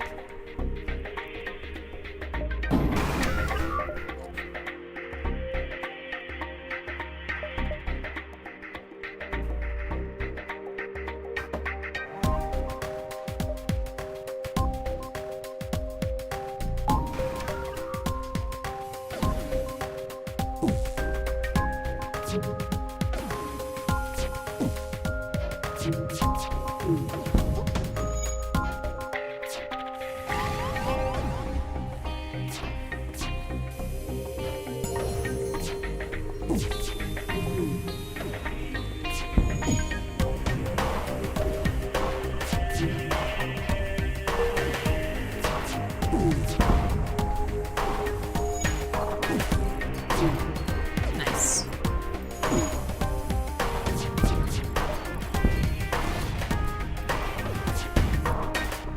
My oxygen is 64%. Oh yeah, oxygen is being repaired. All good. We're all good, team. Hello, Tofu. Hi, Pigeon.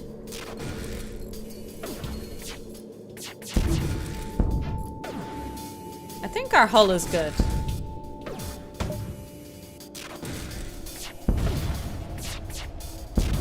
Their hull's not good, though.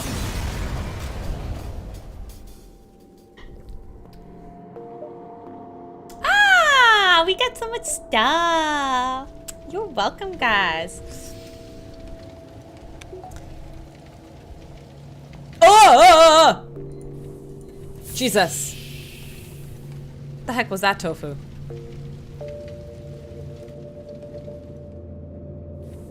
Okay, good job, team. Off we go! A curious sight greets you at this beacon. A disabled rock freighter drifts in space while two Mantis craft battle it out, presumably over who deserves the spoils. The Mantis craft may have their differences, but when it comes to you, they are of one mind. The smaller ship suffers a small power failure and it moves to engage, but the larger one lets off a volley of fire and moves to attack! 3 shields. Okay, this is gonna be a rough team.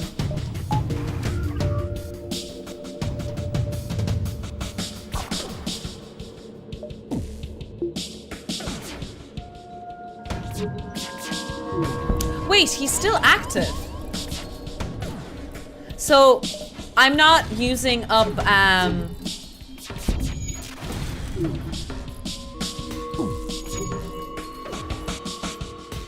I'm not using up a drone part.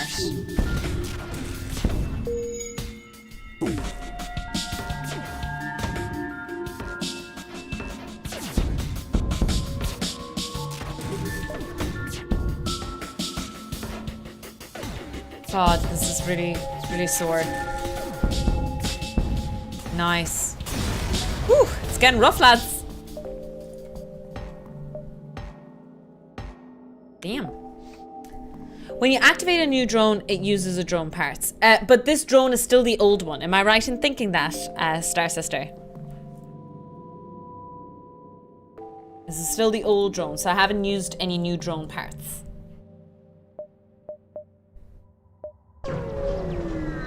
Yes, same drone if it doesn't die. Perfect. A rock mining vessel is harvesting mineral-rich asteroids in this locality, and their scouts take your presence to be transgression. Battle stations!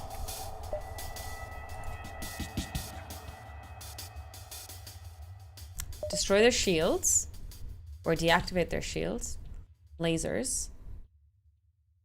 These guys go here. Combat drone for sure. The bare minimum.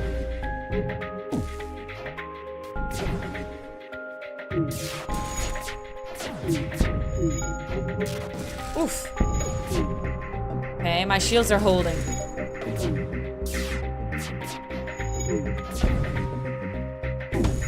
Nice. We're really getting at their shields, chat.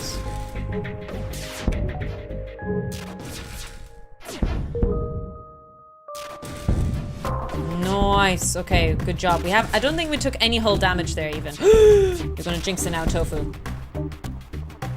We will not accept surrender. Die! Die! Thank you, Ratwood, for the follow. Welcome in. Nice.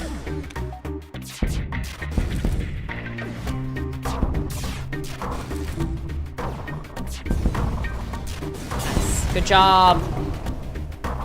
Nice. Oh. Oh, I can't do it while I'm in danger. Fair enough.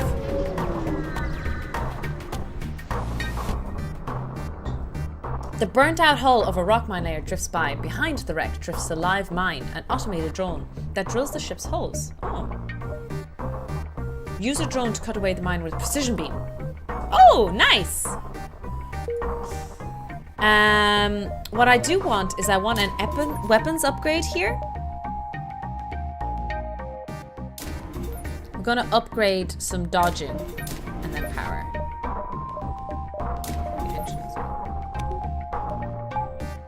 Then I need to upgrade one more power. Okay. We're broke now. Chat, we're broke. So don't ask for any cookies or biscuits or anything like that. We don't have anything left. You arrived at a long-range beacon. When the FTL drive is charged, you can jump to the next sector. Ship refuel station is at the beacon. Ah, cool. Nice. She says spending money. The last stand!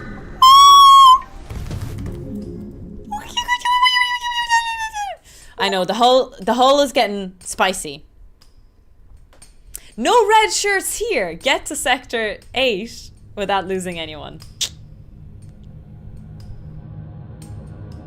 You arrive in an outpost close to the Federation base. Your access codes get you past initial security, and an offer sets up with the direct feed to the Federation base.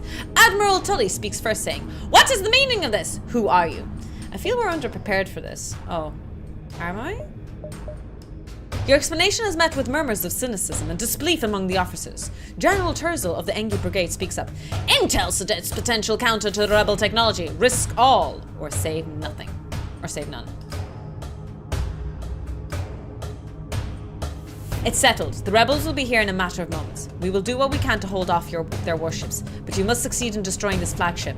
Your current outpost can provide some repairs and fuel, and the other repairs... Ooh! Nice! Thanks, bro! Oh, man. Oh, man. Oh. Oh, this is cool. Okay, let's go this way. Your ship is hailed. We found you at last. Prepare to die. Wow.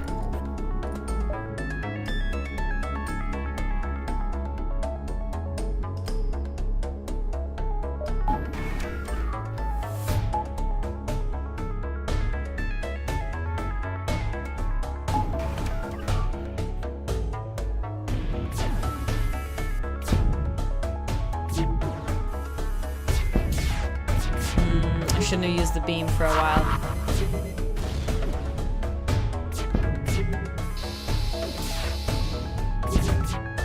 Should hold off with the beam, you know? It doesn't matter, I suppose, if you're going to use the beam.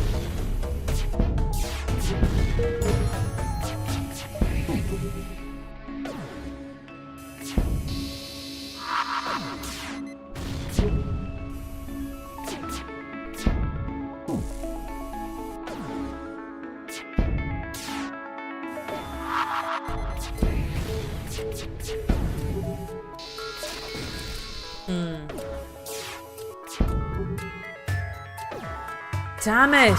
I'm not playing this right. Fuck it, let's destroy the... Let's just all focus the shields. Destroy the shields. Disable them, destroy them, everything. Yes! Yes!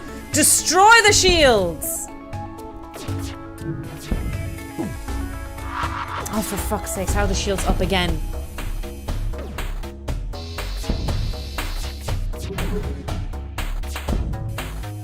Lads, what the hell is going on? Am I doing this wrong? Oh wait, my combat drone! What happened to my combat drone?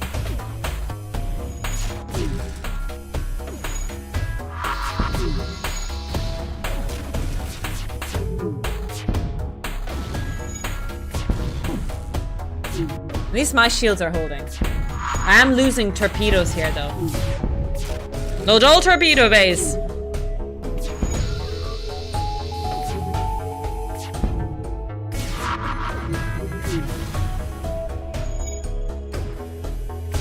God.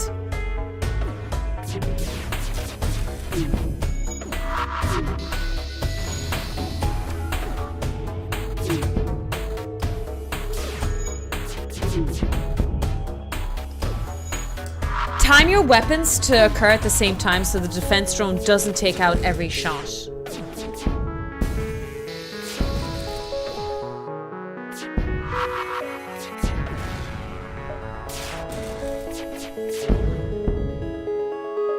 No surrender.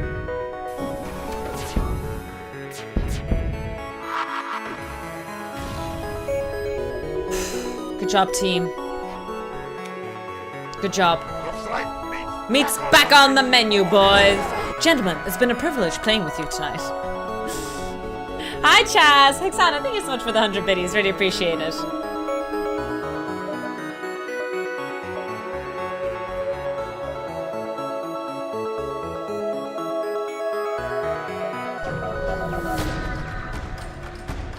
Bum, bum, bum, bum, bum.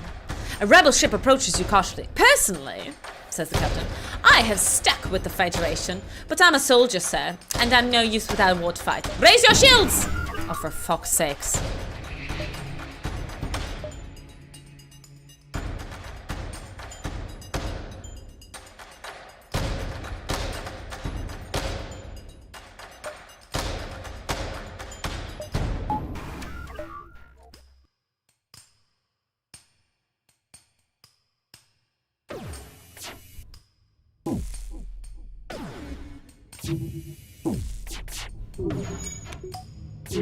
I'm not going to use the torpedoes. Oh!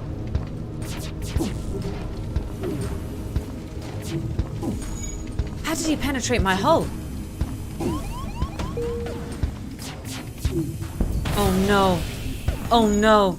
I need those shields.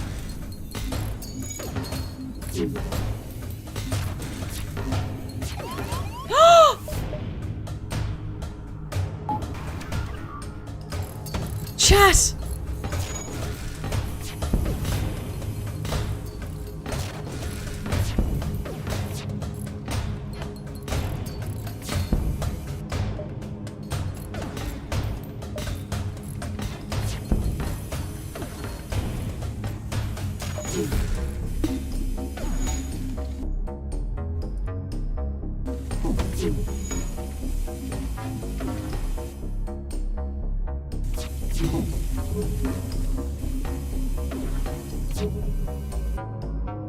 Jump imminent.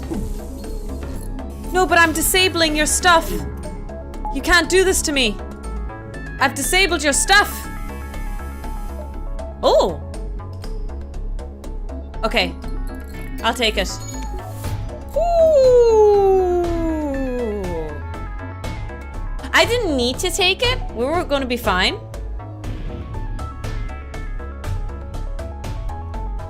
We didn't need to. It's okay.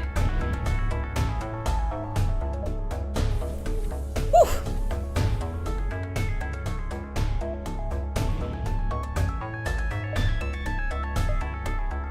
Let's jump to base! I'm sure we can repair here. Whew. Whew. You arrive near Federation base to find the bulk of your fleet skirming with rebel forces. You hand back. Wait. No! Oh, shit. Oh, lads. I need repairs. Oh, no.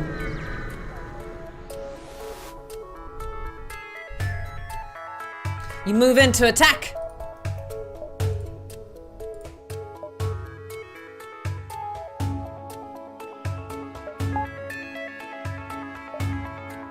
Just destroy everything. Destroy everything, lads.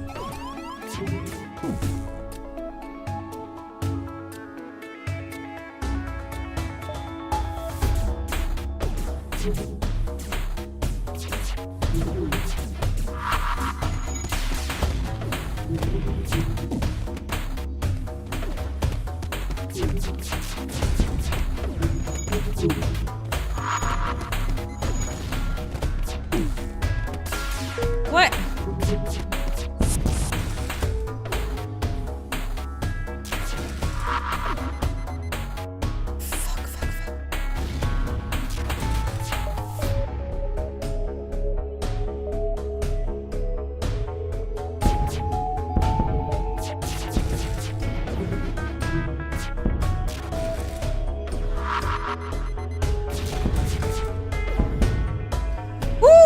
on, come on, come on, come on, team. Come on, team.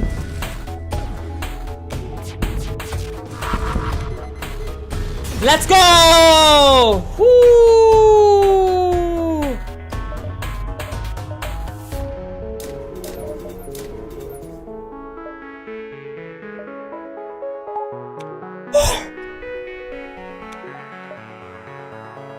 Repair? Is tofu back on the... No, no, no, no, no, no, no, no, no, no. Yes! Yes! Okay, what do I do? Do I go this way?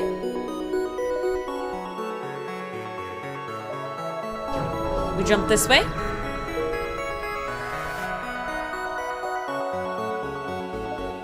Do I go here.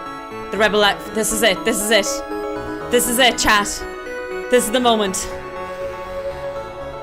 Let's fucking go! Let's go! This is it, the rebel flagship. You were able to destroy this monstrosity. The Federation fleet will have a chance of surviving. There is no turning back, lab rats. No turning back. Oh. That's okay. Oh, I can't see anything. Wait, how do I see? I see nothing, chat.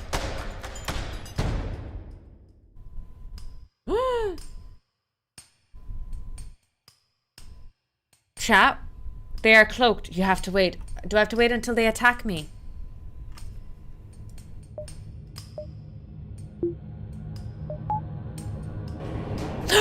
Here we go. Disable their shields. Let's just focus everything on their shields. Oh, load all torpedo bays.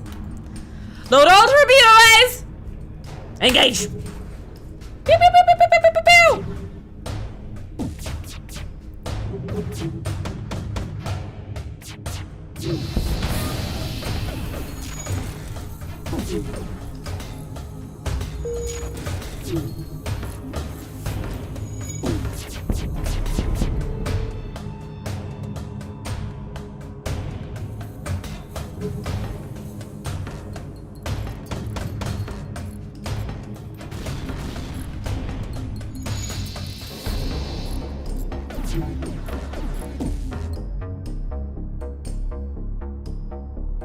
They have so many weapons, chat.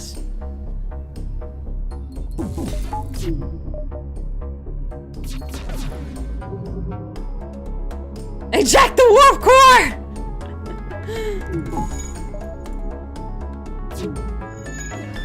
Should I be splitting my weapons? I'm not sure.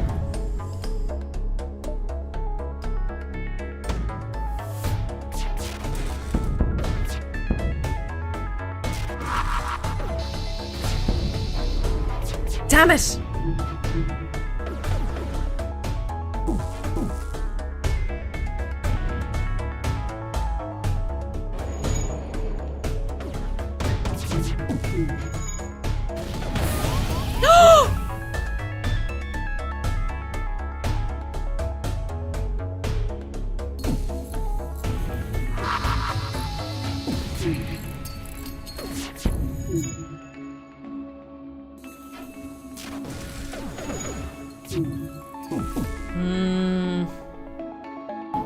Might as well put up the beam. Sometimes the shield is up, but sometimes it's okay.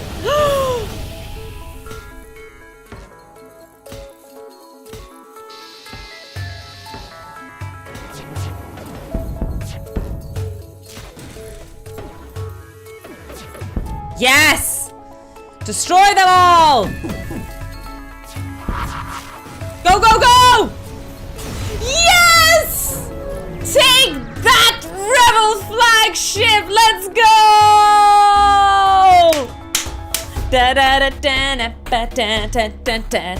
It only took like 2 freaking days to complete this mission. Da-dum-dum-dum-dum.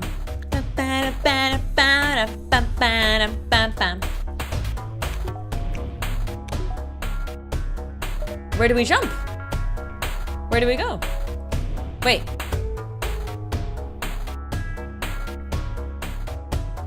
She thinks it's over. Wait, what am I meant to do now?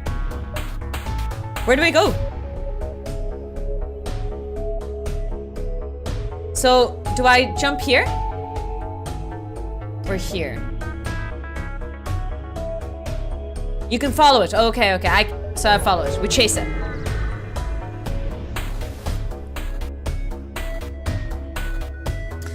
You chase down the flagship and discover it's heavily damaged from the previous fight. Scans indicate that it's redirected control to drones. Get ready to fight.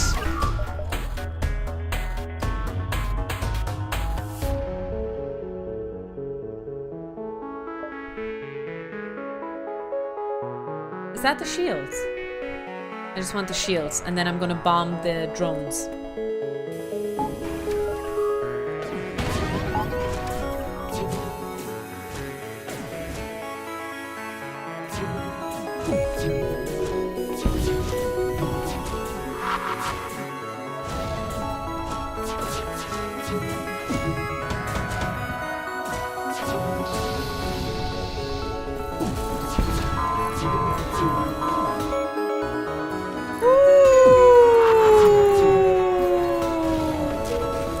Everything's fine. Everything's fine.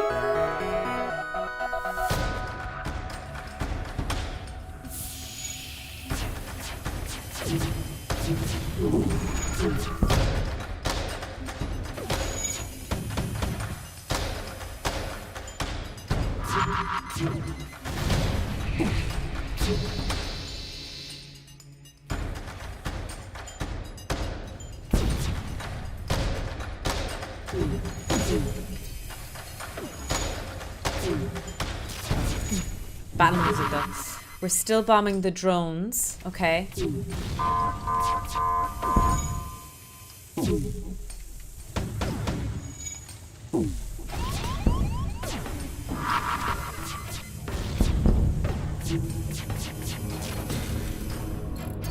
Repairing the drones now.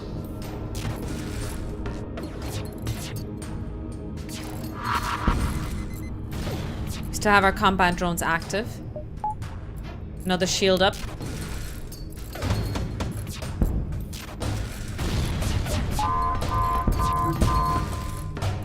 Oh my god, my hull. Oh Jesus. Oh Jesus.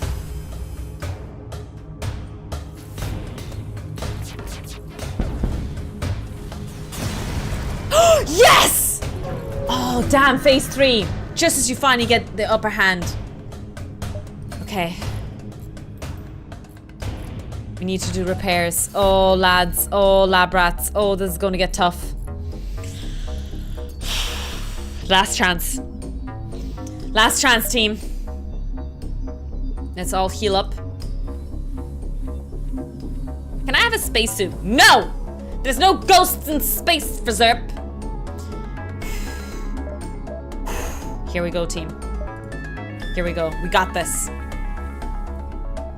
We only have 2 torpedoes left, by the way. Here we go. You've scrap to spare. I do, but I can't, there's nothing... I can't repair my hull with scrap. Wait, are you gonna tell me I can? And I didn't realize that?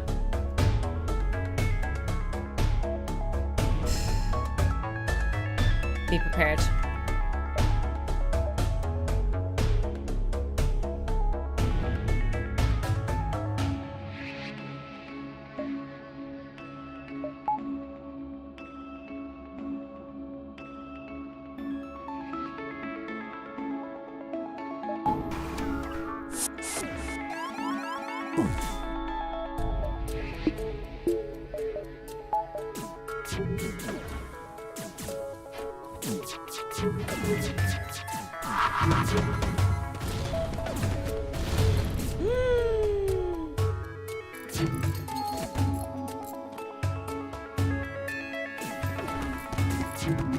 Oh my god, oh my god, oh my god, oh my god.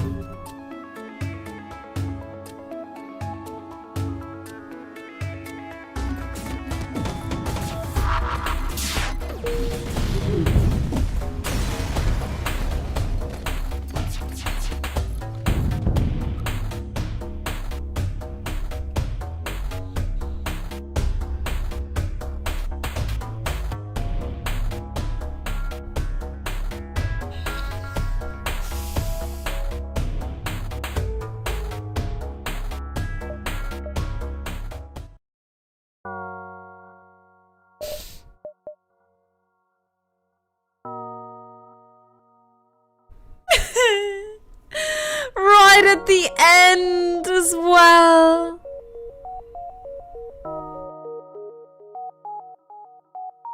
Today was a good day to die. It's been an honor.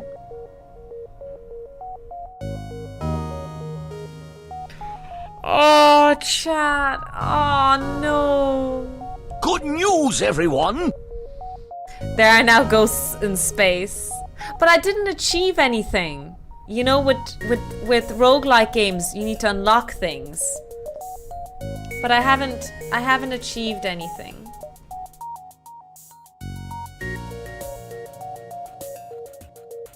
Thank you so much for the 100 biddies as well. You got to the last sector. Oh. What was that parasite? Yeah, I saw that. I think they shot something at me, but I don't know what it was. I needed to look at the thing. With an Enki cruiser, I have 3 drones. Oh! Have 3 drones function at the same time. With energy, destroy an enemy ship using only drones. Ah. Okay, we can try and do that this run.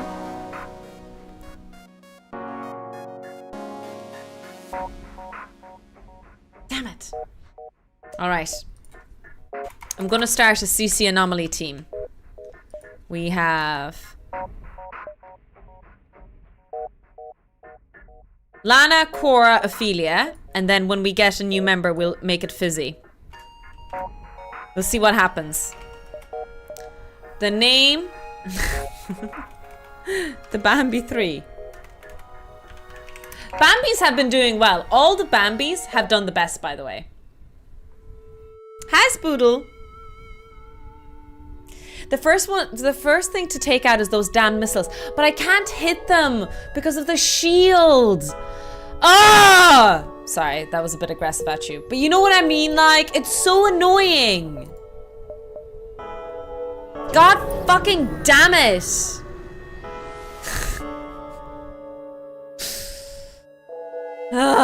An advanced rebel automated ship remains stationed near a small rebel space station. However, functioning sensors will tell you what's inside.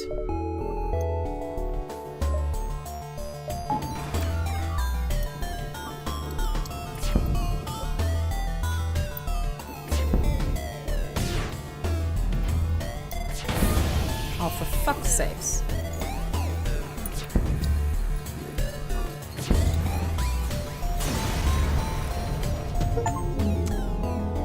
There we go. We got the one of the things completed. Ooh, cool. I got myself a new thingamabobby chat. Creating a missile allows for 2 projectiles for the cost of 1. Oh, that's really... Oh my god, that's really good! Ooh, that's fancy! That's fancy! I like it. I like it.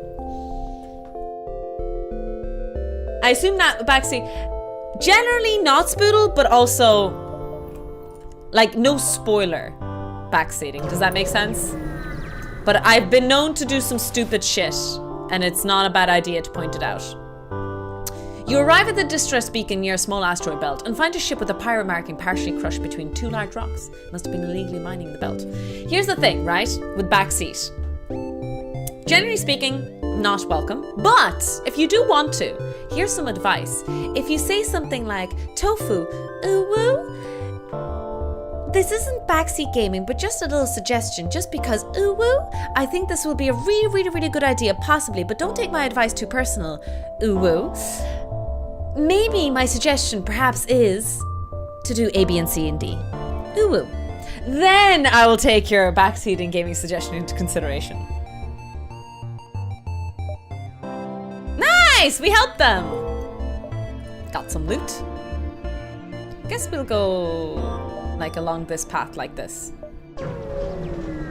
Oh shit, I really should be putting more power into the engines. Whoops.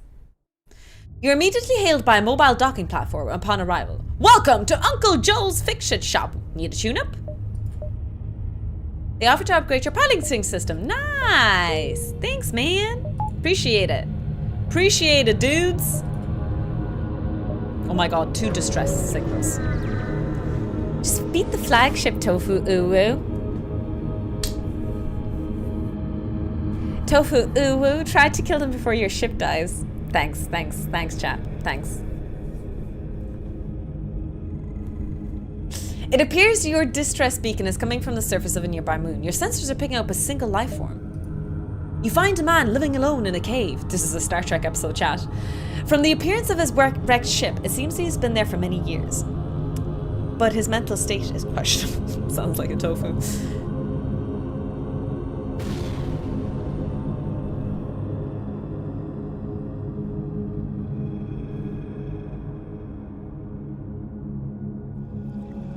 This is the last fucking time I try to help anyone in this game. Fuck's sakes.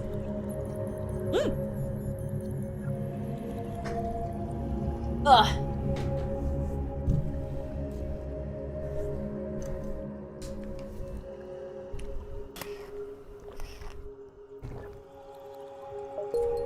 Fuck's sakes. Oh, let me repair that. I used to play this so much, this and Stellaris. So Stellaris is on my radar as well, for sure.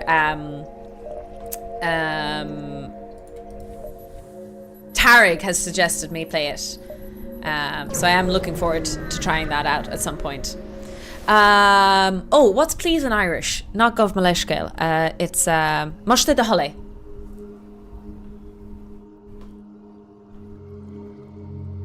You've encountered a refugee ship drifting in space. It looks as if they were fleeing from a rebel advance. A69, by the way. A distress beacon is active. Hail them.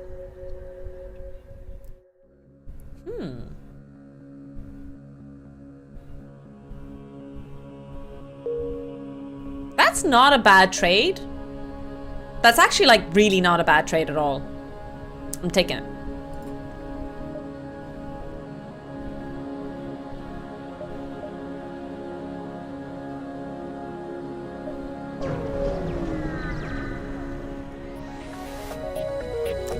I love the idea of Stellaris, but good God. Yeah, it looks very overwhelming. That's why Tarek has suggested like he might join in, as in like we play it off stream and just show me the ropes.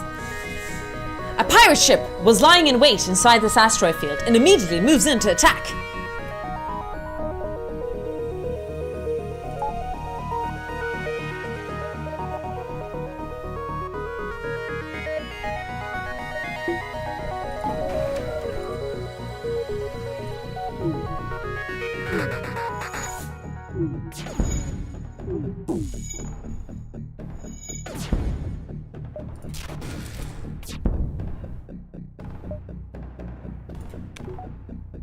Actually, I don't know if that was a good deal, but maybe I shouldn't have done that.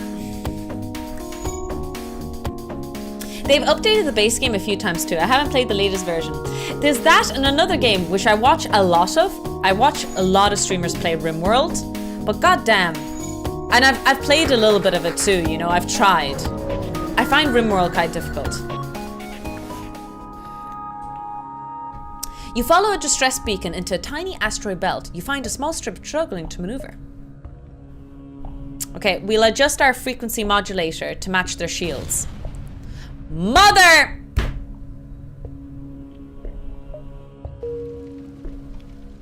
Whatever, I'll take it.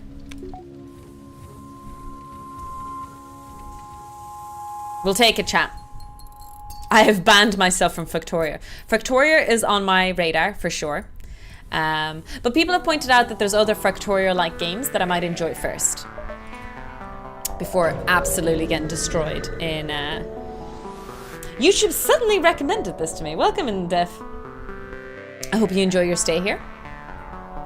Your jump leads you to nothing but empty space. The jump beacon serves no purpose other... Are you joking me?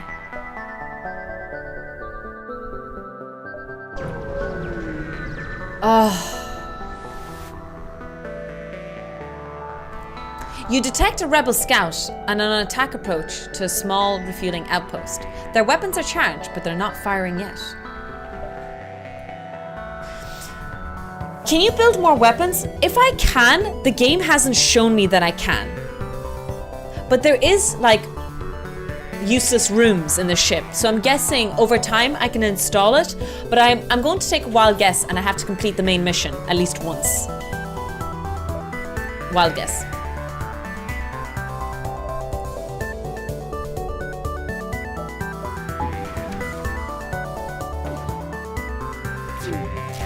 Come on, Cora, Lana, and Ophelia. You got it, girls.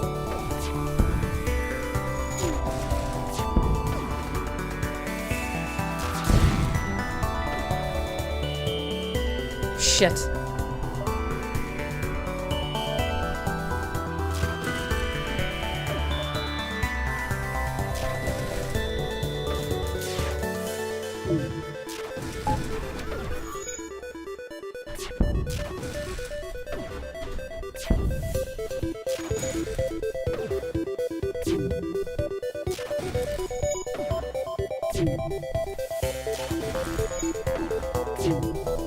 Those empty rooms can be filled at a store. Ooh. Oh, so I haven't been doing that, have I? Okay. I'm gonna check out what I can do in a store. No column. No column. I am not still alive. This is the 5th run now. We should have a tracker of which run we're on. Demi, are you in the chat? Can we get a tracker going? This is my 5th run. The ship breaks apart and you quickly salvage what you can. Ah, thank you, thank you.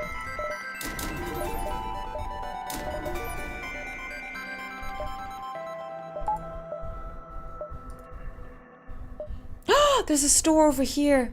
Ooh. I need to get back to the exit though, because I have to take 2 more jumps. Sorry, chat. Yeah, it's cutting it too close. Oh my god, it cut it really close. Jesus. You've arrived at the long-range beacon. When the FTL drive is ready, you can jump. Find yourself an attack, find the rebels and release it. Yeah. Oh no, not this shit again. Please don't whisper to me. Please don't. As soon as quietly teleports over Creative Federation military supplies. Oh, it worked this time! Let's go! Thank God. Oh my goodness. That store had a glitch. Listen here. Don't rush to the exit. Hexana, there was a ship that they were chasing up my butt.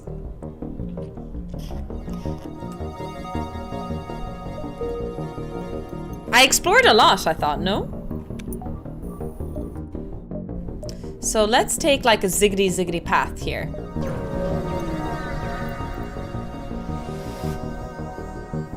A small Engi research vessel is trying to fend off a mantis ship. You move in to engage, but after a quick scan of your ship, the mantis ship retreats.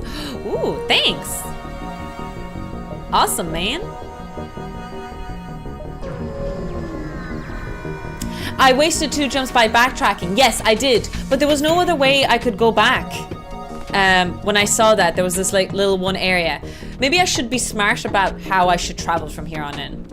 The only other ship at this beacon messages you. Finally, after months of waiting, someone has fallen into our trap. Oh yeah? Oh yeah? Or have you fallen into my trap? Ah ha ha!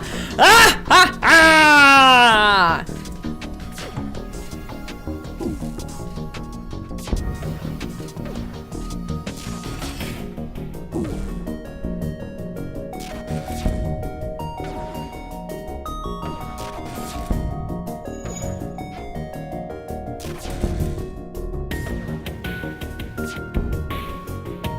The enemy ship appears to be powering up its FTL, trying to escape.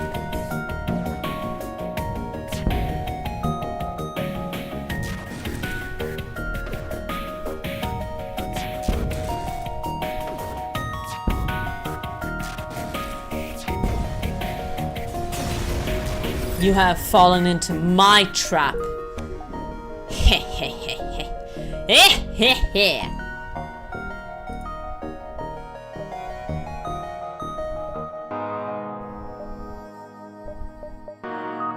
Yeah, okay.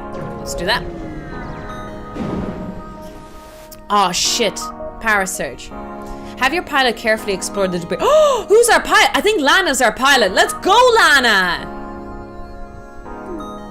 Woohoo!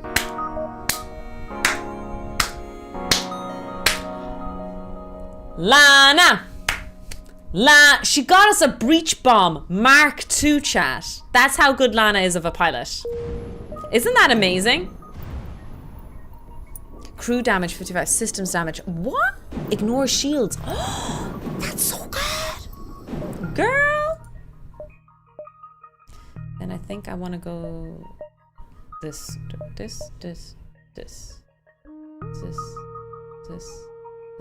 Okay, yeah.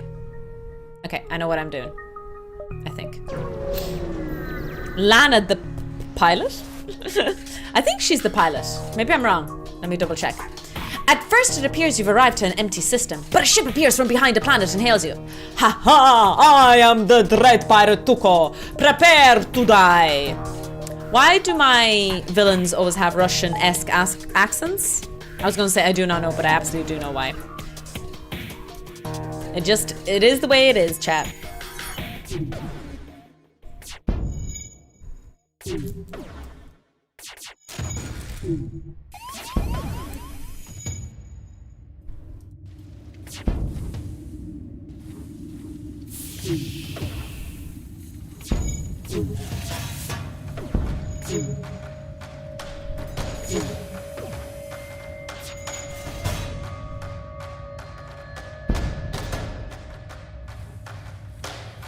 There was a button people keep saying for me to use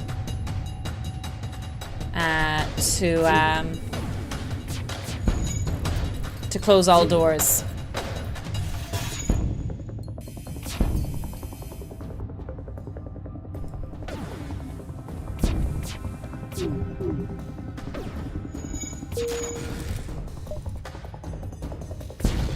Bottom right. Bottom right. Ah! Open all doors in the ship, close all doors. Cool!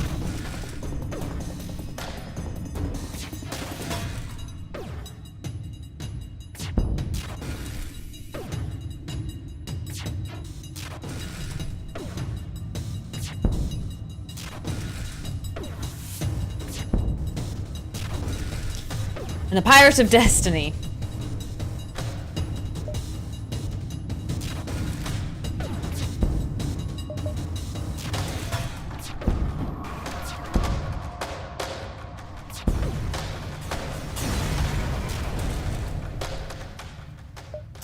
Easy clap. Easy clap. Let me check. Yeah, it is Lana the pilot. Lana's the pilot. Ophelia is in the weapons room, and Cora is in the engine room.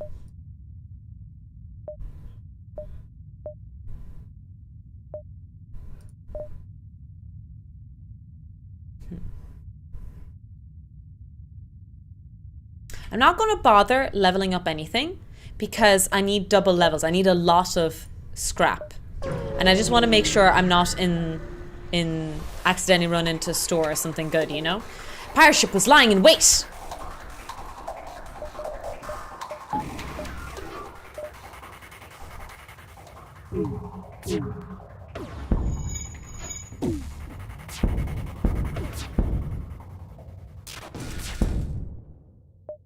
I'm not going to even bother interrupting the FTL. I think we destroyed really quickly here. I just need 2 more pews and yeah. Easy. Easy, easy clap. Easy clap.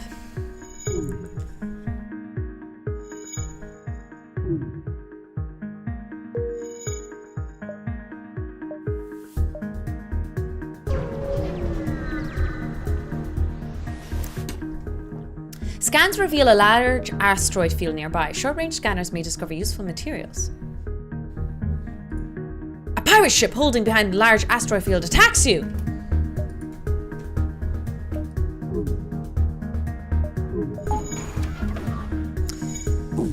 Same shit, different day.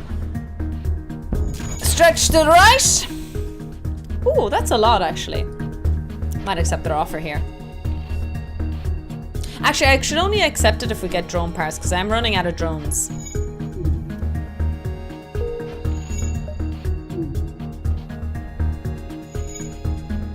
Ooh, class. That drone is useful.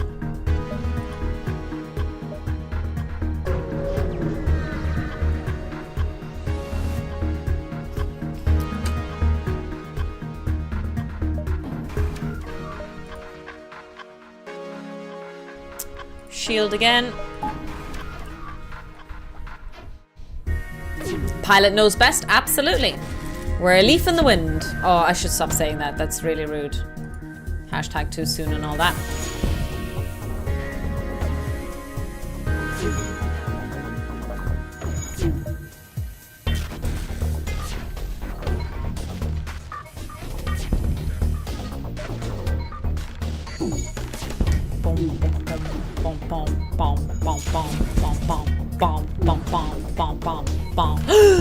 That's rude. Nice.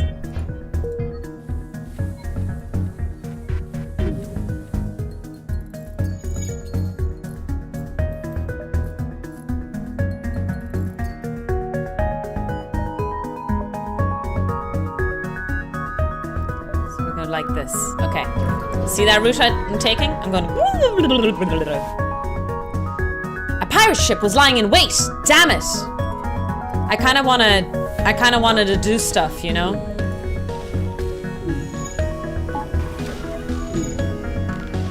Like upgrade my stuff, but I can't do that in the asteroid field.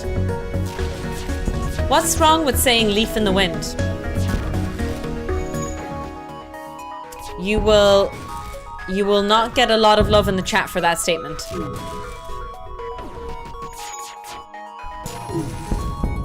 Oh shit, I took 2 whole damage.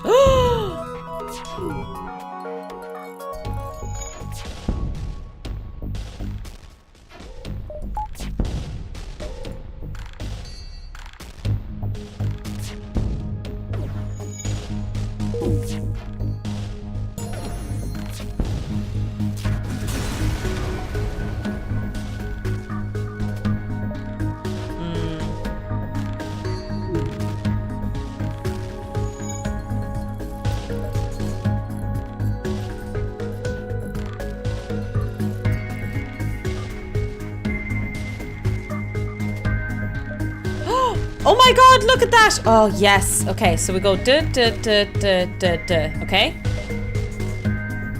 If we run into trouble, if we're too close, we can jump from the store immediately. Oh, before I do that... Oh, I can't do that again. Damn it. We've so much scrap. We can upgrade so many things. You find a mercenary for hire in this beacon. His unique skills can prove... Ooh.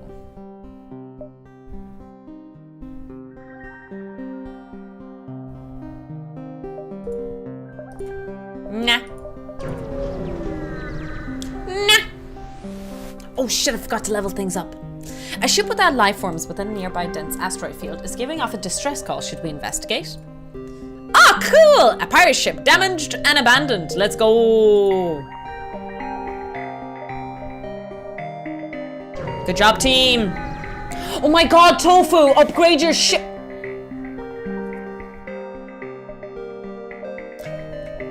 Okay, here we go, here we go. Let's fix our hull. Let's get this. I'm interested in trying this out. Maybe we'll buy a new person. So chat, how do I upgrade that room?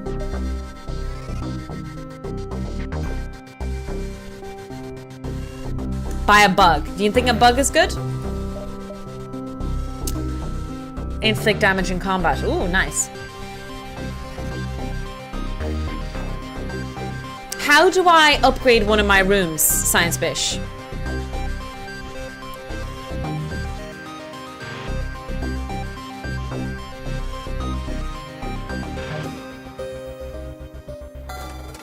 Maybe I should have bought the cloaking instead.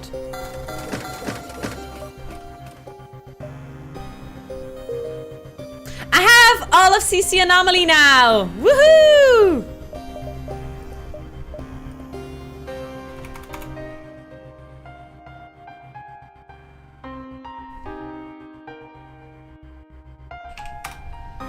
Fizzy is a bug.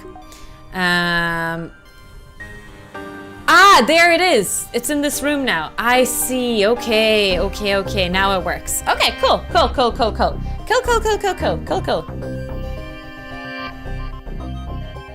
Cool.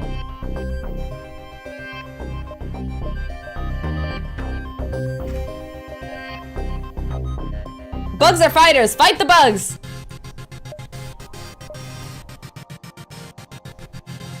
Okay, so we're gonna go like this. We're gonna risk it for a biscuit, chat.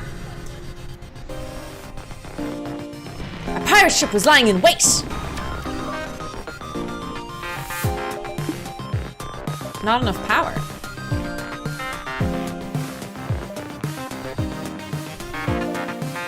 Oh. Okay.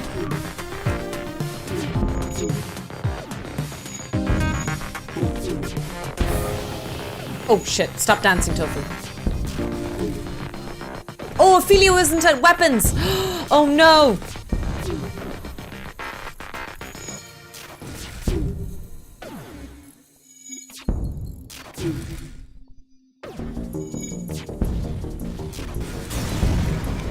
Nice.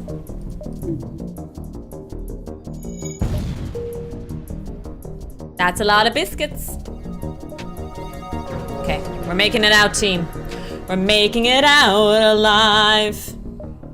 When the FTL drive, you can jump. Ooh, no, sorry. I need the drones. I'm struggling already on the drones, chat.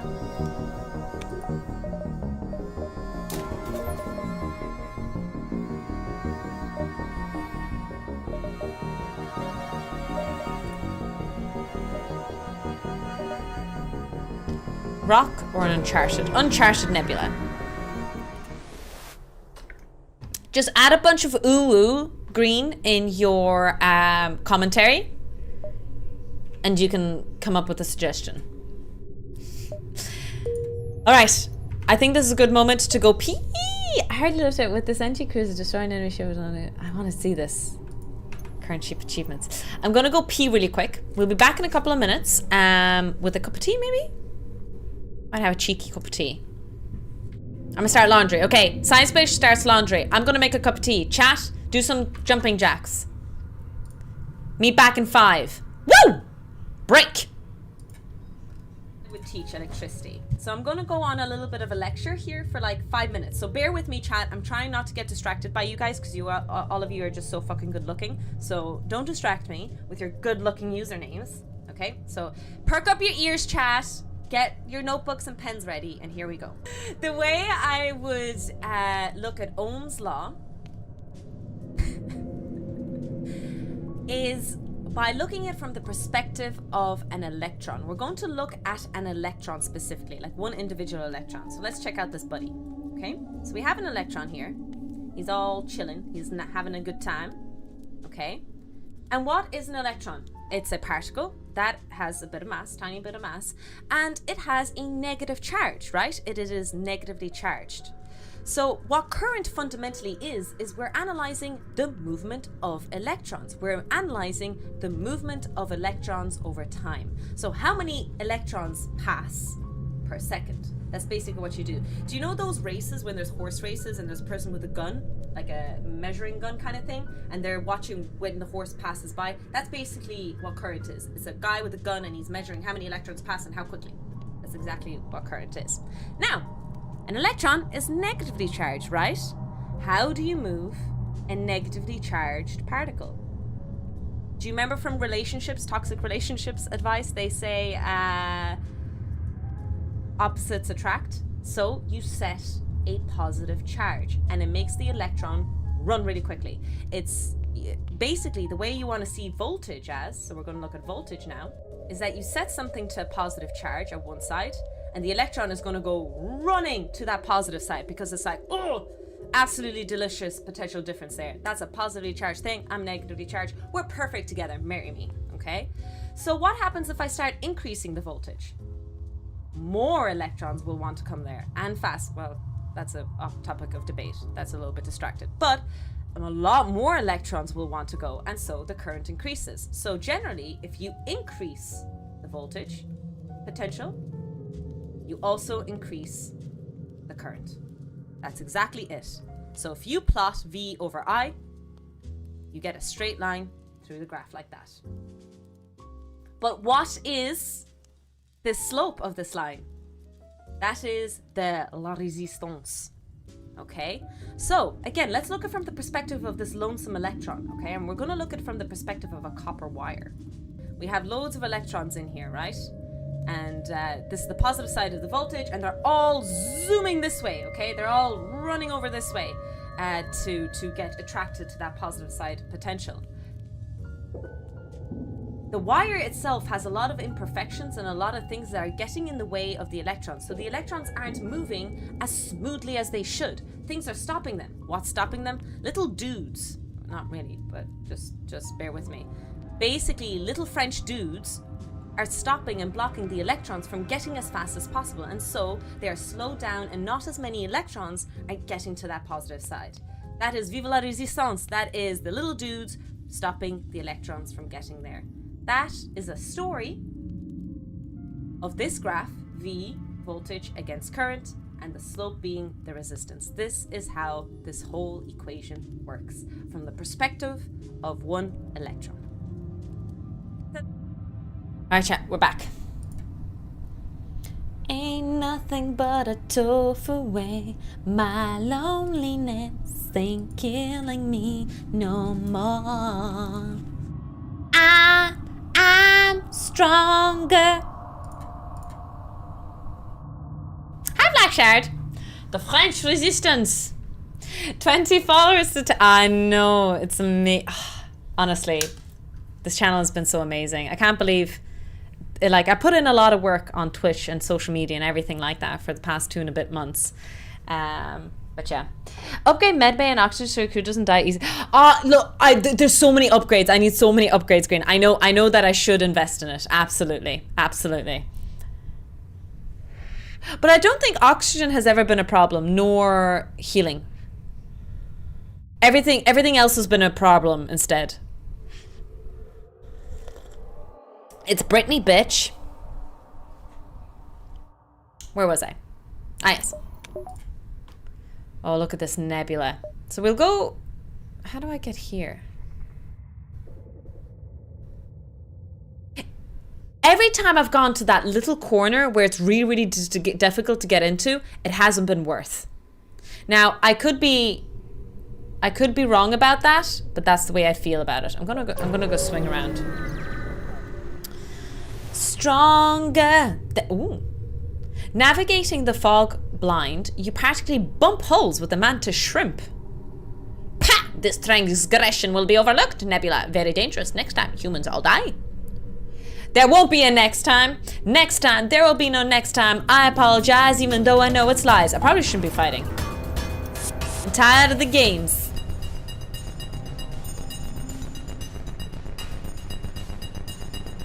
Destroy the shields.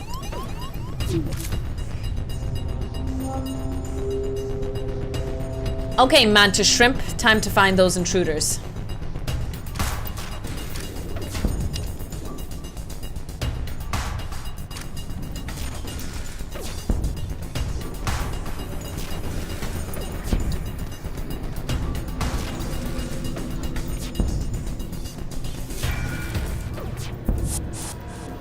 Nice, good job, Fizzy. Man the shields. Oh yes, they're only 2 HP on the hulls. We got them, team. We got them. We got them, boys. And you just gotta stand there and watch us burn, Tofu? Absolutely. Absolutely. All right.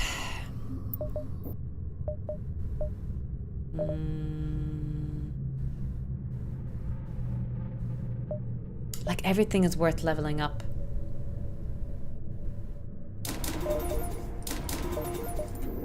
Boom. Oh yeah. Oh yeah. So I think I'll go this way, like that.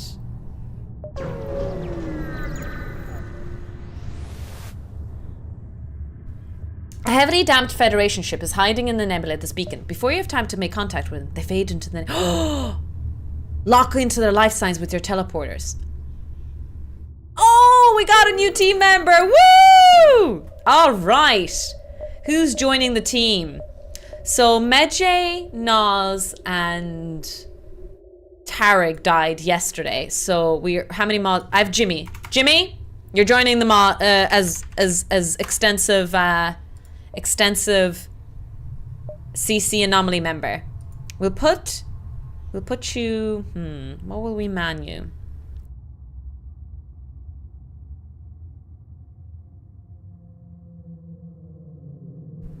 I guess the teleporter. If we do end up using it, right? Don't wait for me. I'm already dead.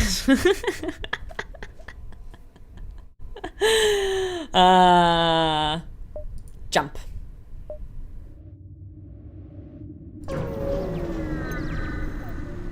Drafted. What a lovely red shirt I have.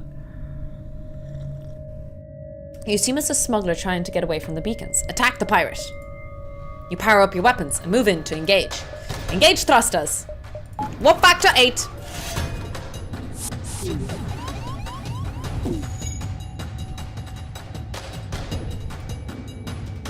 Oh, do you know what? The mantis shrimp. All hands stand to battle stations.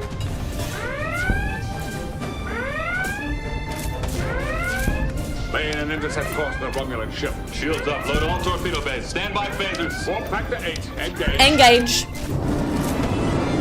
Nice. Good job, team.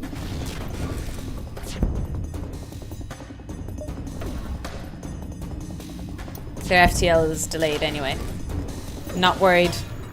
I'm not worried, team. Oh, Jesus.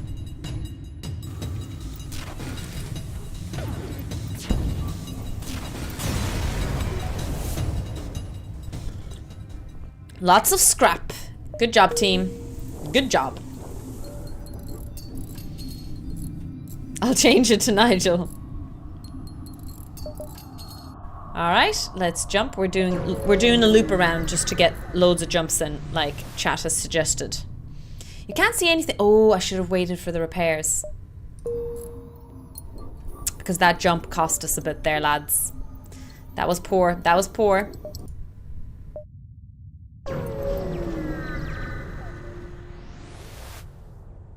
You cycle through the wideband comm channels as soon as you're out. Nothing but static. Oh, come on.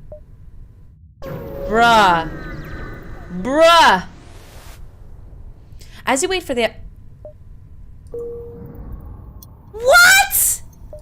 I wasted so many jumps for this. What? Okay, I've never had it this bad before.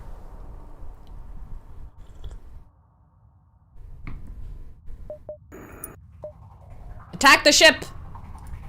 Maybe people are just running away from me. Maybe nobody wants anything to do with me because I keep exploding them. Whew.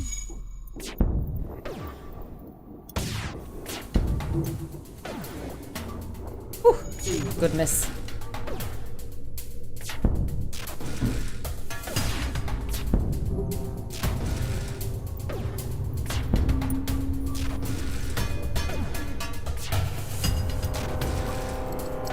We need to level up our weapons so that we can shoot more stuff.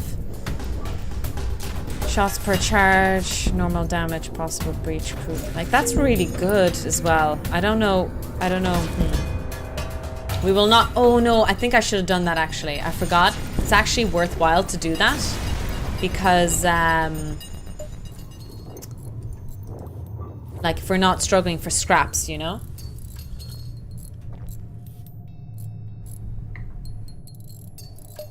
I'm gonna keep some until I get 200 scrap. I'm gonna keep it just because we can go to a store.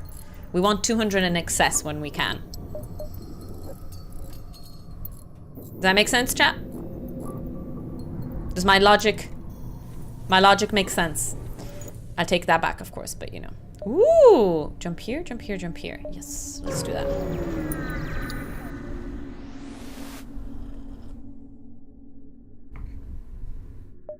Man, I've been so unlucky. Or is this just Nebula?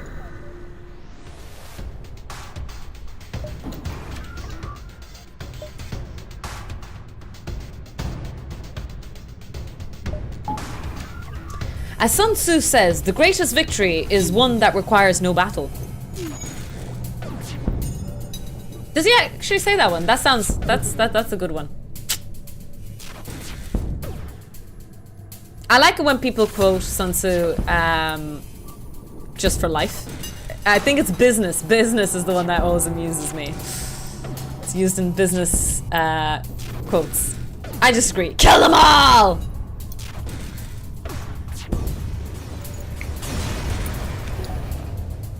Nice. Got some good stuff here.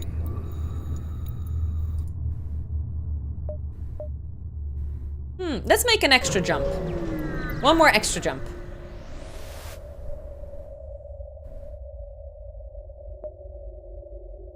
You follow their vapor trails and surf into their 6 o'clock weapons hot. 6 o'clock? What kind of Star Trek reference is that? Despicable.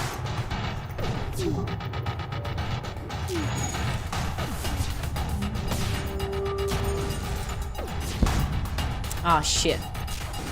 Jimmy, you're on repair duty.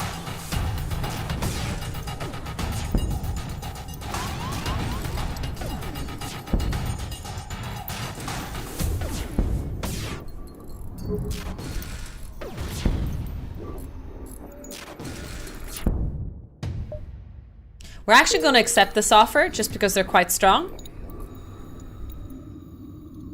Maybe I shouldn't have done that. Maybe. All right. Oh, there's a store over here. Ooh, let's go. Let's go.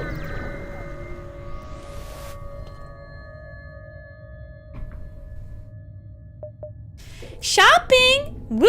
Oh, cloaking sounds really cool. Should I get the cloaking?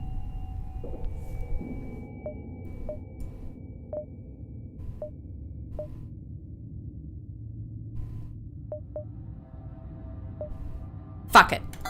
Let's go! Woo!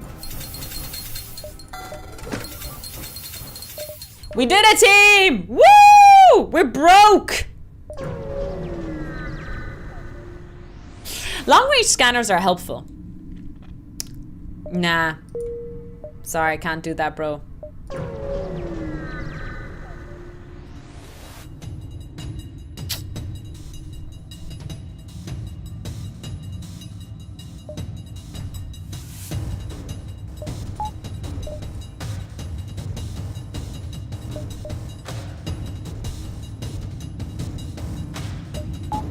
Perfect.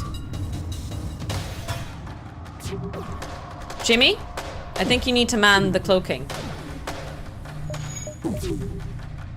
Partially disappear into another dimension, providing 60 to dodge and temporarily stopping enemy from charging and aiming.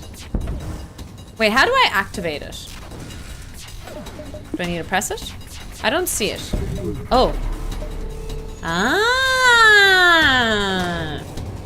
Cool. I think I should time it as I'm charging my weapons. Is that a good idea? Is that how I should do it? I'm not sure. Oh, that got disabled.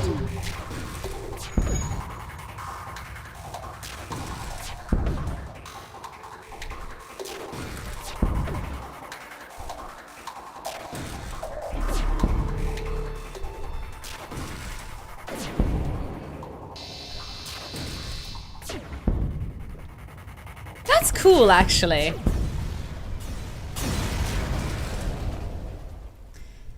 If that helps. Ooh, woo. Thank you. Thank you for your help. Oh, is that all I got? Just one jump? Pfft, cheap. Cheap. Usually you time it when there's a big salvo missile heading your way. Do you know when it's aiming your way, Tofu?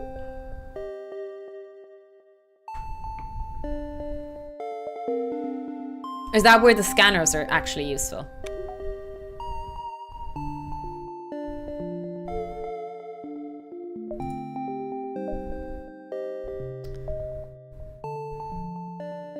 Oh, I can't jump this way. I hate this path. We'll do a little bit of a curve. Like this, maybe. Yeah, okay. Yeah, okay, I know what to do.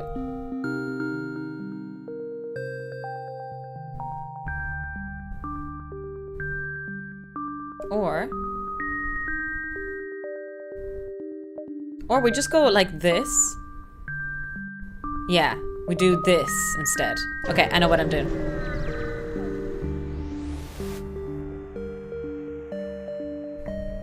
There aren't so many parts of Mantis. Oh, so it restarts the charge. So what I could do is like, if they haven't shot a missile in a while, chances are that's the best time to do it. Unless it's too late. Down.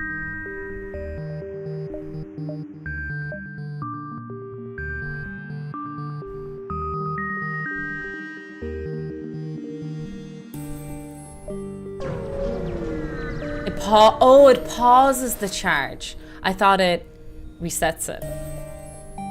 A strange... Oh, but your weapons... Ah, I see. A strange vessel approaches. A digital message appears on your vessel view screen. It's an automated merchant. I'll accept that. I need drones. I like that. I like that. I have no money. I need scrap. Let's go fight people. Intruders alert! Intruders alert!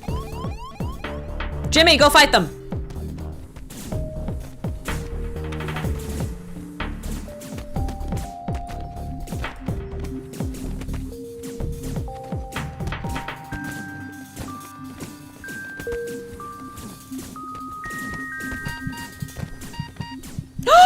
Oh my god!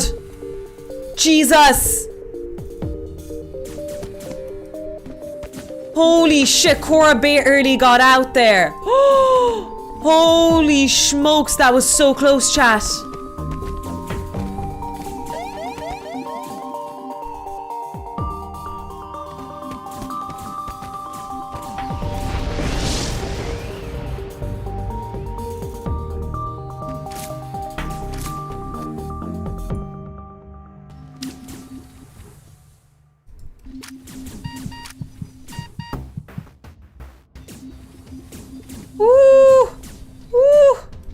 Not even close.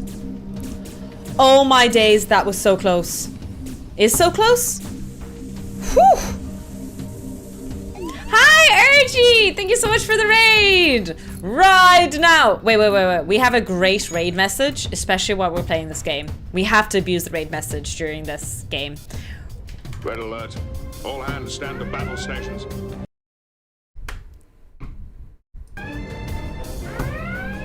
Laying an intercept course on the Romulan ship. Shields up, load all torpedo beds. Stand by phasers. Warp factor 8. Engage.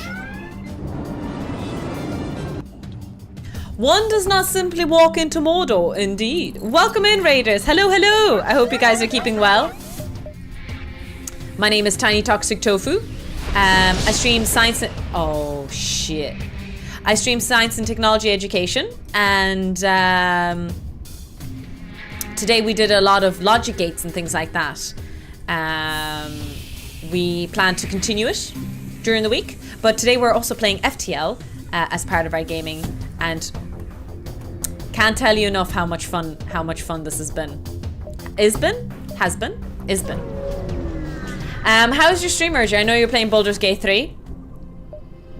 How's it going? Engage. Warp factor 8. You cross paths with a Mantis ship that looks to have dozens of layers of armor plating. Oh shit. Its captain is a legendary thief. Kazak Palet Klik.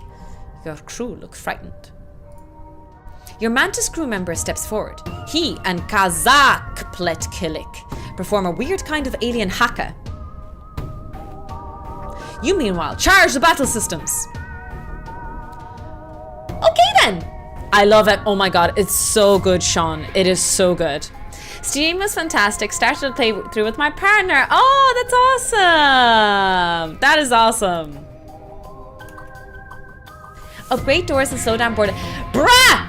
Do you see how much scrap I have? I've got no scrap. I can't upgrade anything, my friend. Anyways. Low torpedo bays. Engage. Ophelia, back to weapons.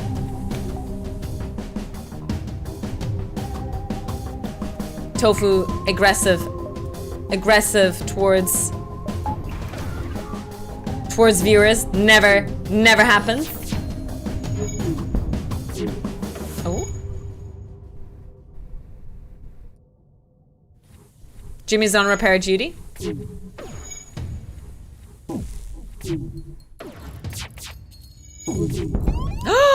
Oh, shit. No, actually. There we go.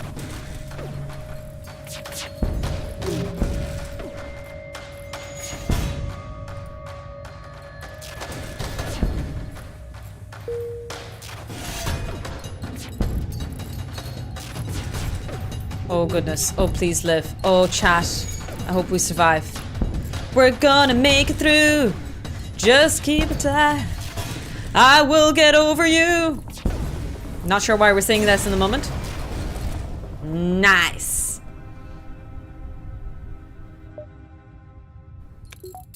Good job.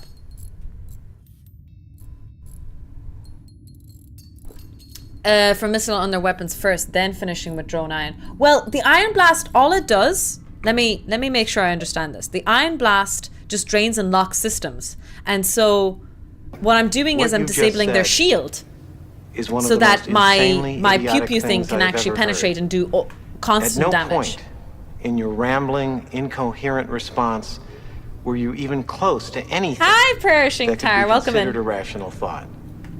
Everyone in this room is now dumber for having listened to it. I award you no points, and may God have mercy on your soul.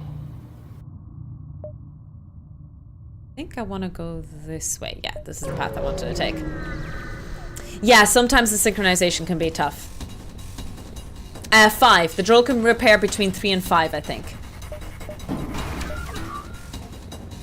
Let's disable their engines so that they can't run away from us. Oh boy, this is gonna be rough. Oh no! Are they both beams? They're both beams.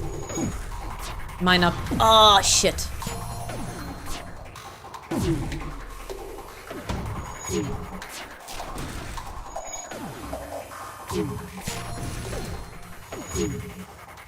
MA FTL delayed. Excellent, excellent.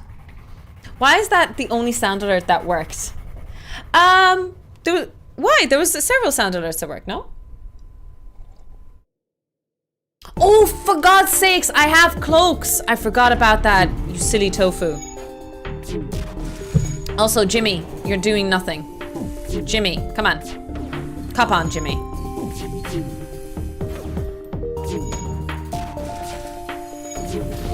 Lurk away.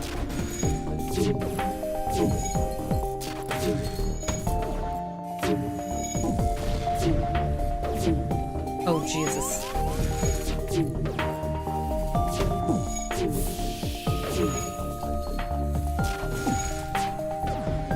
Okay, this is not working. I don't know why. Okay. Oh, shit, my drone's not gonna work in a second if I don't... No. Abort. We need repairs. Jimmy. Oh, no, guys, I fucked up. Oh, lads. It's over. It's game over, man. My drones are my only weapons.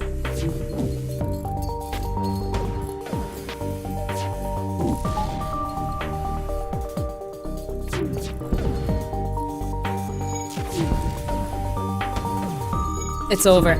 It's all over. Fuck it. Abort. You have missiles. Yeah, I do. Oh, I do.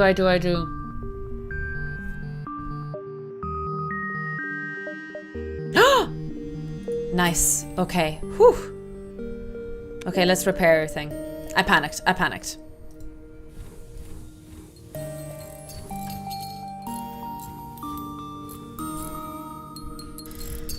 Whew. Yeah, you can. I do that already.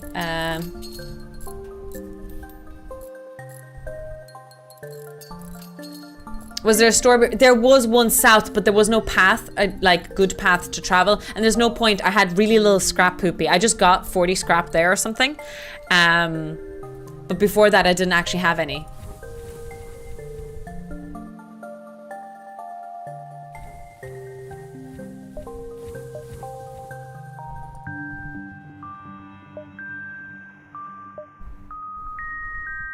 See what I mean? I can go to the store here and then I have to backtrack because there's no path out, basically. That's why I don't take that path.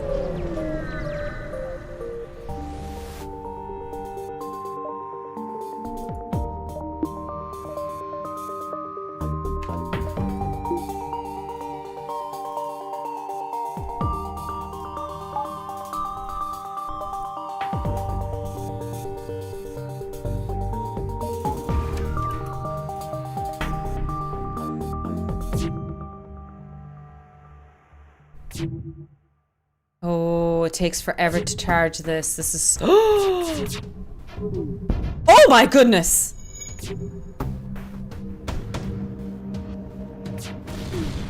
Woo! Let's go!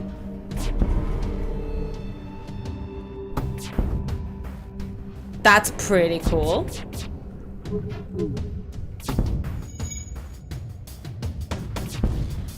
Oh! Damn! Nice. Nice. Alright, jump.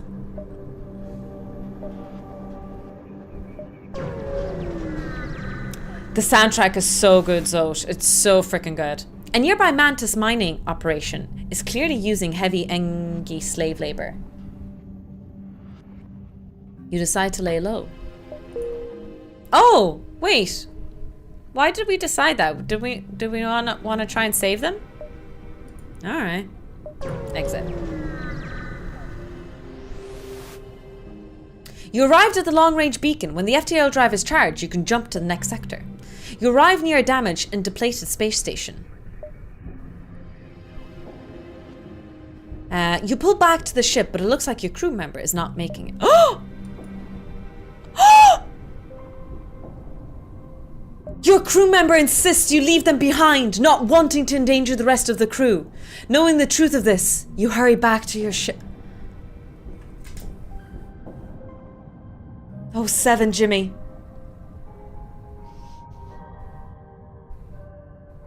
Your sacrifice is well noted.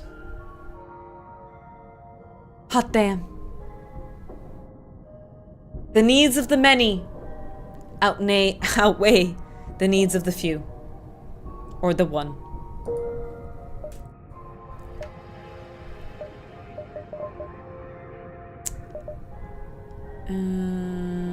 I want to upgrade weapons first. Do I want to upgrade weapons?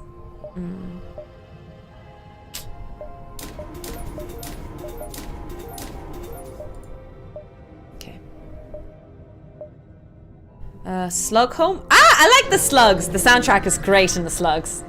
I went to get a pizza. And what happened? You sacrificed yourself for the greater good, Jimmy. You're told the slug home world is somewhere in this nebula.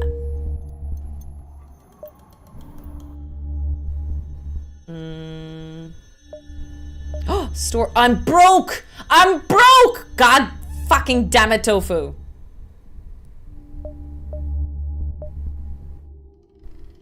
Okay.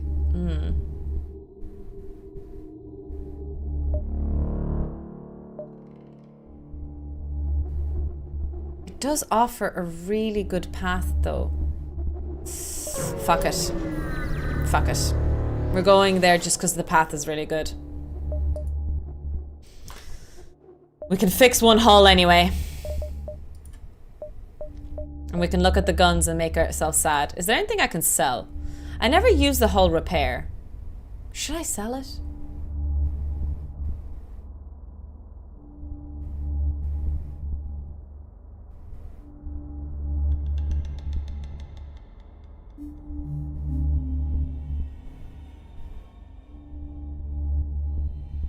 No, I'm cheap. I'm cheap. I'm sorry, chat. Wait. This could be, oh my god, I can't even repair that. I'm so broke. I'm so broke.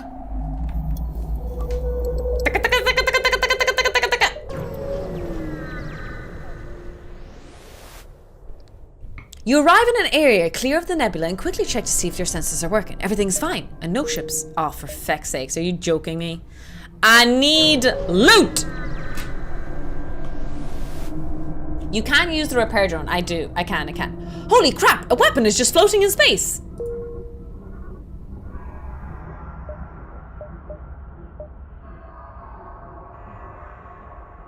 Okay, we can sell that next time. Fuck it, maybe I will use hull repair.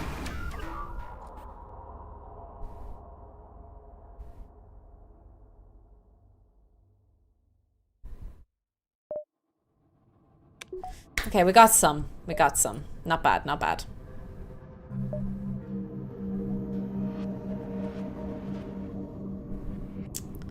Oh, that's good. We'll do that. We'll do like that. Maybe I'll do this. Yeah, let's do that. Oh shit, I need more power into the engine so I could be faster. I didn't realize. A refugee ship. Oh, okay. I'll take that.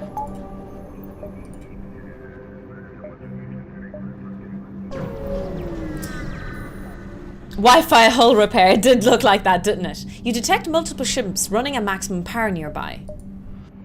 You find a slug cruiser and a rock ship at a standoff, both with weapons armed, ready to fight. The slug captain explains that they've upgraded the rock ship's reactor and now the thick boulder heads are refusing to pay for the work done. The rock captain says the slime balls did a poor job and it is not worth the agreed.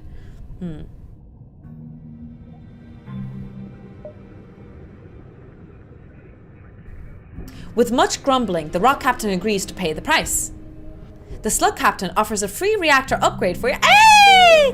Woo! Let's go, team!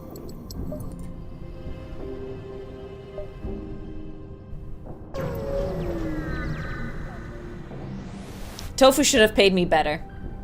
What's the point? You're dead anyway. Sorry, that was a bit aggressive. Oh, shit. I might buy some, chat. This might be actually worth for now. Because I don't have that many jumps in me.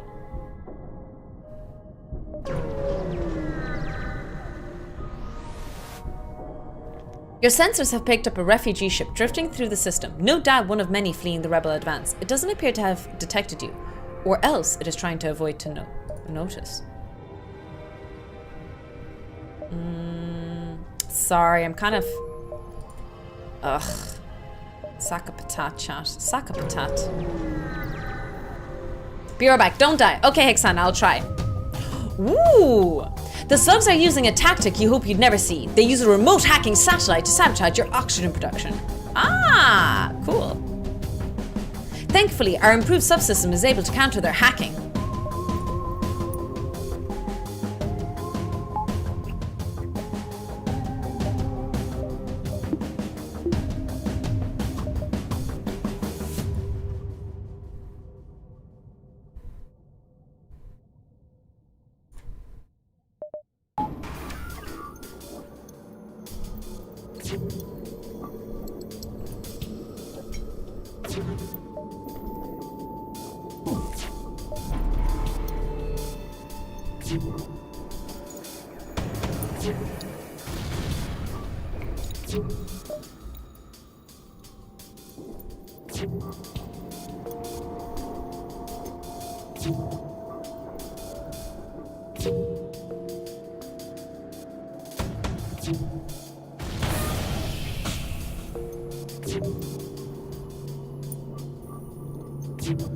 I think it's going to be game over here once we shoot this. Pew, pew.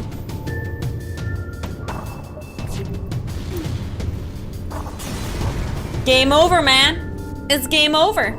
Oh, nice. We got 2 missiles out of it, too. Got some scrap finally, too. Oh, thank God.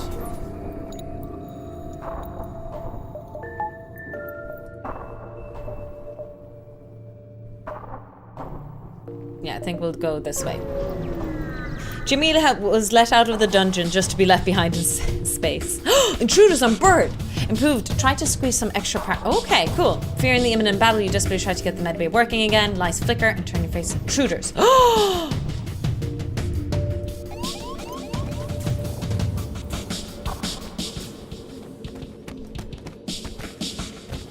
have Ophelia ready on standby.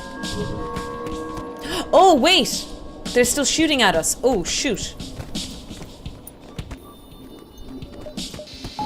Whoops. Didn't realize that.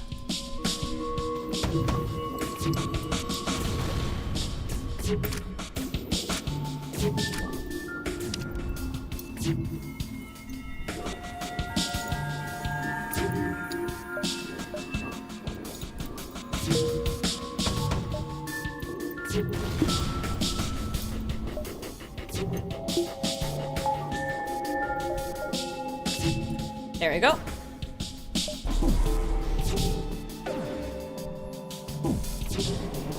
Disable the shields where we can.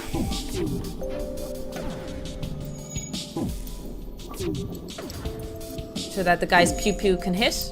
Pew! Pew! Pew! Pew! And one more hull hit. We got him, team. We got him.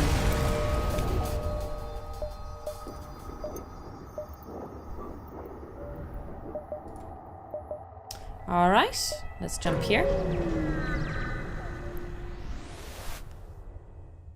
You explore around a beacon and are shocked when a rock of the size of a small moon suddenly looms ahead of you. Scans reveal the solid-looking rock just to be a husk, almost entirely mined out of a useful material. Oh! Why can't...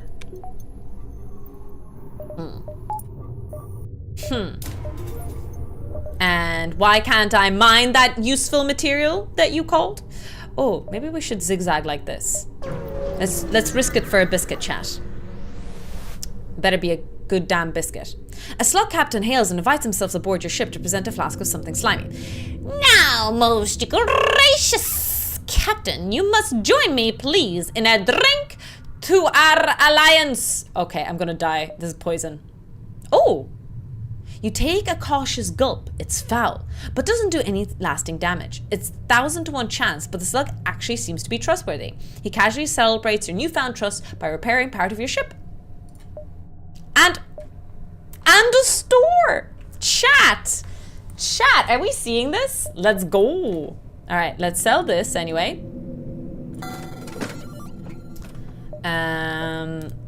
What do we have? Non-destroyed drones will be retrieved when jumping, allowing the parts to be reused. Oh, that sounds so good. Oh, that sounds so good.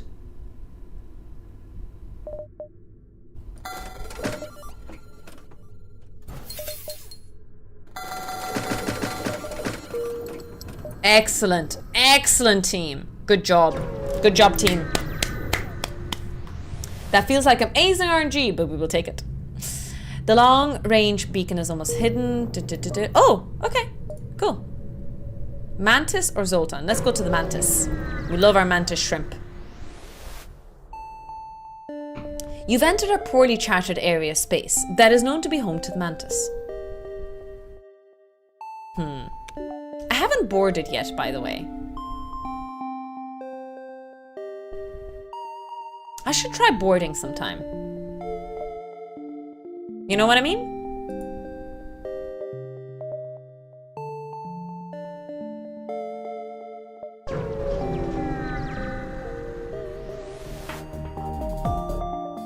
It's useless to board this. This is a droid.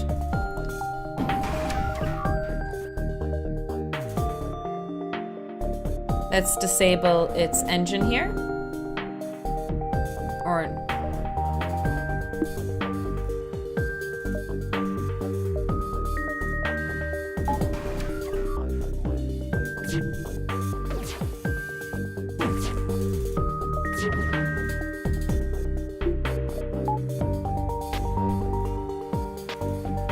go.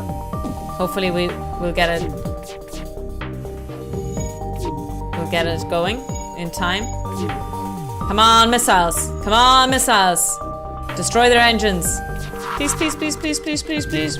Please work. Please work. Yes! Good job, team.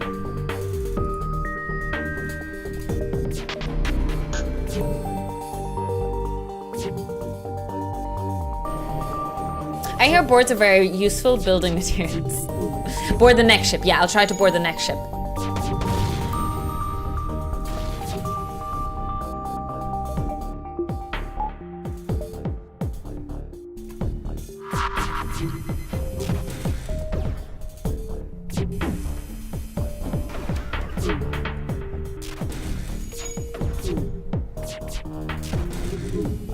Oh! Oh! Rude!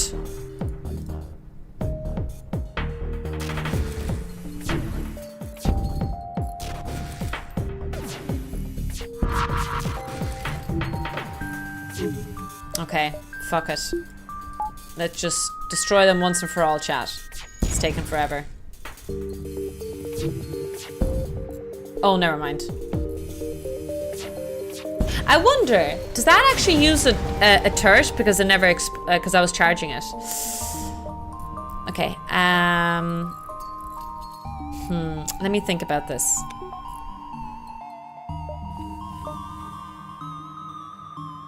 We have a lot to level up here.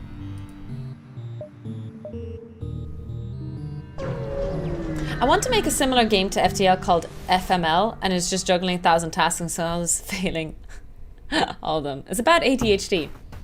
If you feel strongly... Oh, god damn it, it's another auto scout. Oh! They're stealthy. What if I counter-stealth them? Ha-ha! Kapla!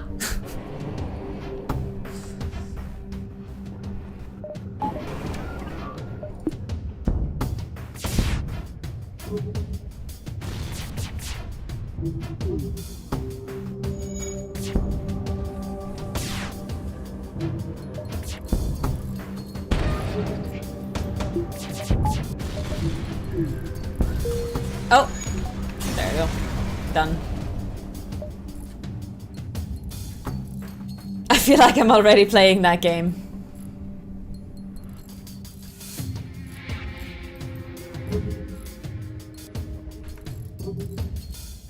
And we're almost done repairing.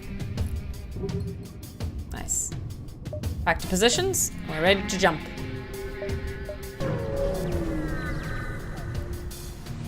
Oh no, I finished my drink. My cup of tea is already done. At this point, you almost expect a fight with the Mantis, but this beacon appears to be entirely devoid of other ships. You take the time to catch your breath and double check the ship's systems. Oh! My breath, I see.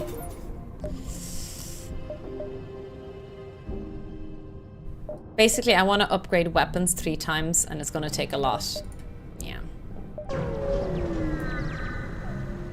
I just never get around to creating it. A nearby Mantis mining operation is clearly using heavy Engi slave labor. You briefly consider the possibility of emancipating the slaves. Oh, for fuck's sakes.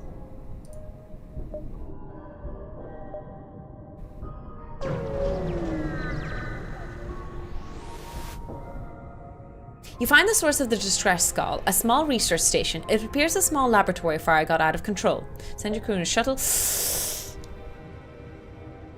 Your crew valiantly keeps the fire at bay long enough to allow some of the scientists to escape, but it appears to be a losing battle. Before long, you order the retreat. The few scientists that were able to save are distraught but grateful. You will drop them off at the next station. Damn. But I think we have enough to upgrade our weapons. No! I was 1 point off! Saka patat, so close.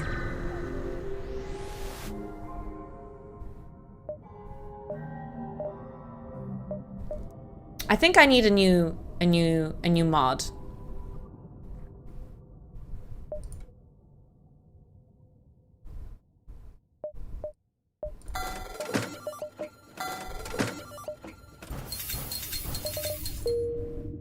All right. Welcome aboard.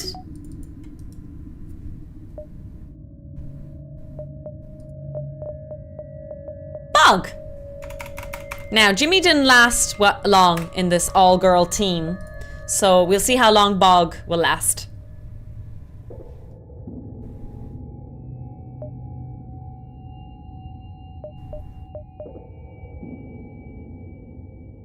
Let's jump here. Off we go. Yay, on a way mission that didn't lose a crew member. I know. Oh shit, intruders on board.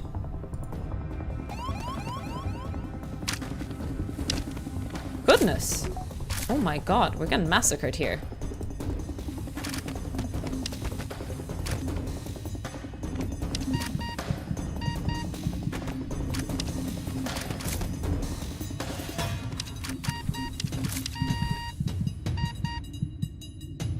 Oh my god. Wait! Why wasn't she moving? Oh, Jesus. Is it because maybe it was full? Is that what it... Oh my god, I lost a team member over that. Are you joking? Because the room was too full? Oh. No, I need to actually put her in the actual block, I think.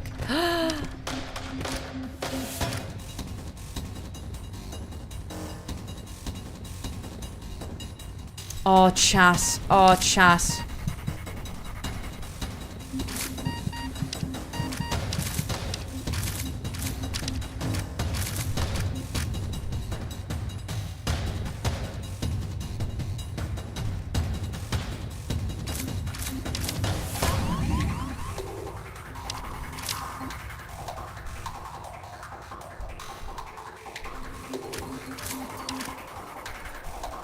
Okay.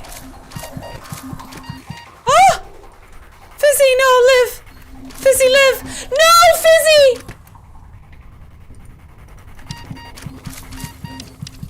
I have a...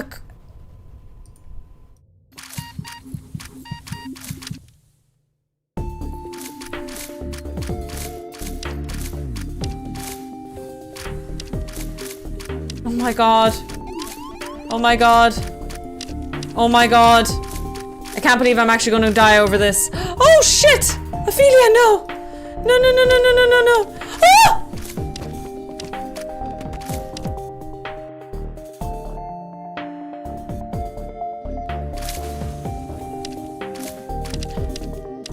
Oh my god! Oh Jesus!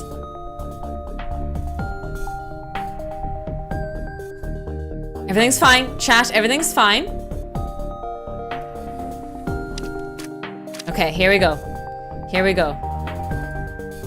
Let's destroy the ones that are low HP first. Oh, okay.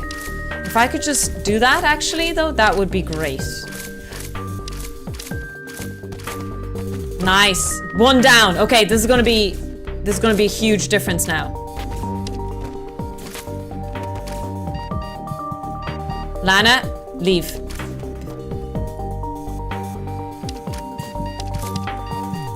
Okay. We almost died, but that was really, really good. Vent it all. Can I actually do that?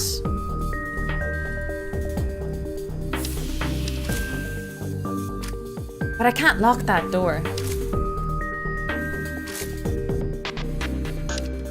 Okay. Will it actually work? I think is it working? Wait, it's working! Is it? Okay, no, they're running back in here now. That's okay. We kill them all now, chat. Okay. Damn it. I fucked up really badly there. I shouldn't have let that happen. Damn. Damn.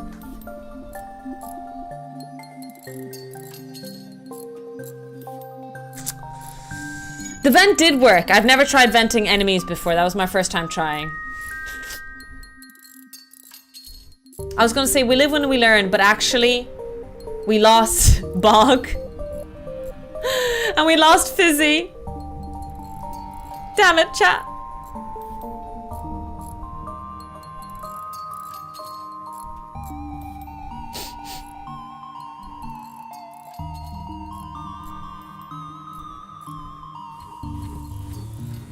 Bam.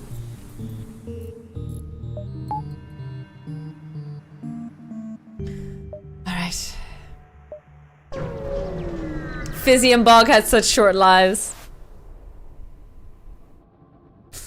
You arrived at the long-range beacon. When the FTL drive is charged, you can jump to the next sector. Oh, damn it.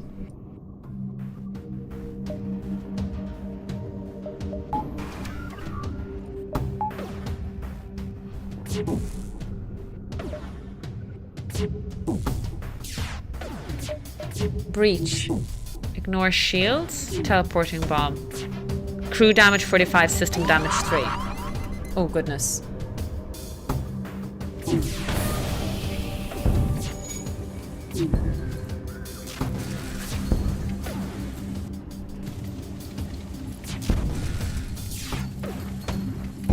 Oh!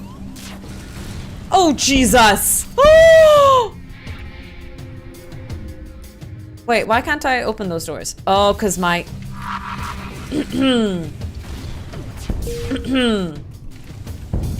oh God. Oh Jesus. Oh chat. Oh God. This is a disaster.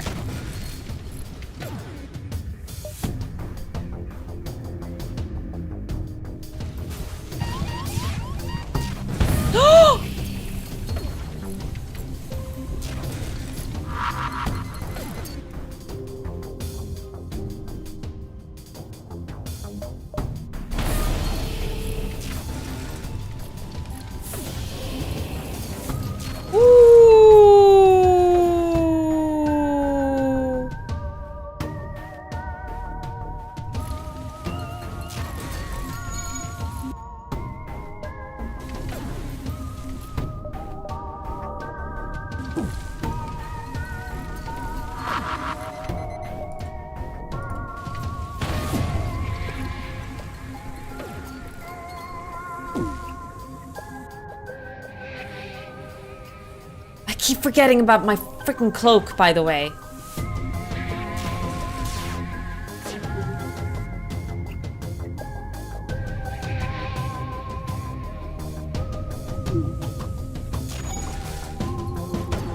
Oh my God, if I survive this, it's gonna be a miracle.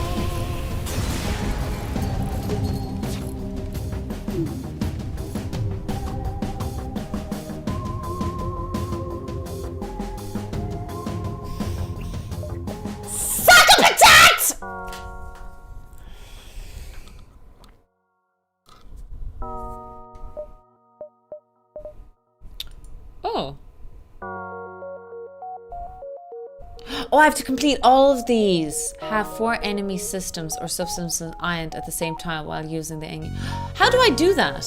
Do I just rotate the shots constantly and hope that they're all simultaneous? I still only counts as one. Or do I have to have 2 ion blasts maybe? The second, third time's the charm. Oh, do I have time to do another run? I mean, it's the end of stream, to be honest. I don't know if I have time for another whole run. I'm starving. I want noodles.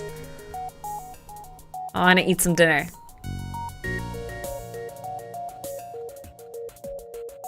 I think you need more than 1 iron weapon for that. I think one of your is ignoring the subsystems upgrades. I don't know about that because I was struggling. This round was really I really struggled this round. Last round before that, I definitely see your point about upgrading subsystems. But this round, I really spent a lot of my scrap on the cloak and the teleporter, and I never even used the teleporter because I wanted to try something out, and I never, you know, tried anything with it.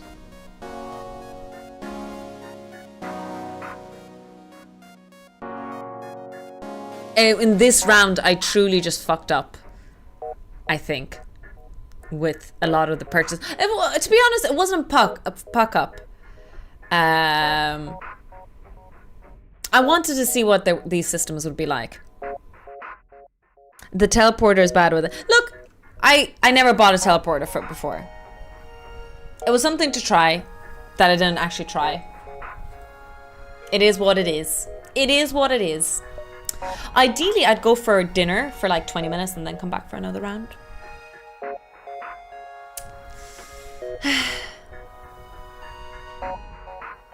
But I think this is a good moment to stop it there. Yeah, the cloaking was really, really expensive. It was like 150. To put it in perspective, that's like 5 upgrades. 4 or 5 upgrades. It depends. That's a lot of upgrades I spent on that.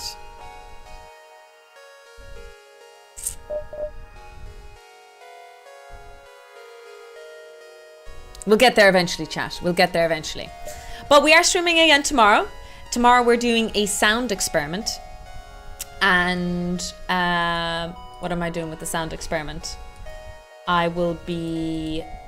Yeah, I'm going to try and build a speed of sound experiment. And then we'll continue this game.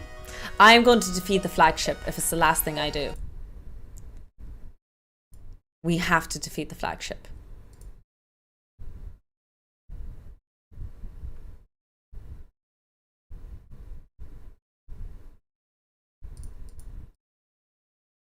Now, who to raid over? Who do we say hello to? Let's go see who's live on stream.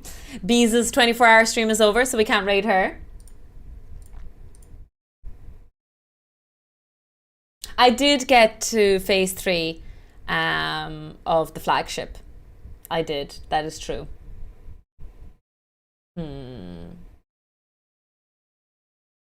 Ooh, I'm going to raid you over to someone who is playing a psychological horror game. And she's about to start stream. It's Chloe Cosmos. You guys, yeah. Chloe Cosmos is a peculiar character. I definitely recommend you guys check out her channel. She might show her spaceship. So very in theme to the game, I would say. Anyways, Labrats, thank you again so much for hanging out, for participating in today's electronic streams. Really, really, really good fun. And FTL was fun. I know I didn't achieve... Yeah. I'm learning. I'm sticking to the Engie ship as well. Yeah. That still only counts as one. Yeah, I need to learn how to utilize a few things. We'll practice. Maybe we should just experiment more. Experimentation for physics. But other than that, good night, sleep tight, and make sure the bedbugs bite. I'll see you guys tomorrow. Take care of yourselves. Have fun. ! Raid. And ! Raid 2 if you're not a subscriber for some spamming emotes. But let's go to a galactic ship. To Chloe Cosmos. Bye-bye. Bye-bye.